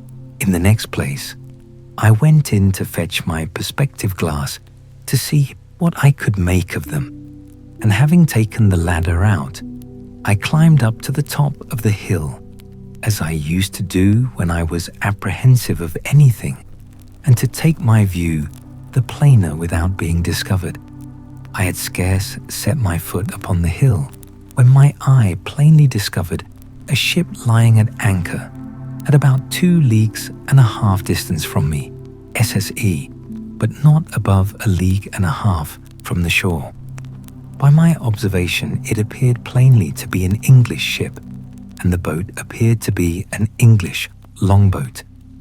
I cannot express the confusion I was in, though the joy of seeing a ship, and one that I had reason to believe was manned by my own countrymen, and consequently friends, was such as I cannot describe. But yet I had some secret doubts hung about me. I cannot tell from whence they came, bidding me keep upon my guard. In the first place, it occurred to me to consider what business an English ship could have in that part of the world, since it was not the way to or from any part of the world where the English had any traffic, and I knew there had been no storms to drive them in there in distress, and that if they were really English, it was most probable that they were here upon no good design, and that I had better continue as I was than fall into the hands of thieves and murderers. Let no man despise the secret hints and notices of danger which sometimes are given him when he may think there is no possibility of its being real. That such hints and notices are given us, I believe few that have made any observation of things can deny. That they are certain discoveries of an invisible world and a converse of spirits, we cannot doubt. And if the tendency of them seems to be to warn us of danger, why should we not suppose they are from some friendly agent, whether supreme or inferior and subordinate is not the question, and that they are given for our good? The present question abundantly confirms me in the justice of this reasoning. For had I not been made cautious by this secret admonition, come it from whence it will, I had been done inevitably, and in a far worse condition than before, as you will see presently. I had not kept myself long in this posture, till I saw the boat draw near the shore, as if they looked for a creek to thrust in at, for the convenience of landing. However, as they did not come quite far enough, They did not see the little inlet where I formerly landed my rafts, but ran their boat on shore upon the beach at about half a mile from me, which was very happy for me, for otherwise they would have landed just at my door, as I may say, and would soon have beaten me out of my castle, and perhaps have plundered me of all I had. When they were on shore, I was fully satisfied they were Englishmen, at least most of them. One or two I thought were Dutch, but it did not prove so. There were in all 11 men, whereof 3 of them I found were unarmed, and as I thought, bound. And when the first 4 or 5 of them were jumped on shore, they took those 3 out of the boat as prisoners. One of the 3 I could perceive using the most passionate gestures of entreaty, affliction, and despair, even to a kind of extravagance. The other 2 I could perceive lifted up their hands sometimes and appeared concerned indeed, but not to such a degree as the first. I was perfectly confounded at the sight and knew not what the meaning of it should be. Friday called out to me in English as well as he could, "O master, you see Englishmans eat prisoner as well as savage mans." "Why, Friday," says I, "do you think they are going to eat them then?" "Yes," says Friday, "they will eat them. Tear." "No, no," says I, "Friday, I'm afraid they will murder them indeed, but you may be sure they will not eat them." All this while, I had no thought of what the matter really was, but stood trembling with the horror of the sight, expecting every moment when the 3 prisoners should be killed. Nay, once I saw one of the villains lift up his arm with a great cutlass, as the seamen call it, or sword, to strike one of the poor men, and I expected to see him fall every moment, at which all the blood in my body seemed to run chill in my veins. I wished heartily now for the Spaniard and the savage that had gone with him, or that I had any way to have come undiscovered within shot of them, that I might have secured the 3 men, for I saw no firearms they had among them. But it fell out to my mind another way. After I had observed the outrageous usage of the 3 men by the insolent seamen, I observed the fellows run scattering about the island, as if they wanted to see the country. I observed that the 3 other men had liberty to go also where they pleased, but they sat down all 3 upon the ground, very pensive, and looked like men in despair. This put me in mind of the first time when I came on shore, and began to look about me, how I gave myself over for lost, how wildly I looked round me, what dreadful apprehensions I had, and how I lodged in the tree all night for fear of being devoured by wild beasts. As I knew nothing that night of the supply I was to receive by the providential driving of the ship nearer the land by the storms and tide, by which I have since been so long nourished and supported. So these 3 poor desolate men knew nothing how certain of deliverance and supply they were, how near it was to them, and how effectually and really they were in a condition of safety at the same time that they thought themselves lost and their case desperate. So little do we see before us in the world, and so much reason have we to depend cheerfully upon the great Maker of the world, that He does not leave His creatures so absolutely destitute, but that in the worst circumstances they have always something to be thankful for, and sometimes are nearer deliverance than they imagine. Nay, are even brought to their deliverance by the means by which they seem to be brought to their destruction. It was just at high water when these people came on shore, and while they rambled about to see what kind of a place they were in, They had carelessly stayed till the tide was spent and the water was ebbed considerably away, leaving their boat aground. They had left 2 men in the boat, who, as I found afterwards, having drunk a little too much brandy, fell asleep. However, one of them, waking a little sooner than the other and finding the boat too fast aground for him to stir it, hallooed out for the rest, who were straggling about, upon which they all soon came to the boat. But it was past all their strength to launch her, the boat being very heavy, and the shore on that side being a soft, oozy sand, almost like a quicksand.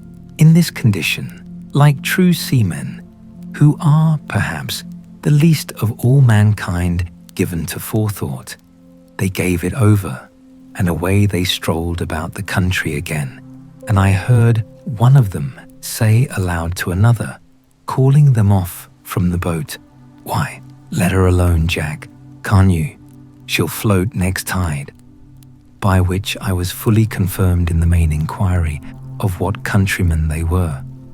All this while I kept myself very close, not once daring to stir out of my castle any farther than to my place of observation near the top of the hill, and very glad I was to think how well it was fortified.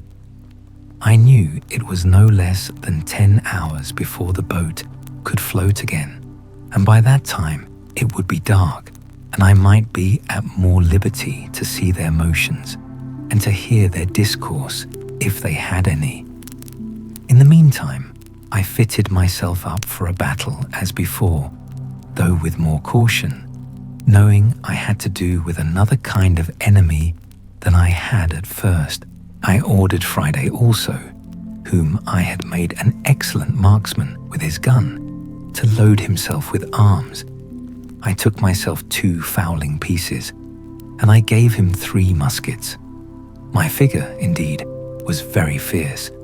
I had my formidable goatskin coat on, with the great cap I have mentioned, a naked sword by my side, 2 pistols in my belt, and a gun upon each shoulder.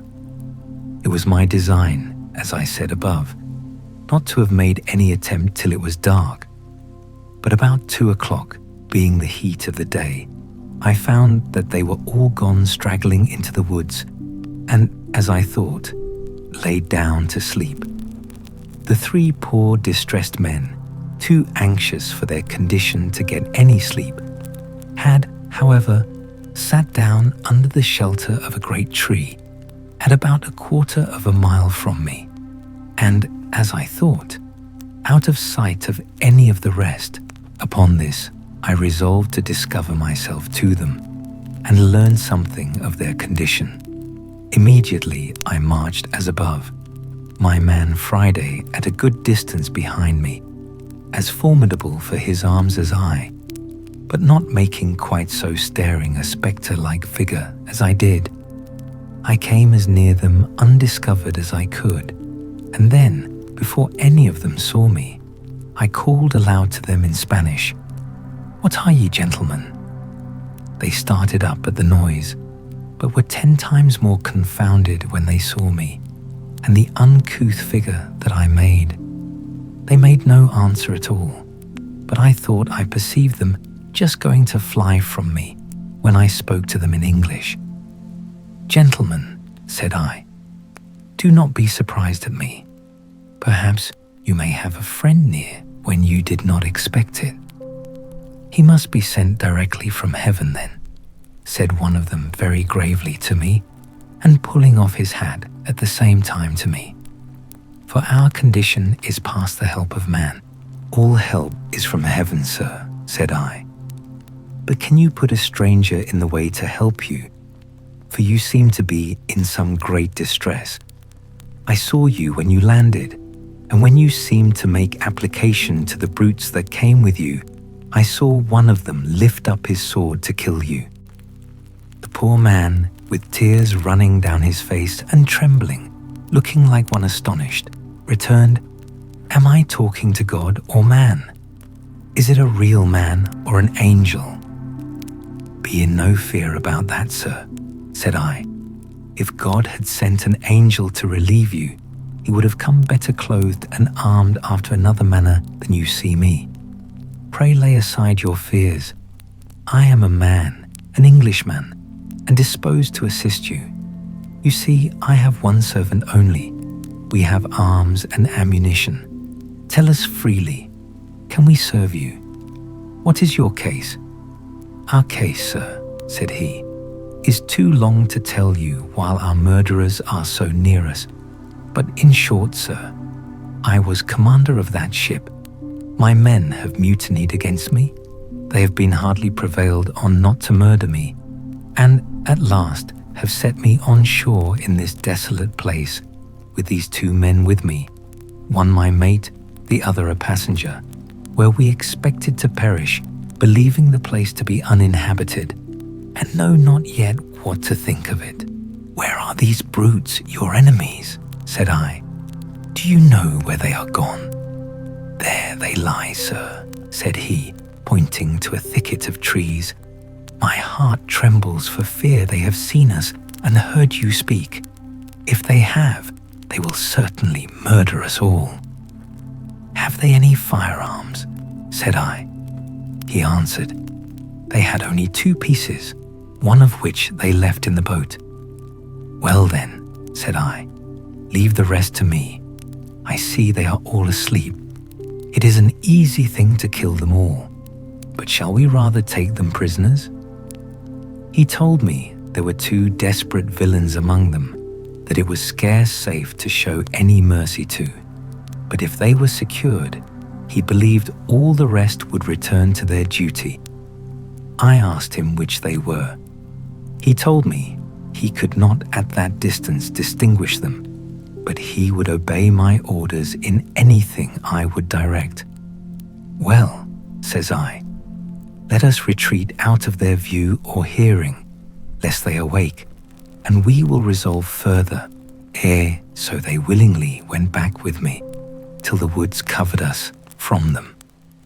Look you, sir, said I, if I venture upon your deliverance, are you willing to make 2 conditions with me? He anticipated my proposals by telling me that both he and the ship, if recovered, should be wholly directed and commanded by me in everything, and if the ship was not recovered, he would live and die with me in what part of the world soever I would send him. And the 2 other men said the same. Well, says I, my conditions are but 2. First, that while you stay in this island with me, you will not pretend to any authority here, and if I put arms in your hands, you will, upon all occasions, give them up to me, and do no prejudice to me or mine upon this island, and in the meantime be governed by my orders. Secondly, that if the ship is or may be recovered, you will carry me and my man to England passage free. He gave me all the assurances that the invention or faith of man could devise, that he would comply with these most reasonable demands, and besides would owe his life to me, and acknowledge it upon all occasions as long as he lived. Well then, said I, here are 3 muskets for you, with powder and ball. Tell me next what you think is proper to be done. He showed all the testimonies of his gratitude that he was able, but offered to be wholly guided by me.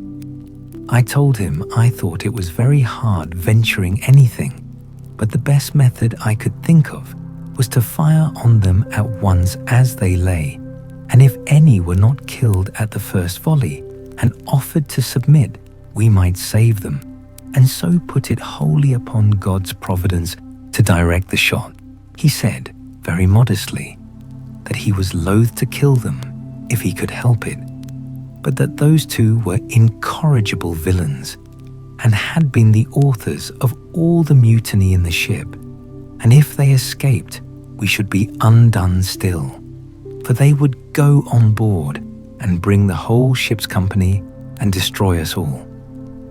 Well then, says I, Necessity legitimates my advice, for it is the only way to save our lives.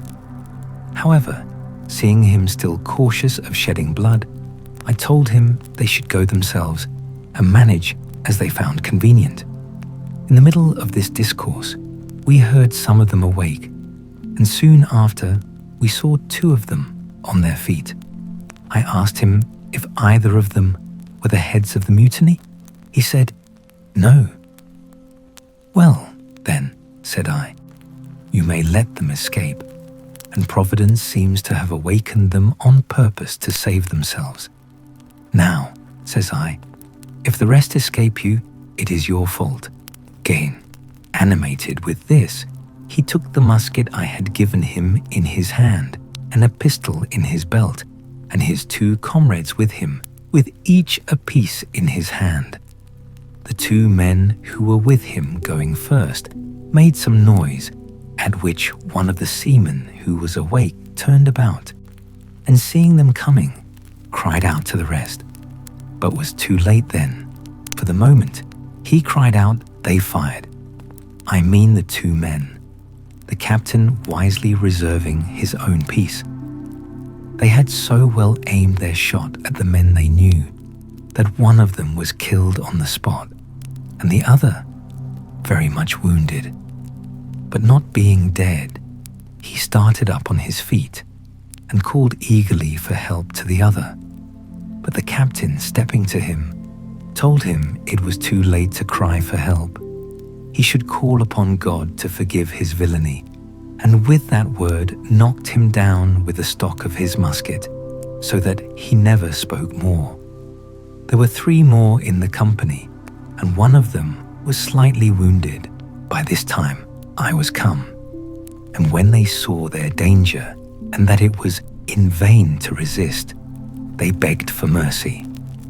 The captain told them he would spare their lives if they would give him an assurance of their abhorrence of the treachery they had been guilty of, and would swear to be faithful to him in recovering the ship, and afterwards in carrying her back to Jamaica, from whence they came.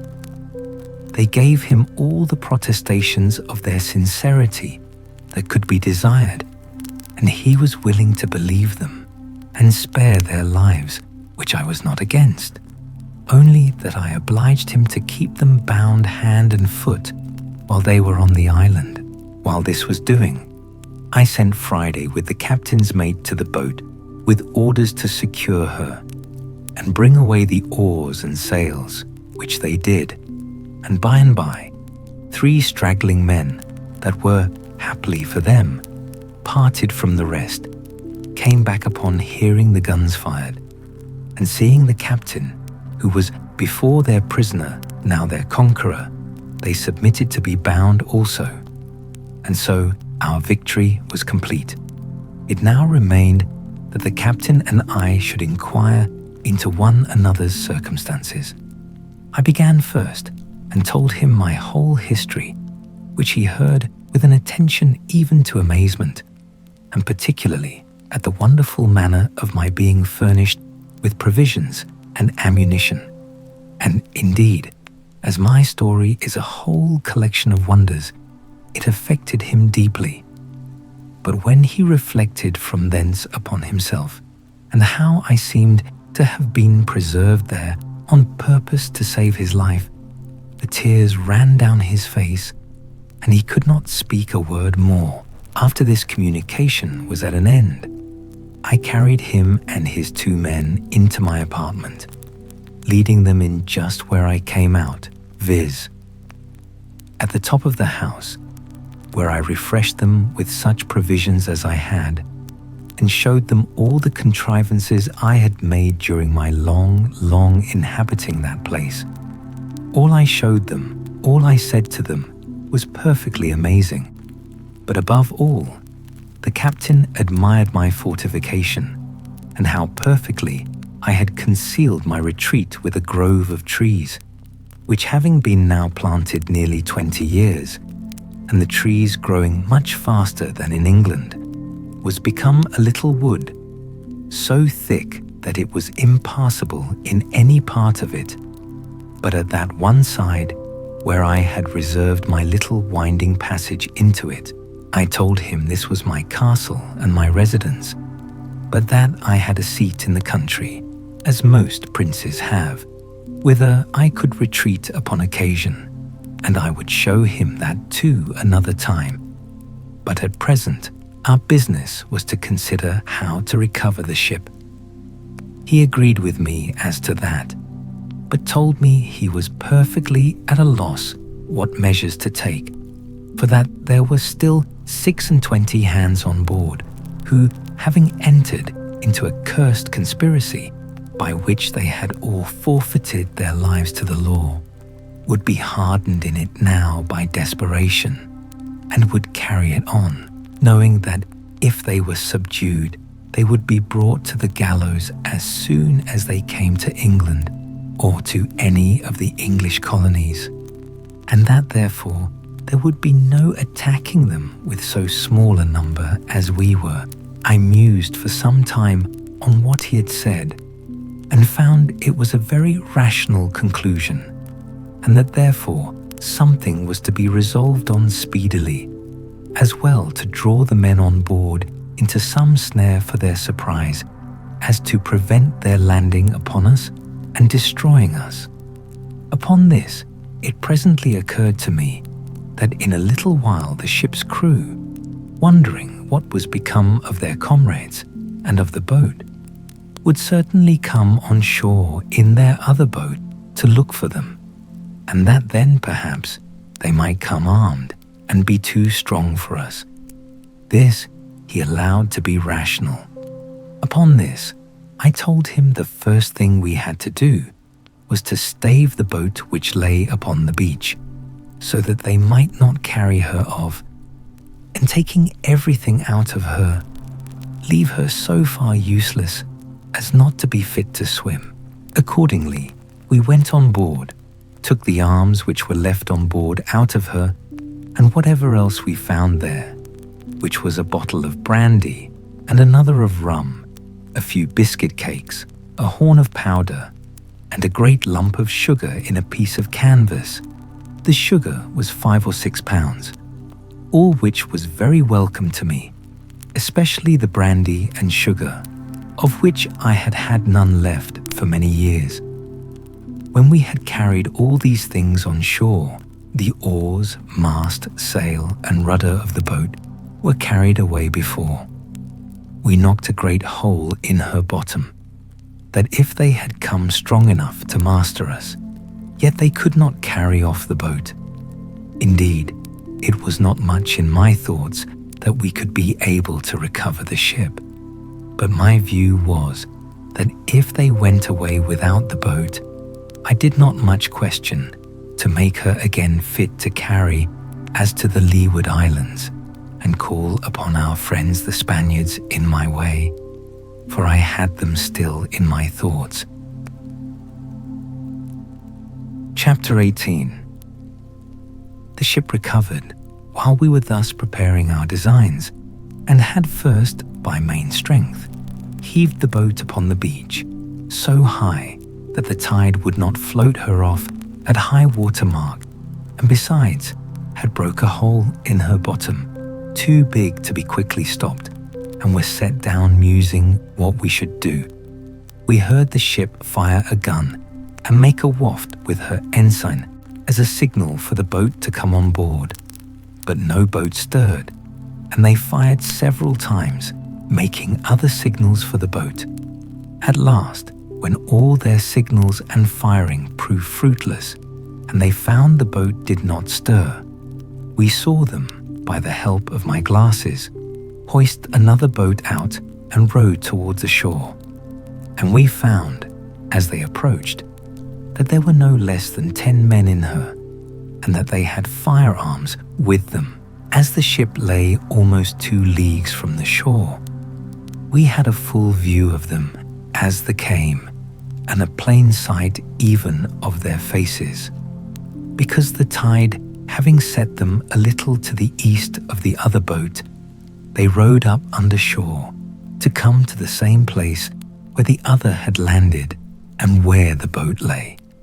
By this means, I say, we had a full view of them, and the captain knew the persons and characters of all the men in the boat, of whom, he said, there were 3 very honest fellows, who, he was sure, were led into this conspiracy by the rest, being overpowered and frightened, but that as for the boatswain, who it seems was the chief officer among them, and all the rest, they were as outrageous as any of the ship's crew, and were no doubt made desperate in their new enterprise, and terribly apprehensive he was that they would be too powerful for us.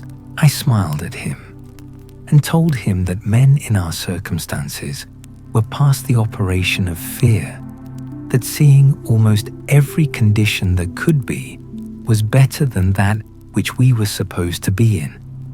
We ought to expect that the consequence, whether death or life, would be sure to be a deliverance. I asked him what he thought of the circumstances of my life, and whether a deliverance were not worth venturing for. And where, sir, said I, is your belief of my being preserved here on purpose to save your life, which elevated you a little while ago? For my part, said I, there seems to be but one thing amiss in all the prospect of it. What is that? Says she. Why? Said I. It is that, as you say, there are 3 or 4 honest fellows among them which should be spared. Had they been all of the wicked part of the crew, I should have thought God's providence had singled them out to deliver them into your hands. For depend upon it, every man that comes ashore is our own, and shall die or live as they behave to us. As I spoke this with a raised voice and cheerful countenance, I found it greatly encouraged him, so we set vigorously to our business. We had, upon the first appearance of the boats coming from the ship, considered of separating our prisoners, and we had, indeed, secured them effectually. 2 of them, of whom the captain was less assured than ordinary, I sent with Friday, and 1 of the 3 delivered men to my cave, where they were remote enough and out of danger of being heard or discovered, or of finding their way out of the woods if they could have delivered themselves. Here they left them bound, but gave them provisions, and promised them, if they continued there quietly, to give them their liberty in a day or 2, but that if they attempted their escape, they should be put to death without mercy. They promised faithfully to bear their confinement with patience, and were very thankful that they had such good usage as to have provisions and light left them. For Friday gave them candles, such as we made ourselves, for their comfort, and they did not know but that he stood sentinel over them at the entrance. The other prisoners had better usage. 2 of them were kept pinioned, indeed, because the captain was not able to trust them. But the other 2 were taken into my service upon the captain's recommendation, and upon their solemnly engaging to live and die with us. So with them and the 3 honest men, we were 7 men well armed, and I made no doubt we should be able to deal well enough with the 10 that were coming, considering that the captain had said there were 3 or 4 honest men among them also. As soon as they got to the place where their other boat lay, they ran their boat into the beach and came all on shore, hauling the boat up after them, which I was glad to see, for I was afraid they would rather have left the boat at an anchor some distance from the shore, with some hands in her to guard her, and so we should not be able to seize the boat. Being on shore, the first thing they did, they ran all to their other boat, and it was easy to see they were under a great surprise to find her stripped, as above, of all that was in her, and a great hole in her bottom. After they had mused a while upon this, they set up 2 or 3 great shouts, hallooing with all their might to try if they could make their companions hear. But all was to no purpose. Then they came all close in a ring and fired a volley of their small arms, which indeed we heard, and the echoes made the woods ring. But it was all one. Those in the cave, we were sure, could not hear, and those in our keeping, though they heard it well enough, yet durst give no answer to them. They were so astonished at the surprise of this that, as they told us afterwards, they resolved to go all on board again to their ship and let them know that the men were all murdered and the longboat staved. Accordingly, they immediately launched their boat again and got all of them on board. The captain was terribly amazed and even confounded at this, believing they would go on board the ship again and set sail, giving their comrades over for lost, and so he should still lose the ship, which he was in hopes we should have recovered. But he was quickly as much frightened the other way. They had not been long put off with the boat when we perceived them all coming on shore again. But with this new measure in their conduct, which it seems they consulted together upon, viz., to leave 3 men in the boat and the rest to go on shore and go up into the country to look for their fellows, this was a great disappointment to us. For now we were at a loss what to do, as our seizing those 7 men on shore would be no advantage to us if we let the boat escape, because they would row away to the ship, and then the rest of them would be sure to weigh and set sail, and so our recovering the ship would be lost. However, we had no remedy but to wait and see what the issue of things might present. The 7 men came on shore, and the 3 who remained in the boat put her off to a good distance from the shore, and came to an anchor to wait for them, so that it was impossible for us to come at them in the boat. Those that came on shore kept close together, marching towards the top of the little hill under which my habitation lay, and we could see them plainly, though they could not perceive us. We should have been very glad if they would have come nearer us, so that we might have fired at them, or that they would have gone farther off, that we might come abroad. But when they were come to the brow of the hill, where they could see a great way into the valleys and woods which lay towards the northeast part, and where the island lay lowest, they shouted and hallooed till they were weary, and not caring, it seems, to venture far from the shore, nor far from one another, they sat down together under a tree to consider it. Had they thought fit to have gone to sleep there, as the other part of them had done, they had done the job for us. But they were too full of apprehensions of danger to venture to go to sleep, though they could not tell what the danger was they had to fear.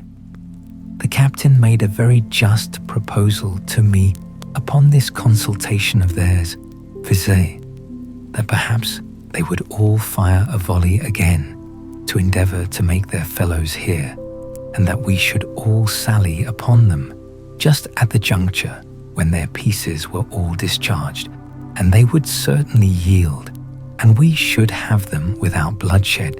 I liked this proposal, provided it was done while we were near enough to come up to them before they could load their pieces again. But this event did not happen, and we lay still a long time, very irresolute what course to take.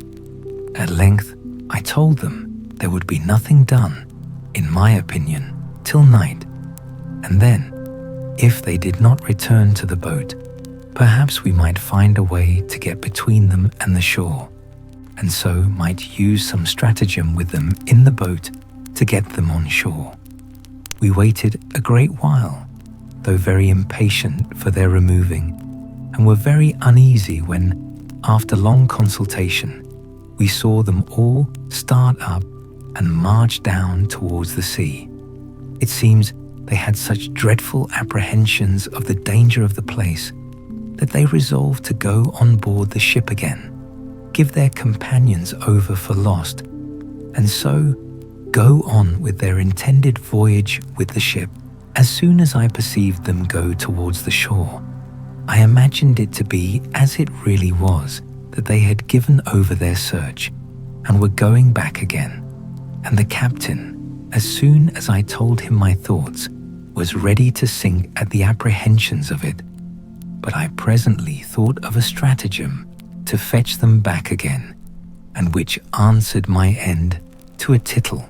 I ordered Friday and the captain's mate to go over the little creek westward, towards the place where the savages came on shore, when Friday was rescued, and so soon as they came to a little rising ground, at about half a mile distant, I bid them halloo out as loud as they could, and wait till they found the seamen heard them, that as soon as ever they heard the seamen answer them, they should return it again, and then, keeping out of sight, take a round, always answering when the others hallooed, to draw them as far into the island and among the woods as possible, and then wheel about again to me by such ways as I directed them.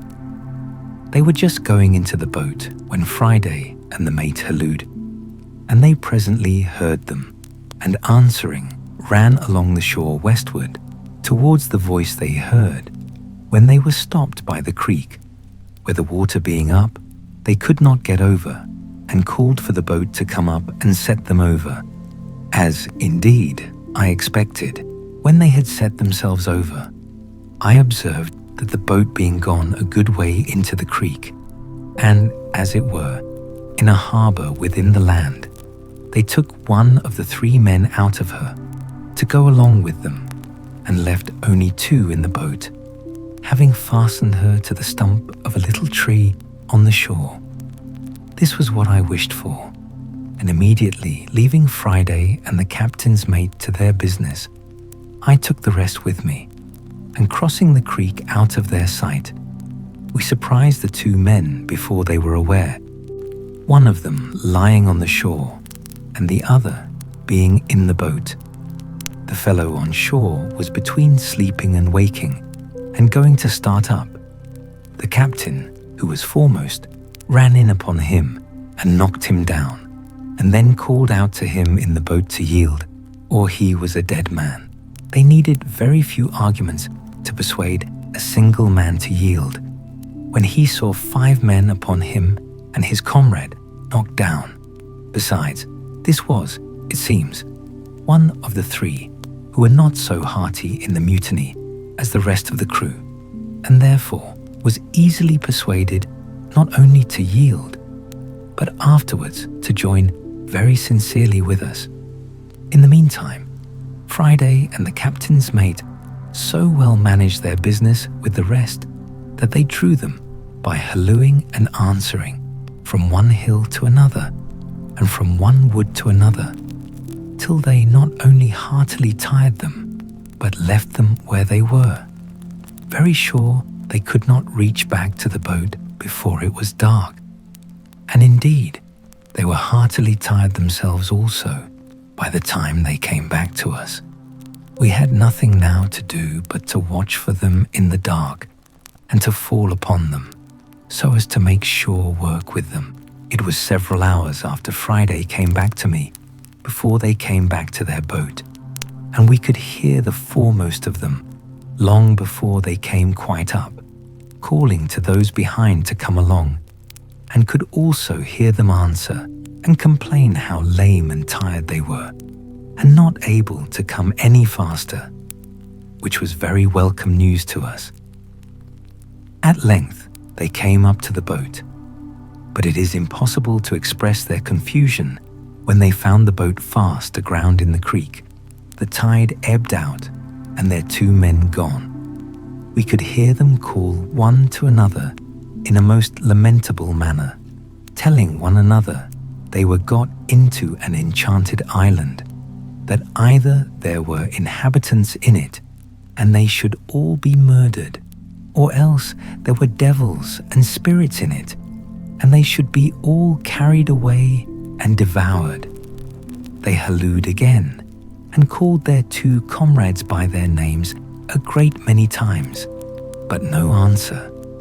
After some time we could see them, by the little light there was, run about, wringing their hands like men in despair, and sometimes they would go and sit down in the boat to rest themselves, then come ashore again and walk about again, and so the same thing over again.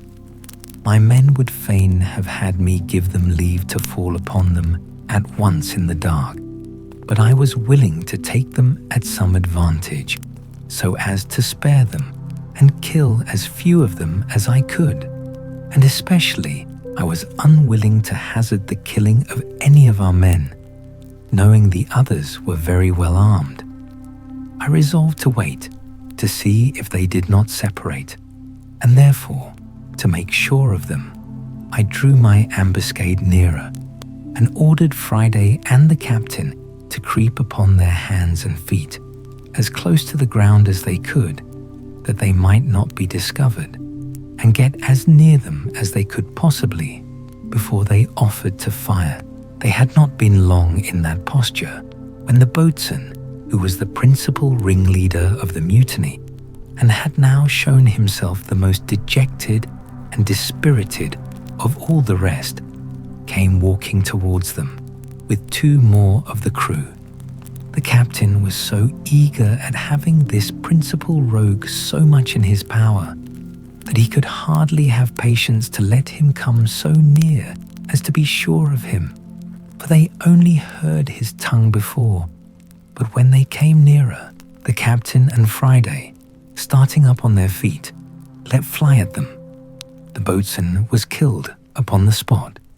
The next man was shot in the body and fell just by him, though he did not die till an hour or 2 after, and the third ran for it. At the noise of the fire, I immediately advanced with my whole army, which was now 8 men, viz. Myself, Generalissimo, Friday, my Lieutenant General, the captain and his 2 men, and the 3 prisoners of war whom we had trusted with arms. We came upon them indeed in the dark, so that they could not see our number, and I made the man they had left in the boat, who was now one of us, to call them by name, to try if I could bring them to a parley, and so perhaps might reduce them to terms, which fell out just as we desired. For indeed, it was easy to think, as their condition then was, they would be very willing to capitulate. So he calls out as loud as he could to one of them, "Tom Smith, Tom Smith." Tom Smith answered immediately, "Is that Robinson?" For it seems he knew the voice. The other answered, Aye, for God's sake, Tom Smith, throw down your arms and yield, or you are all dead men this moment." "Who must we yield to? Where are they?" says Smith again. "Here they are," says he. "Here's our captain and 50 men with him, have been hunting you these 2 hours. The boatswain is killed, Will Fry is wounded, and I am a prisoner. And if you do not yield, you are all lost." "Will they give us quarter then?" says Tom Smith, "and we'll yield." "I'll go and ask if you promise to yield," said Robinson. So he asked the captain, and the captain himself then calls out, "You, Smith, you know my voice. If you lay down your arms immediately and submit, you shall have your lives, all but Will Atkins."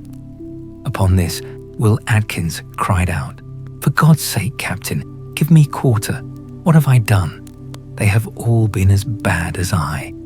Which, by the way, was not true, for it seems this Will Atkins was the first man that laid hold of the captain when they first mutinied, and used him barbarously in tying his hands and giving him injurious language.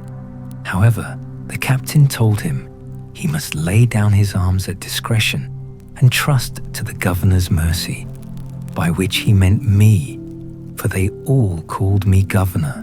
In a word, they all laid down their arms and begged their lives, and I sent the man that had parleyed with them, and 2 more, who bound them all, and then my great army of 50 men, which, with those 3, were in all but 8, came up and seized upon them, and upon their boat. Only that I kept myself and 1 more out of sight for reasons of state. Our next work was to repair the boat and think of seizing the ship. And as for the captain, now he had leisure to parley with them. He expostulated with them upon the villainy of their practices with him, and upon the further wickedness of their design, and how certainly it must bring them to misery and distress in the end, and perhaps to the gallows. They all appeared very penitent, and begged hard for their lives. As for that, he told them they were not his prisoners, but the commanders of the island, that they thought they had set him on shore in a barren, uninhabited island. But it had pleased God so to direct them that it was inhabited, and that the governor was an Englishman, that he might hang them all there if he pleased. But as he had given them all quarter, he supposed he would send them to England to be dealt with there as justice required, except Atkins, whom he was commanded by the governor to advise to prepare for death, for that he would be hanged in the morning. Though this was all but a fiction of his own, yet it had its desired effect. Atkins fell upon his knees to beg the captain to intercede with the governor for his life, and all the rest begged of him for God's sake that they might not be sent to England. It now occurred to me that the time of our deliverance was come, and that it would be a most easy thing to bring these fellows in to be hearty in getting possession of the ship. So I retired in the dark from them, that they might not see what kind of a governor they had, and called the captain to me. When I called, at a good distance, one of the men was ordered to speak again and say to the captain, "Captain, the commander calls for you." And presently the captain replied, "Tell His Excellency I am just coming." This more perfectly amazed them, and they all believed that the commander was just by with his 50 men.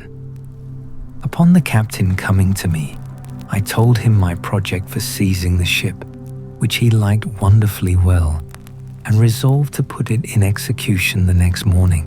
But in order to execute it with more art and to be secure of success, I told him we must divide the prisoners, and that he should go and take Atkins and 2 more of the worst of them, and send them pinioned to the cave where the others lay.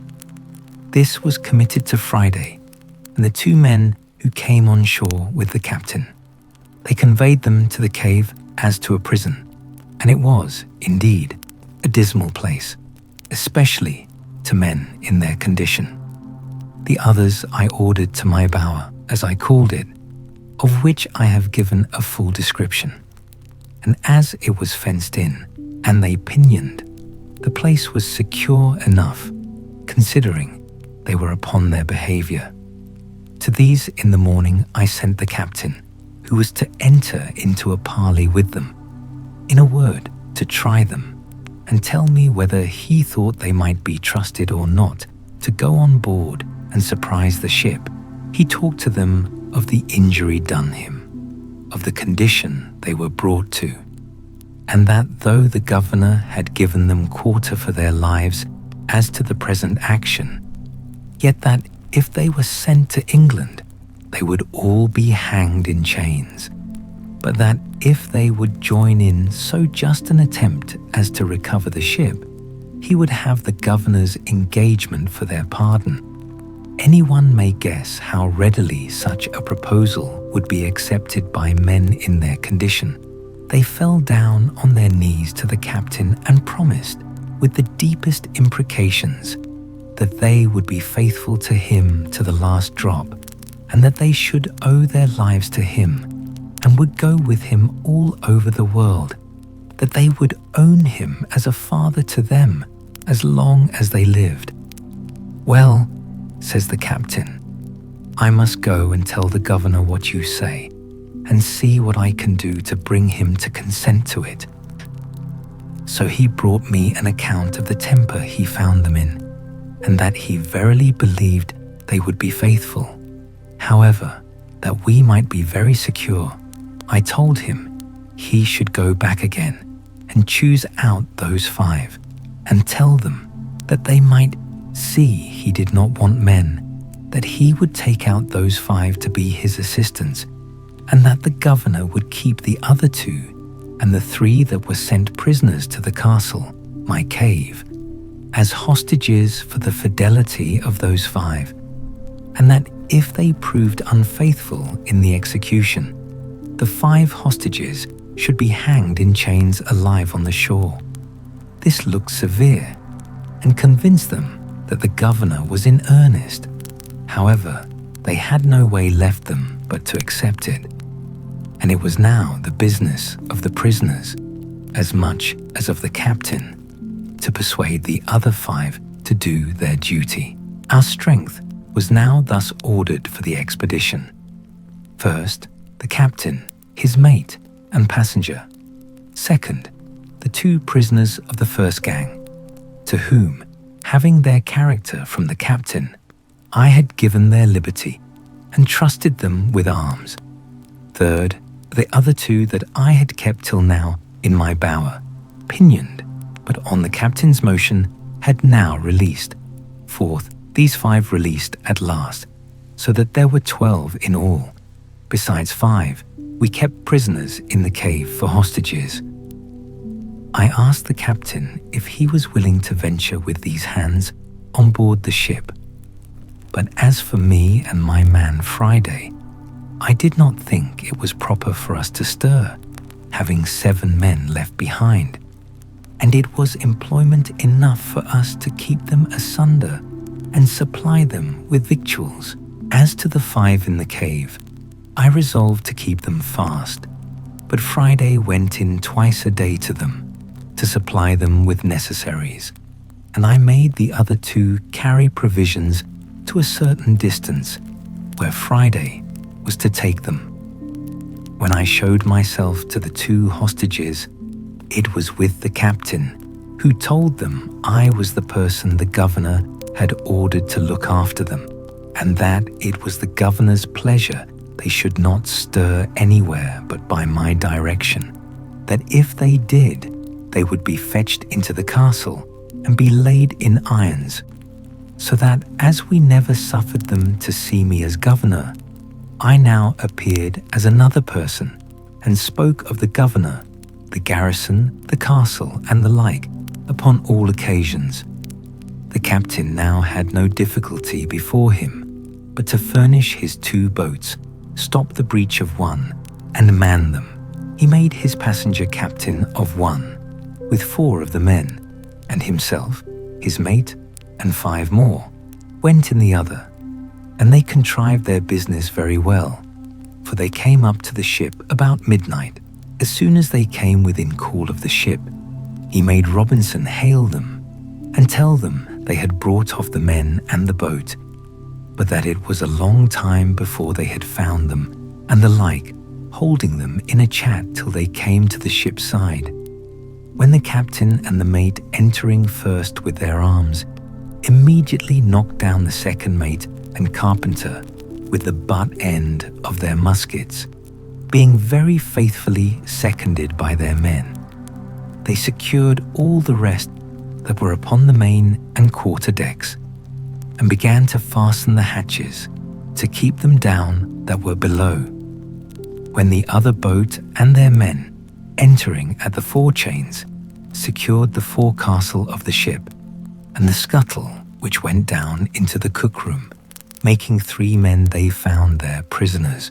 When this was done, and all safe upon deck, the captain ordered the mate with 3 men to break into the roundhouse, where the new rebel captain lay, who, having taken the alarm, had got up, and with 2 men and a boy had got firearms in their hands. And when the mate, with a crow, split open the door, the new captain and his men fired boldly among them, and wounded the mate with a musket ball, which broke his arm, and wounded 2 more of the men, but killed nobody. The mate, calling for help, rushed, however, into the roundhouse, wounded as he was, and, with his pistol, shot the new captain through the head, the bullet entering at his mouth, and came out again behind one of his ears, so that he never spoke a word more, upon which the rest yielded, and the ship was taken effectually, without any more lives lost. As soon as the ship was thus secured, the captain ordered 7 guns to be fired, which was the signal agreed upon with me, to give me notice of his success, which you may be sure I was very glad to hear, having sat watching upon the shore for it till near 2 o'clock in the morning. Having thus heard the signal plainly, I laid me down, and it having been a day of great fatigue to me, I slept very sound, till I was surprised with the noise of a gun, and presently, starting up, I heard a man call me by the name of Governor, Governor, and presently I knew the captain's voice, when, climbing up to the top of the hill, there he stood, and pointing to the ship, he embraced me in his arms. "My dear friend and deliverer," says he, "there's your ship, for she is all yours, and so are we, and all that belong to her." I cast my eyes to the ship, and there she rode, within little more than half a mile of the shore, for they had weighed her anchor as soon as they were masters of her, and, the weather being fair, had brought her to an anchor just against the mouth of the little creek. And the tide being up, the captain had brought the pinnace in near the place where I had first landed my rafts, and so landed just at my door. I was at first ready to sink down with the surprise, for I saw my deliverance indeed visibly put into my hands, all things easy, and a large ship just ready to carry me away whither I pleased to go. At first, for some time, I was not able to answer him one word, but as he had taken me in his arms, I held fast by him, or I should have fallen to the ground. He perceived the surprise, and immediately pulled a bottle out of his pocket and gave me a dram of cordial, which he had brought on purpose for me. After I had drunk it, I sat down upon the ground, and though it brought me to myself, yet it was a good while before I could speak a word to him. All this time, the poor man was in as great an ecstasy as I, only not under any surprise as I was, and he said 1,000 kind and tender things to me, to compose and bring me to myself. But such was the flood of joy in my breast that it put all my spirits into confusion. At last, it broke out into tears, and in a little while after I recovered my speech. I then took my turn and embraced him as my deliverer, and we rejoiced together. I told him I looked upon him as a man sent by heaven to deliver me, and that the whole transaction seemed to be a chain of wonders, that such things as these were the testimonies we had of a secret hand of providence governing the world, and an evidence that the eye of an infinite power could search into the remotest corner of the world and send help to the miserable whenever he pleased. I forgot not to lift up my heart in thankfulness to heaven, and what heart could forbear to bless him, who had not only in a miraculous manner provided for me in such a wilderness and in such a desolate condition, but from whom every deliverance must always be acknowledged to proceed.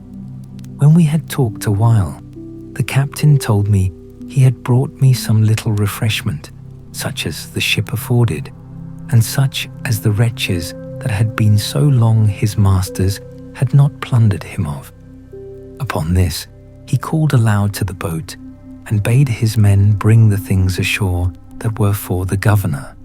And indeed, it was a present, as if I had been one that was not to be carried away with them, but as if I had been to dwell upon the island still. First, he had brought me a case of bottles full of excellent cordial waters, 6 large bottles of Madeira wine. The bottles held 2 quarts each, 2 pounds of excellent good tobacco, 12 good pieces of the ship's beef, and 6 pieces of pork, with a bag of peas, and about 100 weight of biscuit. He also brought me a box of sugar, a box of flour, a bag full of lemons, and 2 bottles of lime juice, and abundance of other things. But besides these, and what was 1,000 times more useful to me, he brought me 6 new clean shirts, 6 very good neckcloths, 2 pair of gloves, 1 pair of shoes, a hat, and 1 pair of stockings, with a very good suit of clothes of his own, which had been worn but very little.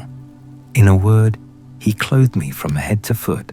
It was a very kind and agreeable present, as anyone may imagine, to one in my circumstances, but never was anything in the world of that kind so unpleasant, awkward, and uneasy as it was to me to wear such clothes at first. After these ceremonies were past, and after all his good things were brought into my little apartment, we began to consult what was to be done with the prisoners we had, for it was worth considering whether we might venture to take them with us or no, especially 2 of them, whom he knew to be incorrigible and refractory to the last degree, and the captain said he knew they were such rogues that there was no obliging them, and if he did carry them away, it must be in irons as malefactors, to be delivered over to justice at the first English colony he could come to. And I found that the captain himself was very anxious about it. Upon this, I told him that, if he desired it, I would undertake to bring the 2 men he spoke of to make it their own request that he should leave them upon the island. "I should be very glad of that," says the captain, "with all my heart." "Well," says I will send for them up and talk with them for you." So I caused Friday and the 2 hostages, for they were now discharged, their comrades having performed their promise. I caused them to go to the cave and bring up the 5 men, pinioned as they were, to the bower, and keep them there till I came. After some time, I came thither, dressed in my new habit, and now I was called governor again. Being all met, and the captain with me, I caused the men to be brought before me, and I told them I had got a full account of their villainous behavior to the captain, and how they had run away with the ship, and were preparing to commit further robberies, but that Providence had ensnared them in their own ways, and that they were fallen into the pit which they had dug for others. I let them know that by my direction the ship had been seized, that she lay now in the road, and they might see by and by that their new captain had received the reward of his villainy, and that they would see him hanging at the yardarm. That, as to them, I wanted to know what they had to say, why I should not execute them as pirates taken in the fact, as by my commission they could not doubt but I had authority so to do. One of them answered, in the name of the rest, that they had nothing to say but this, that when they were taken, the captain promised them their lives, and they humbly implored my mercy. But I told them I knew not what mercy to show them. For as for myself, I had resolved to quit the island with all my men, and had taken passage with the captain to go to England. And as for the captain, he could not carry them to England other than as prisoners in irons, to be tried for mutiny and running away with the ship, the consequence of which, they must needs know, would be the gallows, so that I could not tell what was best for them, unless they had a mind to take their fate in the island. If they desired that, as I had liberty to leave the island, I had some inclination to give them their lives, if they thought they could shift on shore. They seemed very thankful for it, and said they would much rather venture to stay there than be carried to England to be hanged, so I left it on that issue. However, the captain seemed to make some difficulty of it, as if he durst not leave them there. Upon this, I seemed a little angry with the captain, and told him that they were my prisoners, not his, and that seeing I had offered them so much favor, I would be as good as my word, and that if he did not think fit to consent to it, I would set them at liberty as I found them, and if he did not like it, he might take them again if he could catch them. Upon this, they appeared very thankful, and I accordingly set them at liberty, and bade them retire into the woods to the place whence they came, and I would leave them some firearms, some ammunition, and some directions how they should live very well if they thought fit. Upon this, I prepared to go on board the ship, but told the captain I would stay that night to prepare my things, and desired him to go on board in the meantime, and keep all right in the ship, and send the boat on shore next day for me, ordering him, at all events, to cause the new captain, who was killed, to be hanged at the yard, that these men might see him. When the captain was gone, I sent for the men up to me to my apartment, and entered seriously into discourse with them on their circumstances. I told them I thought they had made a right choice, that if the captain had carried them away, they would certainly be hanged. I showed them the new captain hanging at the yard arm of the ship, and told them they had nothing less to expect. When they had all declared their willingness to stay, I then told them I would let them into the story of my living there, and put them into the way of making it easy to them. Accordingly, I gave them the whole history of the place, and of my coming to it, showed them my fortifications, the way I made my bread, planted my corn, cured my grapes, and, in a word, all that was necessary to make them easy. I told them the story also of the 17 Spaniards that were to be expected, for whom I left a letter, and made them promise to treat them in common with themselves. Here it may be noted that the captain, who had ink on board, was greatly surprised that I never hit upon a way of making ink of charcoal and water, or of something else, as I had done things much more difficult. I left them my firearms, viscas, 5 muskets, 3 fowling pieces, and 3 swords. I had above a barrel and a half of powder left, for after the first year or 2 I used but little, and wasted none. I gave them a description of the way I managed the goats, and directions to milk and fatten them, and to make both butter and cheese. In a word, I gave them every part of my own story, and told them I should prevail with the captain to leave them 2 barrels of gunpowder more, and some garden seeds, which I told them I would have been very glad of.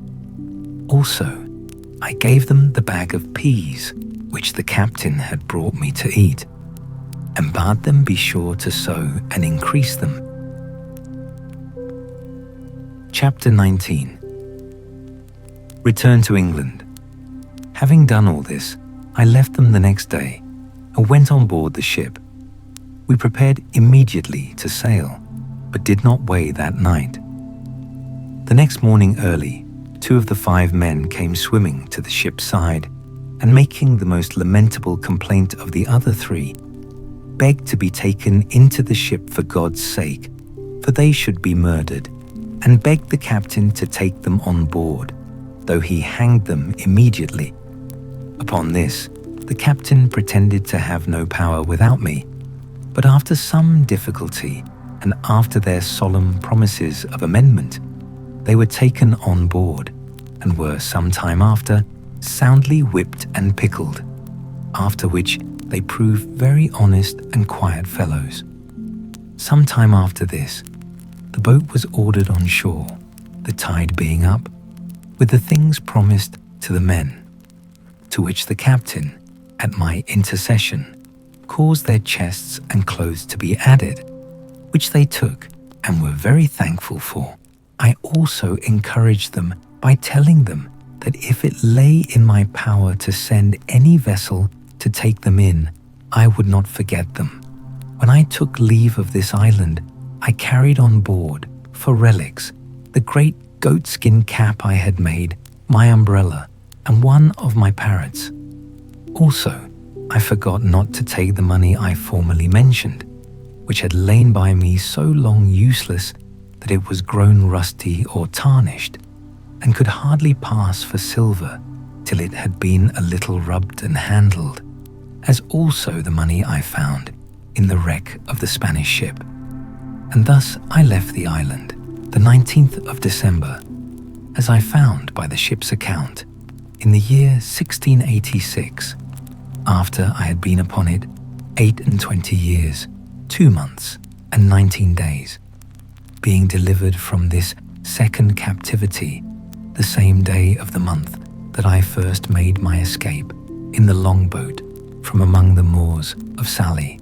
In this vessel, after a long voyage, I arrived in England the 11th of June in the year 1687, having been 35 years absent.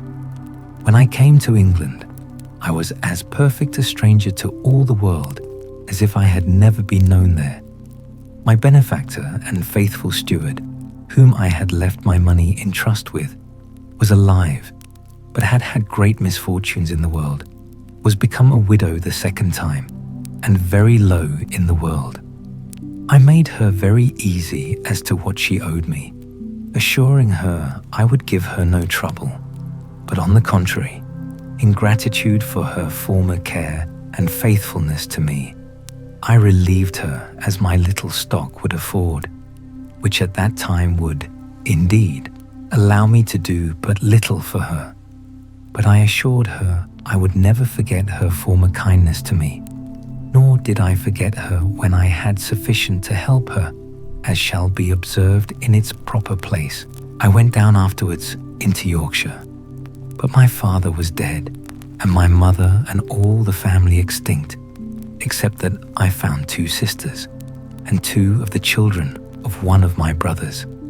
And as I had been long ago given over for dead, there had been no provision made for me, so that, in a word, I found nothing to relieve or assist me, and that the little money I had would not do much for me as to settling in the world. I met with one piece of gratitude indeed, which I did not expect, and this was that the master of the ship, whom I had so happily delivered, and by the same means saved the ship and cargo, having given a very handsome account to the owners of the manor how I had saved the lives of the men and the ship, they invited me to meet them and some other merchants concerned, and altogether made me a very handsome compliment upon the subject, and a present of almost £200. But after making several reflections upon the circumstances of my life, and how little way this would go towards settling me in the world, I resolved to go to Lisbon and see if I might not come at some information of the state of my plantation in the Brazils, and of what was become of my partner, who, I had reason to suppose, had some years past given me over for dead.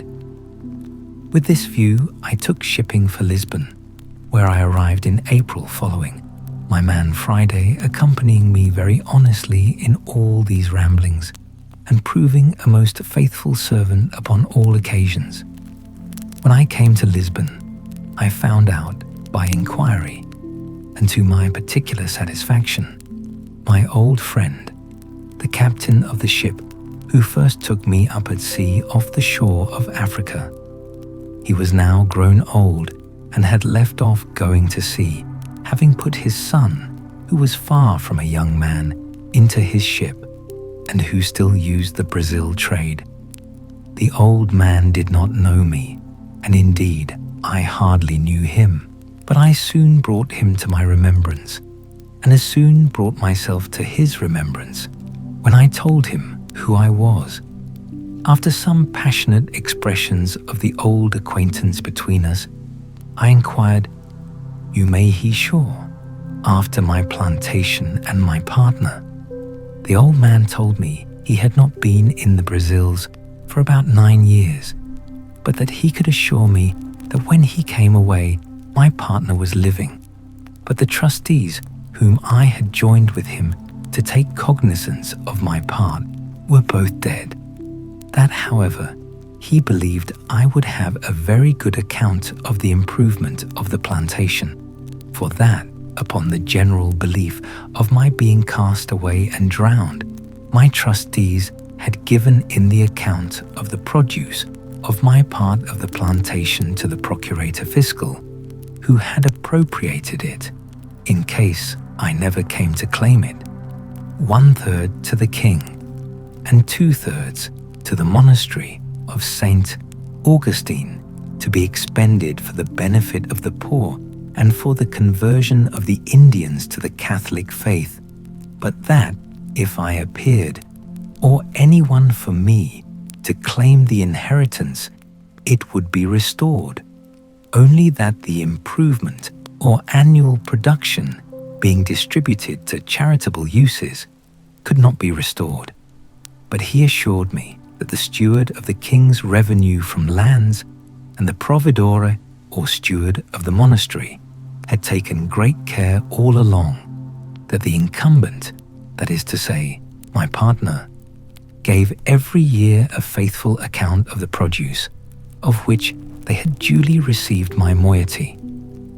I asked him if he knew to what height of improvement he had brought the plantation, and whether he thought it might be worth looking after, or whether, on my going thither, I should meet with any obstruction to my possessing my just right in the moiety.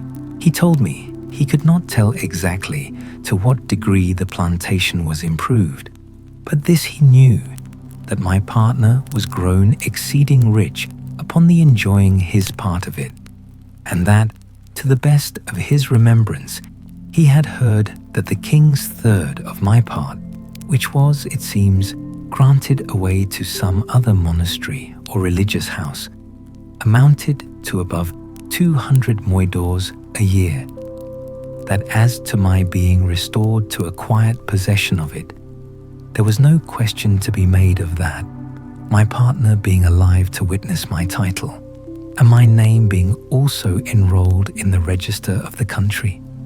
Also, he told me that the survivors of my 2 trustees were very fair, honest people, and very wealthy, and he believed I would not only have their assistance for putting me in possession, but would find a very considerable sum of money in their hands for my account, being the produce of the farm while their fathers held the trust, and before it was given up as above, which, as he remembered, was for about 12 years.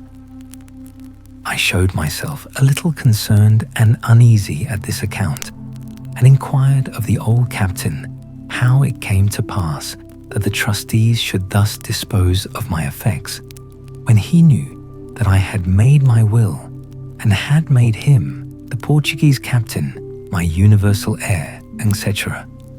He told me that was true, but that as there was no proof of my being dead, he could not act as executor until some certain account should come of my death. And besides, he was not willing to intermeddle with a thing so remote, that it was true he had registered my will and put in his claim, and could he have given any account of my being dead or alive, he would have acted by procuration and taken possession of the ingenio, so they call the sugar house, and have given his son, who was now at the Brazils, orders to do it. But, says the old man, I have one piece of news to tell you, which perhaps may not be so acceptable to you as the rest, and that is, believing you were lost, and all the world believing so also, your partner and trustees did offer to account with me in your name for the first 6 or 8 years' profits which I received. There being at that time great disbursements for increasing the works, building an ingenio, and buying slaves, it did not amount to near so much as afterwards it produced. However, says the old man, I shall give you a true account of what I have received in all, and how I have disposed of it. After a few days' further conference with this ancient friend, he brought me an account of the first 6 years' income of my plantation, signed by my partner and the merchant trustees, being always delivered in goods, viz., tobacco in roll and sugar in chests, besides rum, molasses, etc., which is the consequence of a sugar work. And I found by this account that every year the income considerably increased, but as above, the disbursements being large, the sum at first was small. However, the old man let me see that he was debtor to me 470 moidores of gold, besides 60 chests of sugar and 15 double rolls of tobacco, which were lost in his ship, he having been shipwrecked coming home to Lisbon about 11 years after my having the place. The good man then began to complain of his misfortunes, and how he had been obliged to make use of my money to recover his losses and buy him a share in a new ship. However, my old friend, says he, you shall not want a supply in your necessity, and as soon as my son returns, you shall be fully satisfied. Upon this, he pulls out an old pouch and gives me 160 Portugal moidores in gold, and giving the writings of his title to the ship, which his son was gone to the Brazils in, of which he was quarter part owner, and his son another, he puts them both into my hands for security of the rest. I was too much moved with the honesty and kindness of the poor man to be able to bear this, and remembering what he had done for me, how he had taken me up at sea, and how generously he had used me on all occasions, and particularly how sincere a friend he was now to me, I could hardly refrain weeping at what he had said to me. Therefore, I asked him if his circumstances admitted him to spare so much money at that time, and if it would not straiten him. He told me he could not say, but it might straiten him a little. But however, it was my money, and I might want it more than he. Everything the good man said was full of affection, and I could hardly refrain from tears while he spoke. In short, I took 100 of the moidores and called for a pen and ink to give him a receipt for them. Then I returned him the rest, and told him if ever I had possession of the plantation, I would return the other to him also, as indeed I afterwards did, and that as to the bill of sale of his part in his son's ship, I would not take it by any means, but that if I wanted the money, I found he was honest enough to pay me, and if I did not, but came to receive what he gave me reason to expect, I would never have a penny more from him. When this was past, the old man asked me if he should put me into a method to make my claim to my plantation. I told him I thought to go over to it myself. He said I might do so if I pleased, but that if I did not, there were ways enough to secure my right and immediately to appropriate the profits to my use. And as there were ships in the river of Lisbon, just ready to go away to Brazil, he made me enter my name in a public register with his affidavit, affirming upon oath that I was alive, and that I was the same person who took up the land for the planting the said plantation at first. This being regularly attested by a notary and a procuration affixed, he directed me to send it, with a letter of his writing, to a merchant of his acquaintance at the place, and then proposed my staying with him till an account came of the return. Never was anything more honourable than the proceedings upon this procuration, for in less than 7 months I received a large packet from the survivors of my trustees, the merchants, for whose account I went to sea, in which were the following particular letters and papers enclosed. First, there was the account current of the produce of my farm or plantation, from the year when their fathers had balanced with my old Portugal captain, being for 6 years. The balance appeared to be 1,174 moidores in my favour.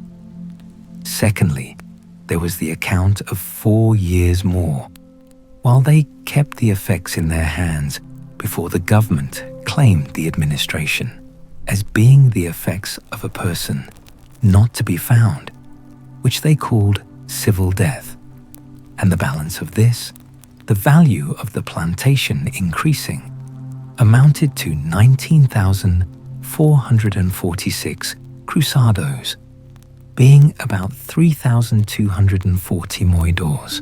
Thirdly, there was the prior of St. Augustine's account, who had received the profits for above 14 years, but not being able to account for what was disposed of by the hospital, very honestly declared he had 872 moidores not distributed, which he acknowledged to my account.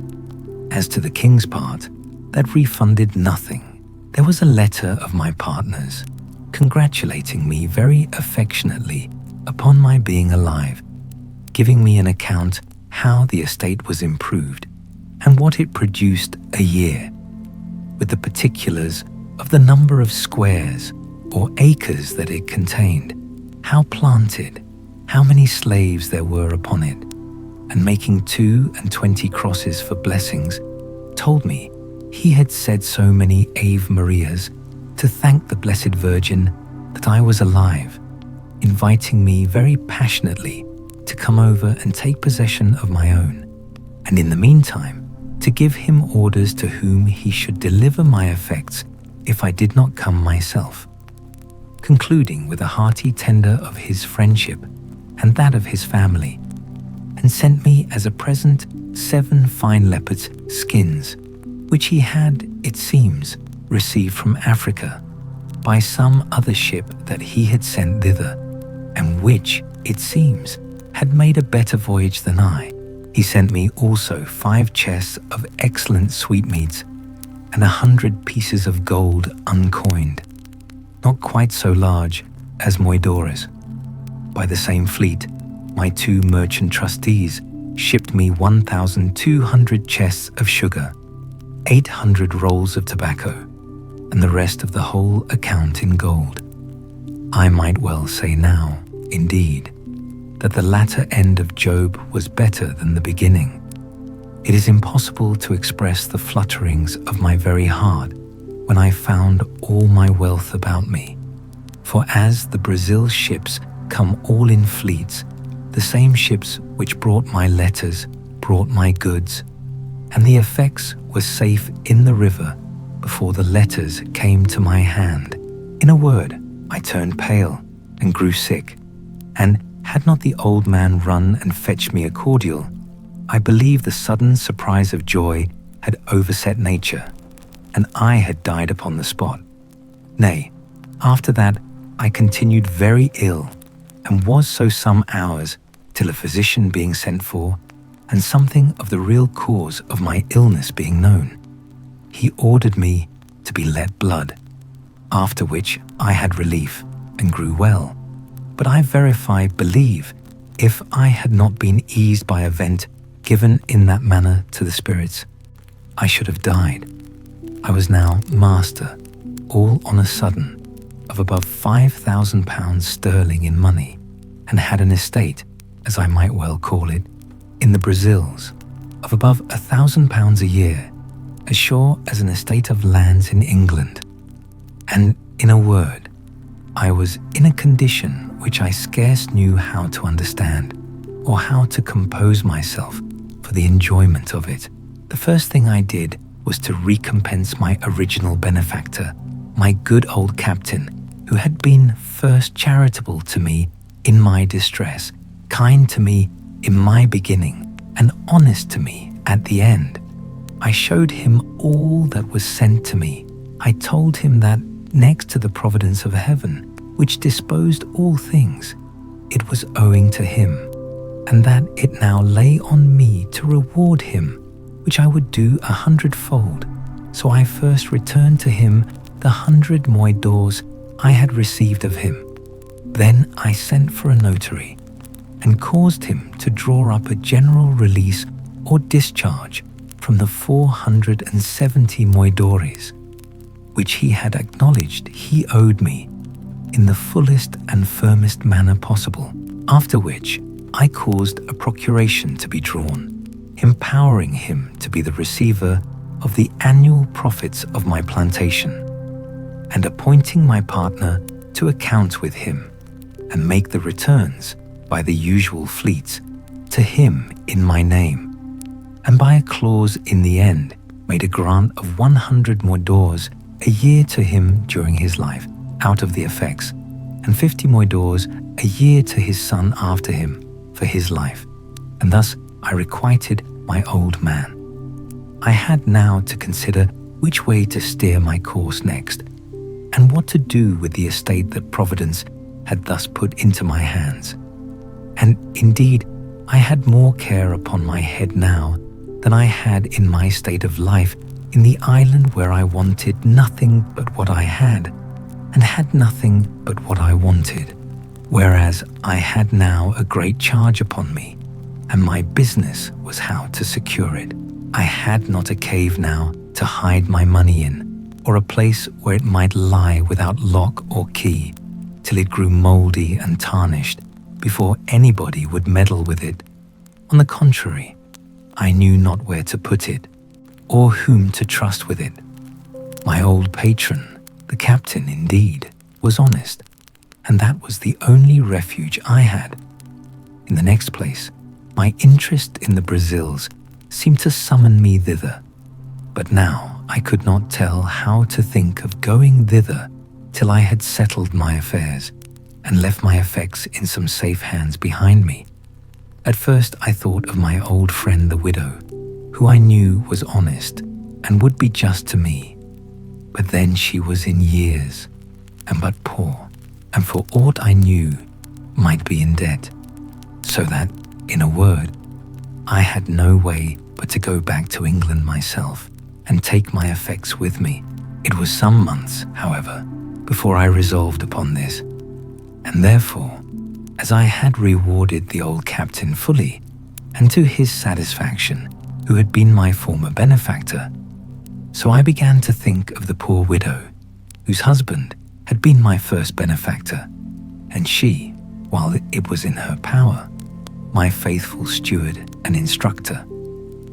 So the first thing I did, I got a merchant in Lisbon to write to his correspondent in London, not only to pay a bill, but to go find her out and carry her in money £100 from me, and to talk with her and comfort her in her poverty by telling her she should, if I lived, have a further supply. At the same time, I sent my 2 sisters in the country £100 each, they being though not in want, yet not in very good circumstances, one having been married and left a widow, and the other having a husband not so kind to her as he should be, but among all my relations or acquaintances, I could not yet pitch upon one to whom I durst commit the gross of my stock, that I might go away to the Brazils and leave things safe behind me, and this greatly perplexed me. I had once a mind to have gone to the Brazils and have settled myself there, for I was, as it were, naturalized to the place. But I had some little scruple in my mind about religion, which insensibly drew me back. However, it was not religion that kept me from going there for the present, and as I had made no scruple of being openly of the religion of the country all the while I was among them, so neither did I yet, only that now and then, having of late thought more of it than formerly, when I began to think of living and dying among them, I began to regret having professed myself a papist, and thought it might not be the best religion to die with. But, as I have said, this was not the main thing that kept me from going to the Brazils, but that really I did not know with whom to leave my effects behind me. So I resolved at last to go to England, where, if I arrived, I concluded that I should make some acquaintance or find some relations that would be faithful to me, and accordingly I prepared to go to England with all my wealth. In order to prepare things for my going home, I first, the Brazil fleet being just going away, resolved to give answers suitable to the just and faithful account of things I had from thence, and first to the Prior of St. Augustine. I wrote a letter full of thanks for his just dealings, and the offer of the 872 moidores, which were undisposed of, which I desired might be given 500 to the monastery, and 372 to the poor, as the prior should direct, desiring the good Padre's prayers for me, and the like. I wrote next a letter of thanks to my 2 trustees, with all the acknowledgement that so much justice and honesty called for. As for sending them any present, they were far above having any occasion of it.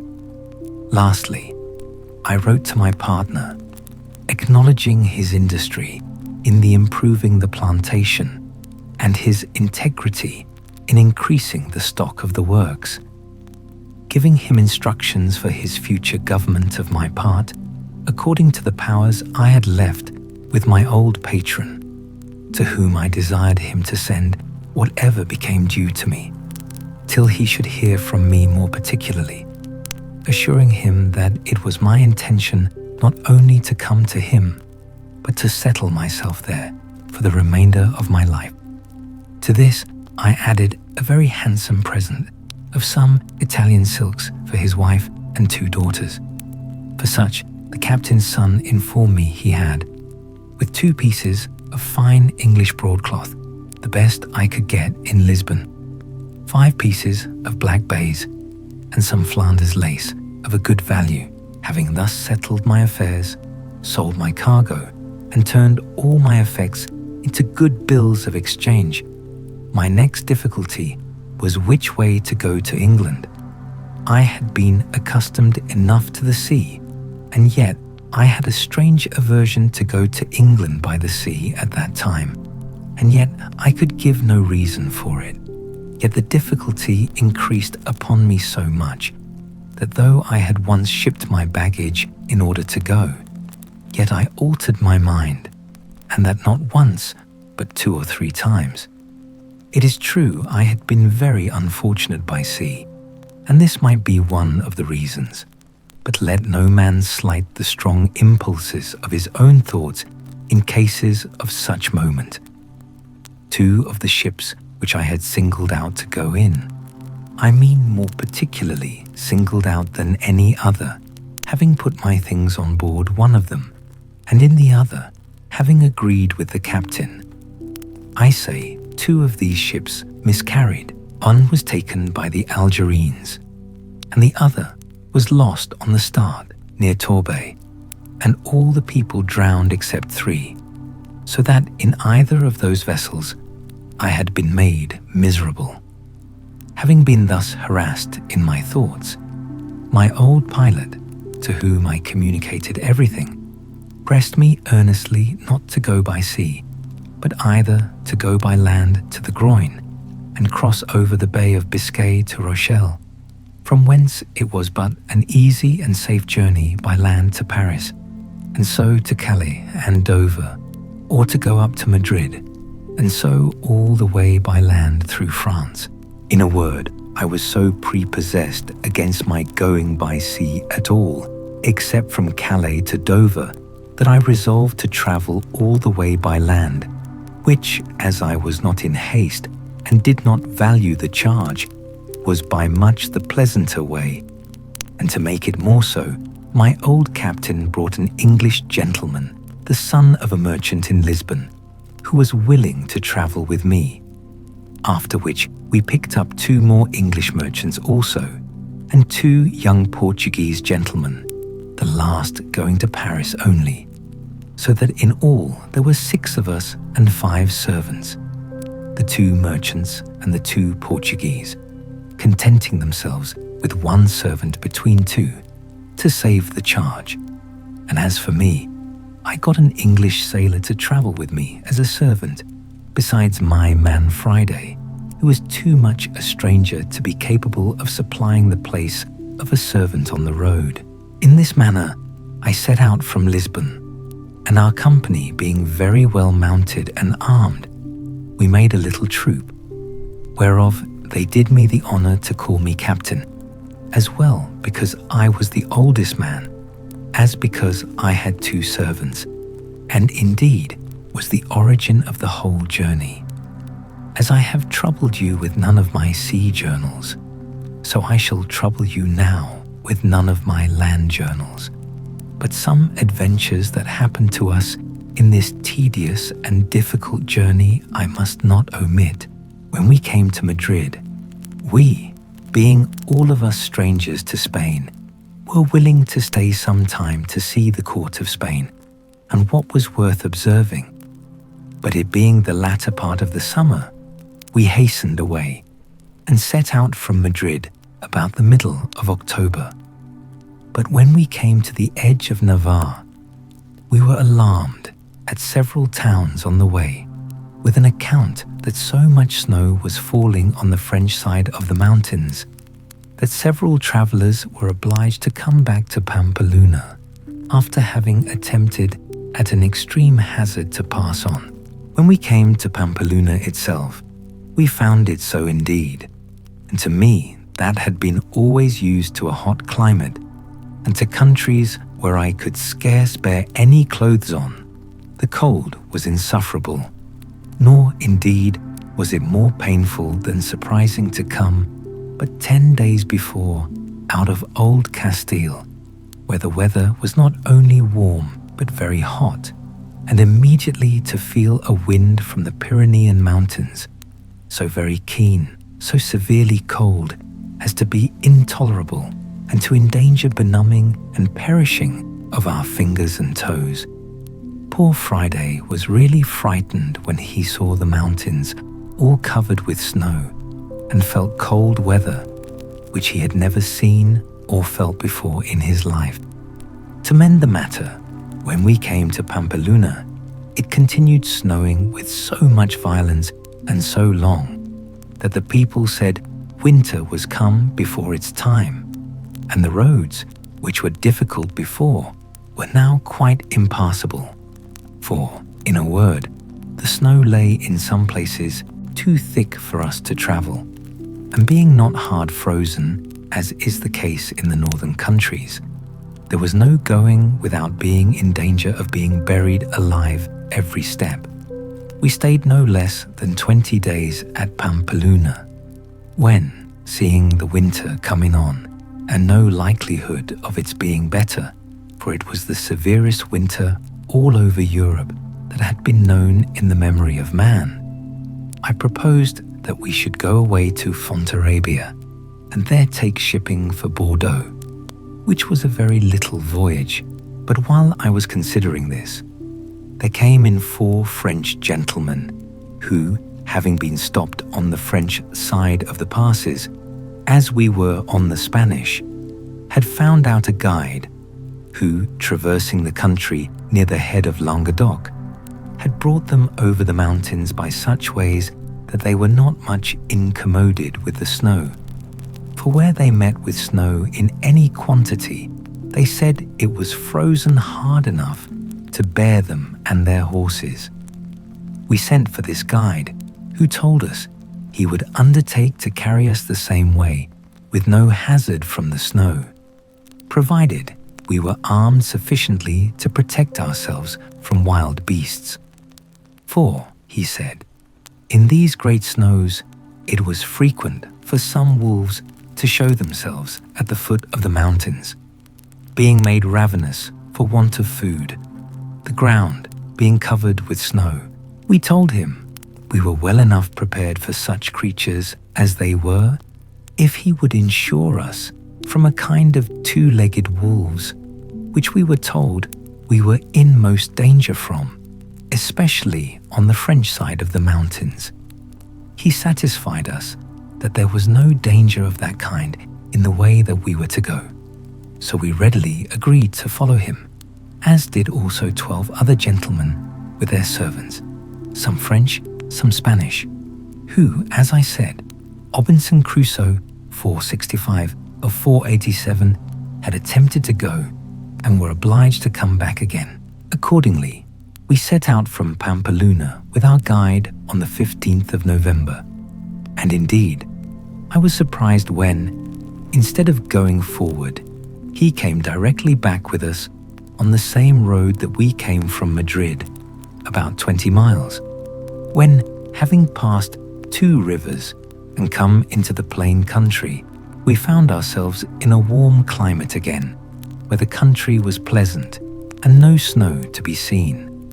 But on a sudden, turning to his left, he approached the mountains another way, and though it is true the hills and precipices looked dreadful, yet he made so many tours, such meanders, and led us by such winding ways that we insensibly passed the height of the mountains without being much encumbered with the snow, and all on a sudden he showed us the pleasant and fruitful provinces of Languedoc and Gascony, all green and flourishing, though at a great distance, and we had some rough way to pass still. We were a little uneasy, however, when we found it snowed 1 whole day and a night, so fast that we could not travel. But he bid us be easy. We should soon be past it all. We found, indeed, that we began to descend every day and to come more north than before, and so, depending upon our guide, we went on. It was about 2 hours before night when, our guide being something before us, and not just in sight, out rushed 3 monstrous wolves, and after them a bear from a hollow way adjoining to a thick wood. 2 of the wolves made at the guide, and had he been far before us, he would have been devoured before we could have helped him. One of them fastened upon his horse, and the other attacked the man with such violence that he had not time or presence of mind enough to draw his pistol, but hallooed and cried out to us most lustily. My man Friday being next me, I bade him ride up and see what was the matter. As soon as Friday came in sight of the man, he hallooed out as loud as the other, "Oh master, oh master," but like a bold fellow, rode directly up to the poor man, and with his pistol shot the wolf in the head that attacked him.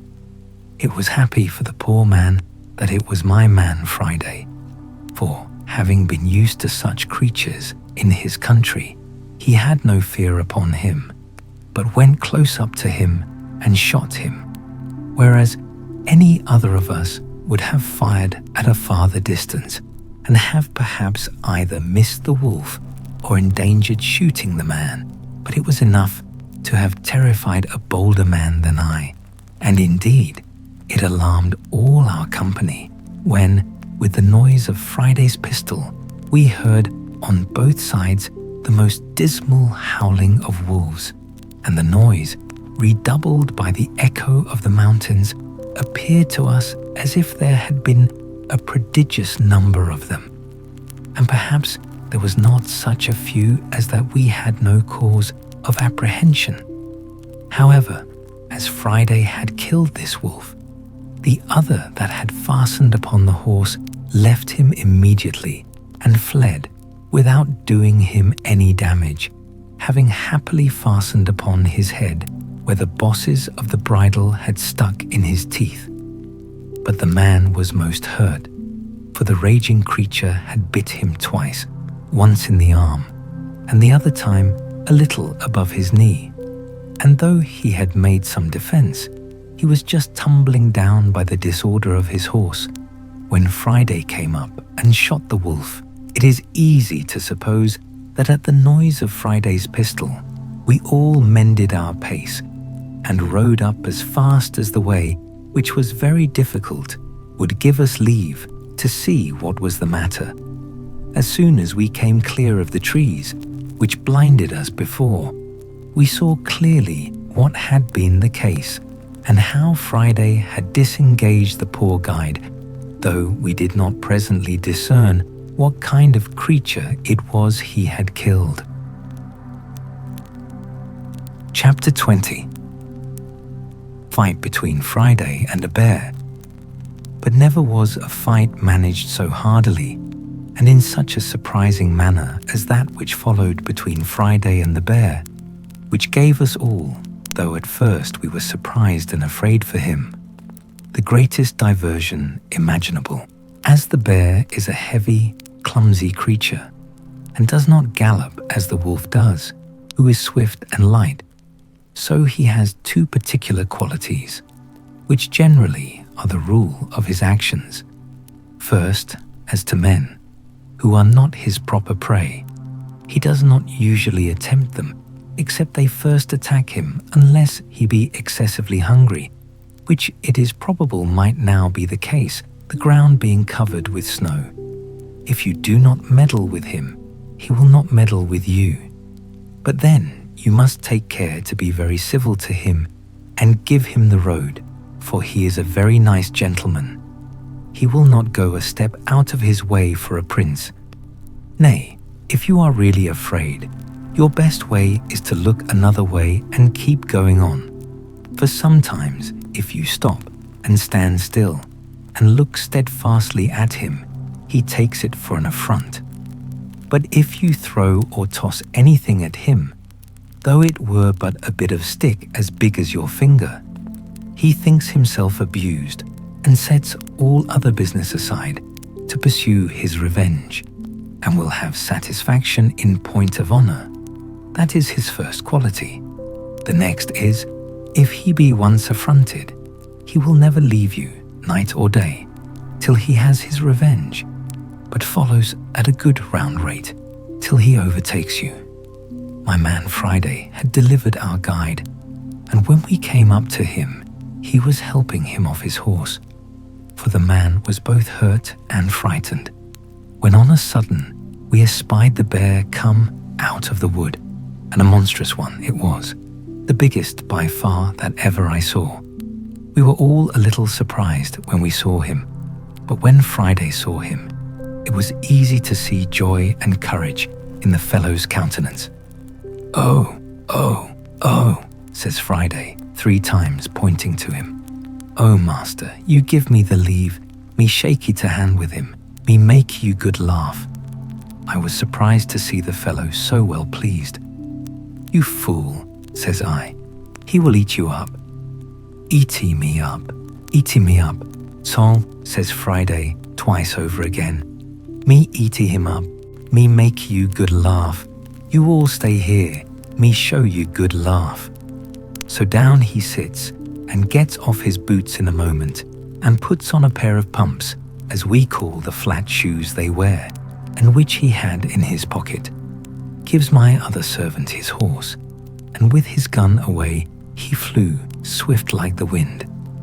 The bear was walking softly on, and offered to meddle with nobody, till Friday, coming pretty near, calls to him, as if the bear could understand him. "Hark ye, says Friday, "me speak ye with you." We followed at a distance, for now, being down on the Gascony side of the mountains, we were entered a vast forest, where the country was plain and pretty open, though it had many trees in it, scattered here and there. Friday, who had, as we say, the heels of the bear, came up with him quickly and took up a great stone and threw it at him and hit him just on the head, but did him no more harm than if he had thrown it against a wall. But it answered Friday's end, for the rogue was so void of fear that he did it purely to make the bear follow him and show us some laugh, as he called it. As soon as the bear felt the blow and saw him, he turns about and comes after him, taking very long strides and shuffling on at a strange rate, so as would have put a horse to a middling gallop. Away reins Friday and takes his course as if he ran towards us for help. So we all resolved to fire at once upon the bear and deliver my man, though I was angry at him for bringing the bear back upon us, when he was going about his own business another way. And especially I was angry that he had turned the bear upon us and then ran away, and I called out, "You dog, is this your making us laugh? Come away and take your horse, that we may shoot the creature." He heard me and cried out, "No shoot, no shoot, stand still, and you get much laugh."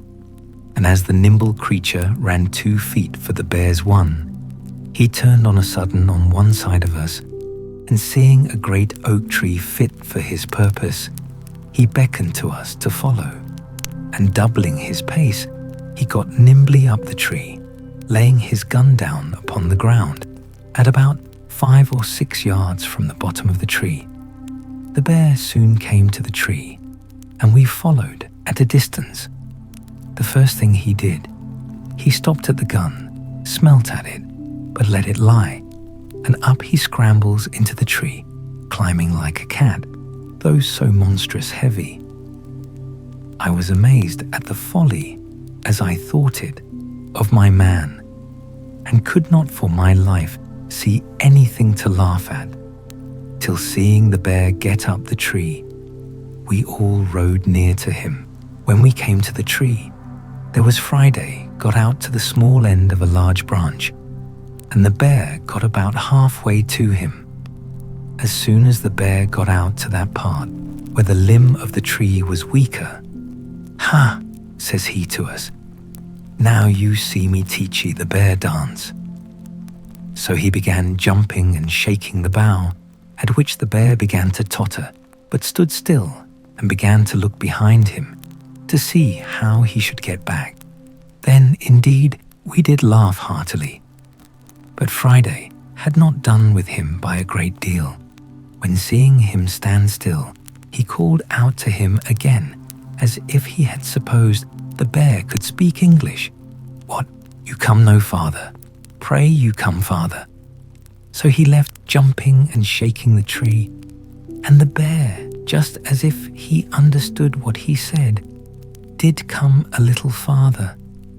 Then he began jumping again, and the bear stopped again. We thought now was a good time to knock him in the head, and called to Friday to stand still, and we should shoot the bear. But he cried out earnestly, oh pray, no shoot, me shoot by and then." He would have said, by and by. However, to shorten the story, Friday danced so much, and the bear stood so ticklish, that we had laughing enough, but still could not imagine what the fellow would do.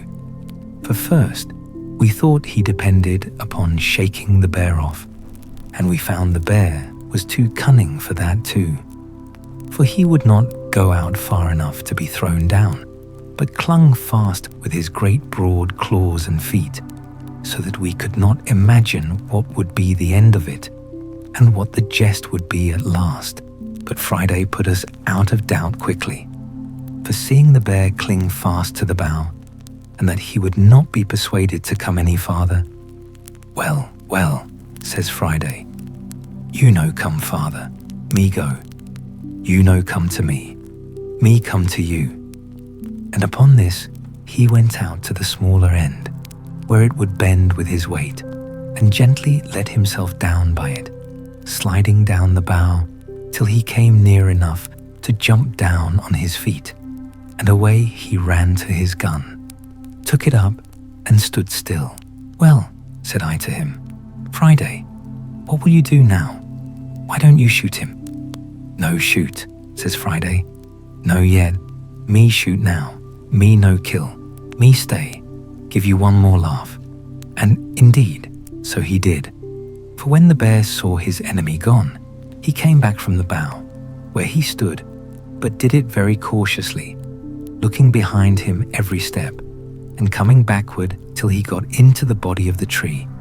Then, with the same hinder end foremost, he came down the tree, grasping it with his claws, and moving 1 foot at a time, very leisurely. At this juncture, and just before he could set his hind foot on the ground, Friday stepped up close to him, clapped the muzzle of his piece into his ear, and shot him dead. Then the rogue turned about to see if we did not laugh, and when he saw we were pleased by our looks, he began to laugh very loud. "So we kill bear in my country," says Friday. "So you kill them," says I. "Why, you have no guns?" "No," says he, "no gun, but shoot great much long arrow." This was a good diversion to us, but we were still in a wild place, and our guide very much hurt, and what to do we hardly knew. The howling of wolves ran much in my head, and indeed, except the noise I once heard on the shore of Africa, of which I have said something already, I never heard anything that filled me with so much horror. These things, and the approach of night, called us off, or else, as Friday would have had us, we should certainly have taken the skin of this monstrous creature off, which was worth saving. But we had near 3 leagues to go, and our guide hastened us. So we left him and went forward on our journey. The ground was still covered with snow, though not so deep and dangerous as on the mountains. And the ravenous creatures, as we heard afterwards, were come down into the forest and plain country, pressed by hunger, to seek for food, and had done a great deal of mischief in the villages, where they surprised the country people, killed a great many of their sheep and horses, and some people too. We had one dangerous place to pass, and our guide told us if there were more wolves in the country, we should find them there. And this was a small plain, surrounded with woods on every side, and a long, narrow defile, or lane, which we were to pass to get through the wood, and then we should come to the village where we were to lodge. It was within half an hour of sunset when we entered the wood, and a little after sunset when we came into the plain. We met with nothing in the first wood, except that in a little plain within the wood, which was not above 2 furlongs over, we saw 5 great wolves cross the road, full speed, one after another, as if they had been in chase of some prey and had it in view. They took no notice of us, and were gone out of sight in a few moments. Upon this, our guide, who, by the way, was but a faint-hearted fellow, bid us keep in a ready posture, for he believed there were more wolves a-coming. We kept our arms ready, and our eyes about us, but we saw no more wolves till we came through that wood, which was near half a league, and entered the plain. As soon as we came into the plain, we had occasion enough to look about us. The first object we met with was a dead horse. That is to say, a poor horse which the wolves had killed, and at least a dozen of them at work. We could not say eating him, but picking his bones rather, for they had eaten up all the flesh before. We did not think fit to disturb them at their feast, neither did they take much notice of us. Friday would have let fly at them, but I would not suffer him by any means, for I found we were like to have more business upon our hands than we were aware of. We had not gone half over the plain when we began to hear the wolves howl in the wood on our left in a frightful manner, and presently, after we saw about 100 coming on directly towards us, all in a body and most of them in a line, as regularly as an army drawn up by experienced officers. I scarce knew in what manner to receive them, but found to draw ourselves in a close line was the only way. So we formed in a moment. But that we might not have too much interval, I ordered that only every other man should fire, and that the others, who had not fired, should stand ready to give them a second volley immediately if they continued to advance upon us, and then that those that had fired at first should not pretend to load their fusees again, but stand ready, everyone with a pistol, for we were all armed with a fusee and a pair of pistols each man. So we were, by this method, able to fire 6 volleys, half of us at a time. However, at present we had no necessity, for upon firing the first volley, the enemy made a full stop, being terrified as well with the noise as with the fire. 4 of them being shot in the head dropped. Several others were wounded and went bleeding off. As we could see by the snow, I found they stopped, but did not immediately retreat. Whereupon, remembering that I had been told that the fiercest creatures were terrified at the voice of a man, I caused all the company to halloo as loud as they could, and I found the notion not altogether mistaken, for upon our shout they began to retire and turn about. I then ordered a second volley to be fired in their rear, which put them to the gallop, and away they went to the woods. This gave us leisure to charge our pieces again, and that we might lose no time, we kept going. But we had but little more than loaded our fusees and put ourselves in readiness when we heard a terrible noise in the same wood on our left, only that it was farther onward, the same way we were to go. The night was coming on, and the light began to be dusky, which made it worse on our side. But the noise increasing, we could easily perceive that it was the howling and yelling of those hellish creatures. And on a sudden, we perceived 3 troops of wolves, one on our left, one behind us, and one in our front, so that we seemed to be surrounded with them. However, as they did not fall upon us, we kept our way forward as fast as we could make our horses go, which, the way being very rough, was only a good hard trot. In this manner, we came in view of the entrance of a wood, through which we were to pass at the farther side of the plain. But we were greatly surprised when, coming nearer the lane or pass, we saw a confused number of wolves standing just at the entrance.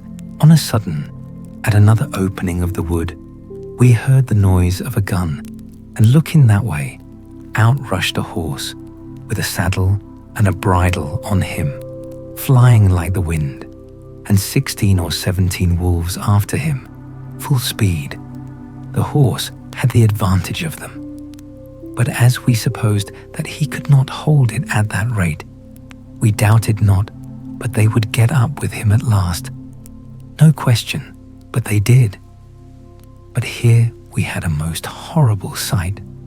For riding up to the entrance where the horse came out, we found the carcasses of another horse and of 2 men, devoured by the ravenous creatures. And one of the men was no doubt the same, whom we heard fire the gun, for there lay a gun just by him fired off. But as to the man, his head and the upper part of his body was eaten up. This filled us with horror, and we knew not what course to take. But the creatures resolved us soon, for they gathered about us presently in hopes of prey, and I verily believe there were 300 of them. It happened, very much to our advantage, that at the entrance into the wood, but a little way from it, there lay some large timber trees, which had been cut down the summer before, and I suppose lay there for carriage.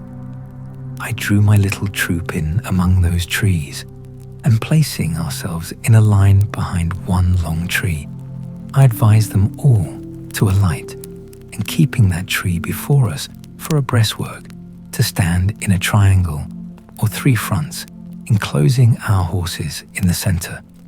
We did so, and it was well we did, for never was a more furious charge than the creatures made upon us in this place. They came on with a growling kind of noise, and mounted the piece of timber, which, as I said, was our breastwork, as if they were only rushing upon their prey. And this fury of theirs, it seems, was principally occasioned by their seeing our horses behind us.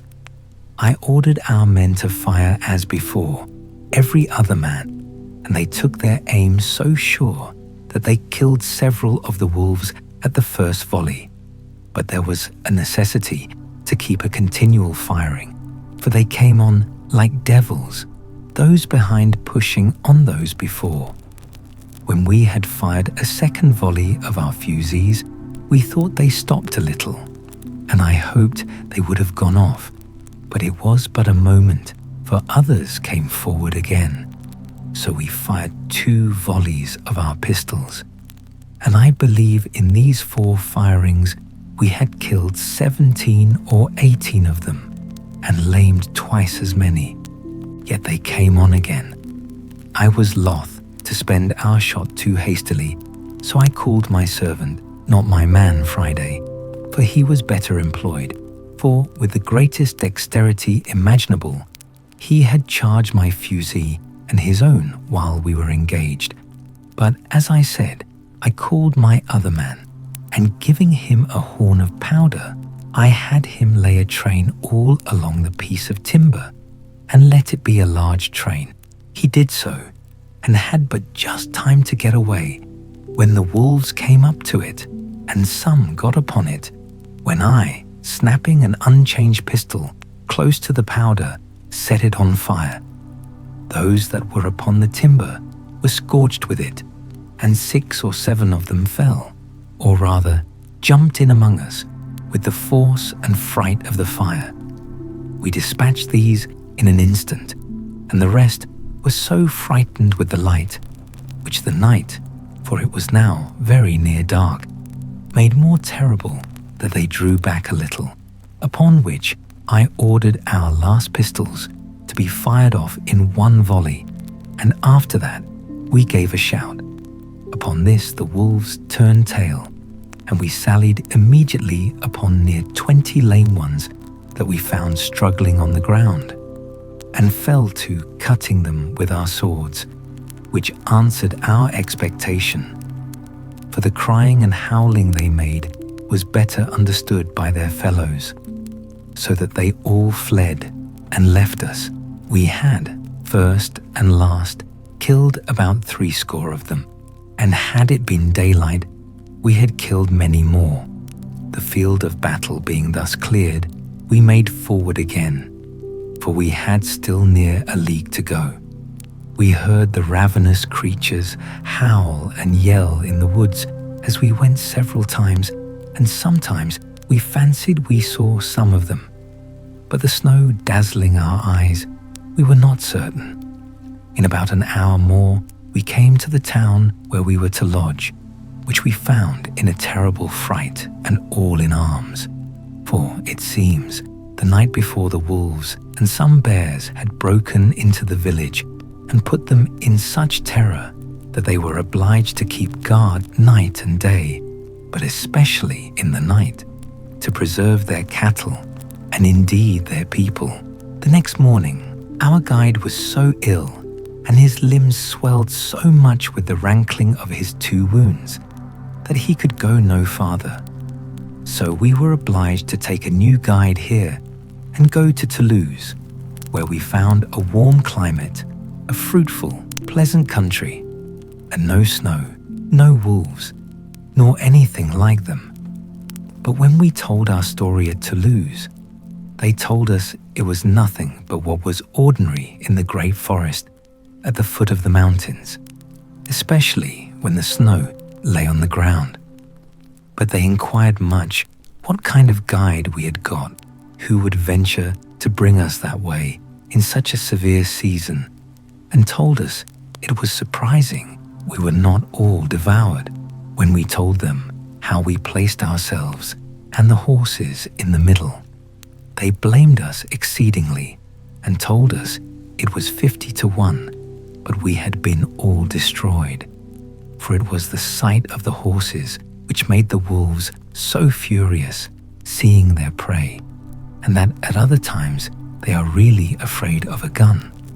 But being excessively hungry and raging on that account, the eagerness to come at the horses had made them senseless of danger, and that if we had not by the continual fire, and at last by the stratagem of the train of powder, mastered them, it had been great odds, but that we had been torn to pieces. Whereas, had we been content to have sat still on horseback and fired as horsemen, they would not have taken the horses so much for their own when men were on their backs as otherwise. And withal, they told us that at last, if we had stood all together and left our horses, they would have been so eager to have devoured them that we might have come off safe, especially having our firearms in our hands, being so many in number. For my part, I was never so sensible of danger in my life, for seeing above 300 devils come roaring and open-mouthed to devour us, and having nothing to shelter us or retreat to, I gave myself over for lost, and as it was, I believe I shall never care to cross those mountains again. I think I would much rather go 1,000 leagues by sea, though I was sure to meet with a storm once a week. I have nothing uncommon to take notice of in my passage through France, nothing but what other travellers have given an account of with much more advantage than I can. I travelled from Toulouse to Paris, and without any considerable stay came to Calais, and landed safe at Dover the 14th of January, after having had a severe cold season to travel in. I was now come to the centre of my travels, and had in a little time all my new discovered estates safe about me, the bills of exchange which I brought with me having been currently paid. My principal guide and privy counsellor was my good ancient widow, who, in gratitude for the money I had sent her, thought no pains too much, nor care too great to employ for me, and I trusted her so entirely that I was perfectly easy as to the security of my effects, and indeed I was very happy from the beginning, and now to the end, in the unspotted integrity of this good gentlewoman. And now, having resolved to dispose of my plantation in the Brazils, I wrote to my old friend at Lisbon, who, having offered it to the 2 merchants, the survivors of my trustees, who lived in the Brazils, they accepted the offer and remitted 33,000 pieces of 8 to a correspondent of theirs at Lisbon to pay for it. In return, I signed the instrument of sale in the form which they sent from Lisbon, and sent it to my old man, who sent me the bills of exchange for 32,800 pieces of 8 for the estate, reserving the payment of 100 moidores a year to him, the old man, during his life, and 50 moidores afterwards to his son for his life, which I had promised them, and which the plantation was to make good as a rent charge. And thus I have given the first part of a life of fortune and adventure, a life of Providence's chequerwork, and of a variety which the world will seldom be able to show the like of, beginning foolishly, but closing much more happily than any part of it ever gave me leave so much as to hope for. Anyone would think that in this state of complicated good fortune, I was past running any more hazards. And so, indeed, I had been, if other circumstances had concurred. But I was inured to a wandering life, had no family, nor many relations, nor, however rich, had I contracted fresh acquaintance. And though I had sold my estate in the Brazils, yet I could not keep that country out of my head, and had a great mind to be upon the wing again. Especially, I could not resist the strong inclination I had to see my island, and to know if the poor Spaniards were in being there. My true friend, the widow, earnestly dissuaded me from it, and so far prevailed with me, that for almost 7 years she prevented my running abroad, during which time I took my 2 nephews, the children of one of my brothers, into my care. The eldest, having something of his own, I bred up as a gentleman, and gave him a settlement of some addition to his estate after my decease. The other I placed with the captain of a ship, and after 5 years, finding him a sensible, bold, enterprising young fellow, I put him into a good ship and sent him to sea. And this young fellow afterwards drew me in, as old as I was, to further adventures myself. In the meantime, I in part settled myself here, for first of all, I married, and that not either to my disadvantage or dissatisfaction, and had 3 children, 2 sons and 1 daughter. But my wife dying, and my nephew coming home with good success from a voyage to Spain, my inclination to go abroad and his importunity prevailed, and engaged me to go in his ship as a private trader to the East Indies. This was in the year 1694. In this voyage, I visited my new colony in the island, saw my successors, the Spaniards, had the old story of their lives and of the villains I left there, how at first they insulted the poor Spaniards, how they afterwards agreed, disagreed, united, separated, and how at last the Spaniards were obliged to use violence with them, how they were subjected to the Spaniards, how honestly the Spaniards used them. A history, if it were entered into, as full of variety and wonderful accidents as my own part, particularly also as to their battles with the Caribbeans, who landed several times upon the island, and as to the improvement they made upon the island itself, and how 5 of them made an attempt upon the mainland, and brought away 11 men and 5 women prisoners, by which, at my coming, I found about 20 young children on the island. Here I stayed about 20 days, left them supplies of all necessary things, and particularly of arms, powder, shot, clothes, tools, and 2 workmen, which I had brought from England with me, viz., a carpenter and a smith. Besides this, I shared the lands into parts with them, reserved to myself the property of the whole, but gave them such parts respectively as they agreed on, and having settled all things with them, and engaged them not to leave the place, I left them there. From thence I touched at the Brazils, from whence I sent a bark, which I bought there, with more people to the island, and in it, Besides other supplies, I sent 7 women, being such as I found proper for service, or for wives to such as would take them. As to the Englishmen, I promised to send them some women from England, with a good cargo of necessaries, if they would apply themselves to planting, which I afterwards could not perform. The fellows proved very honest and diligent, after they were mastered and had their properties set apart for them. I sent them also from the Brazils 5 cows, 3 of them being big with calf, some sheep and some hogs, which when I came again were considerably increased. But all these things with an account how 300 Caribbees came and invaded them and ruined their plantations, and how they fought with that whole number twice and were at first defeated and one of them killed.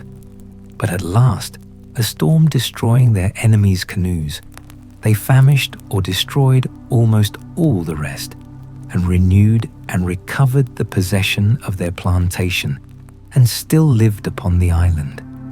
All these things, with some very surprising incidents in some new adventures of my own, for 10 years more, I shall give a farther account of in the second part of my story. As we reach the end of Robinson Crusoe, we close the final chapter of a story shaped by courage, faith, and the relentless will to survive. Crusoe's long exile on the island, marked by fear, discovery, hard-won mastery, and unexpected companionship, becomes a testament to human resilience. His eventual rescue does not erase the solitude he endured. Instead, it transforms him, revealing how hardship can refine the spirit and deepen gratitude.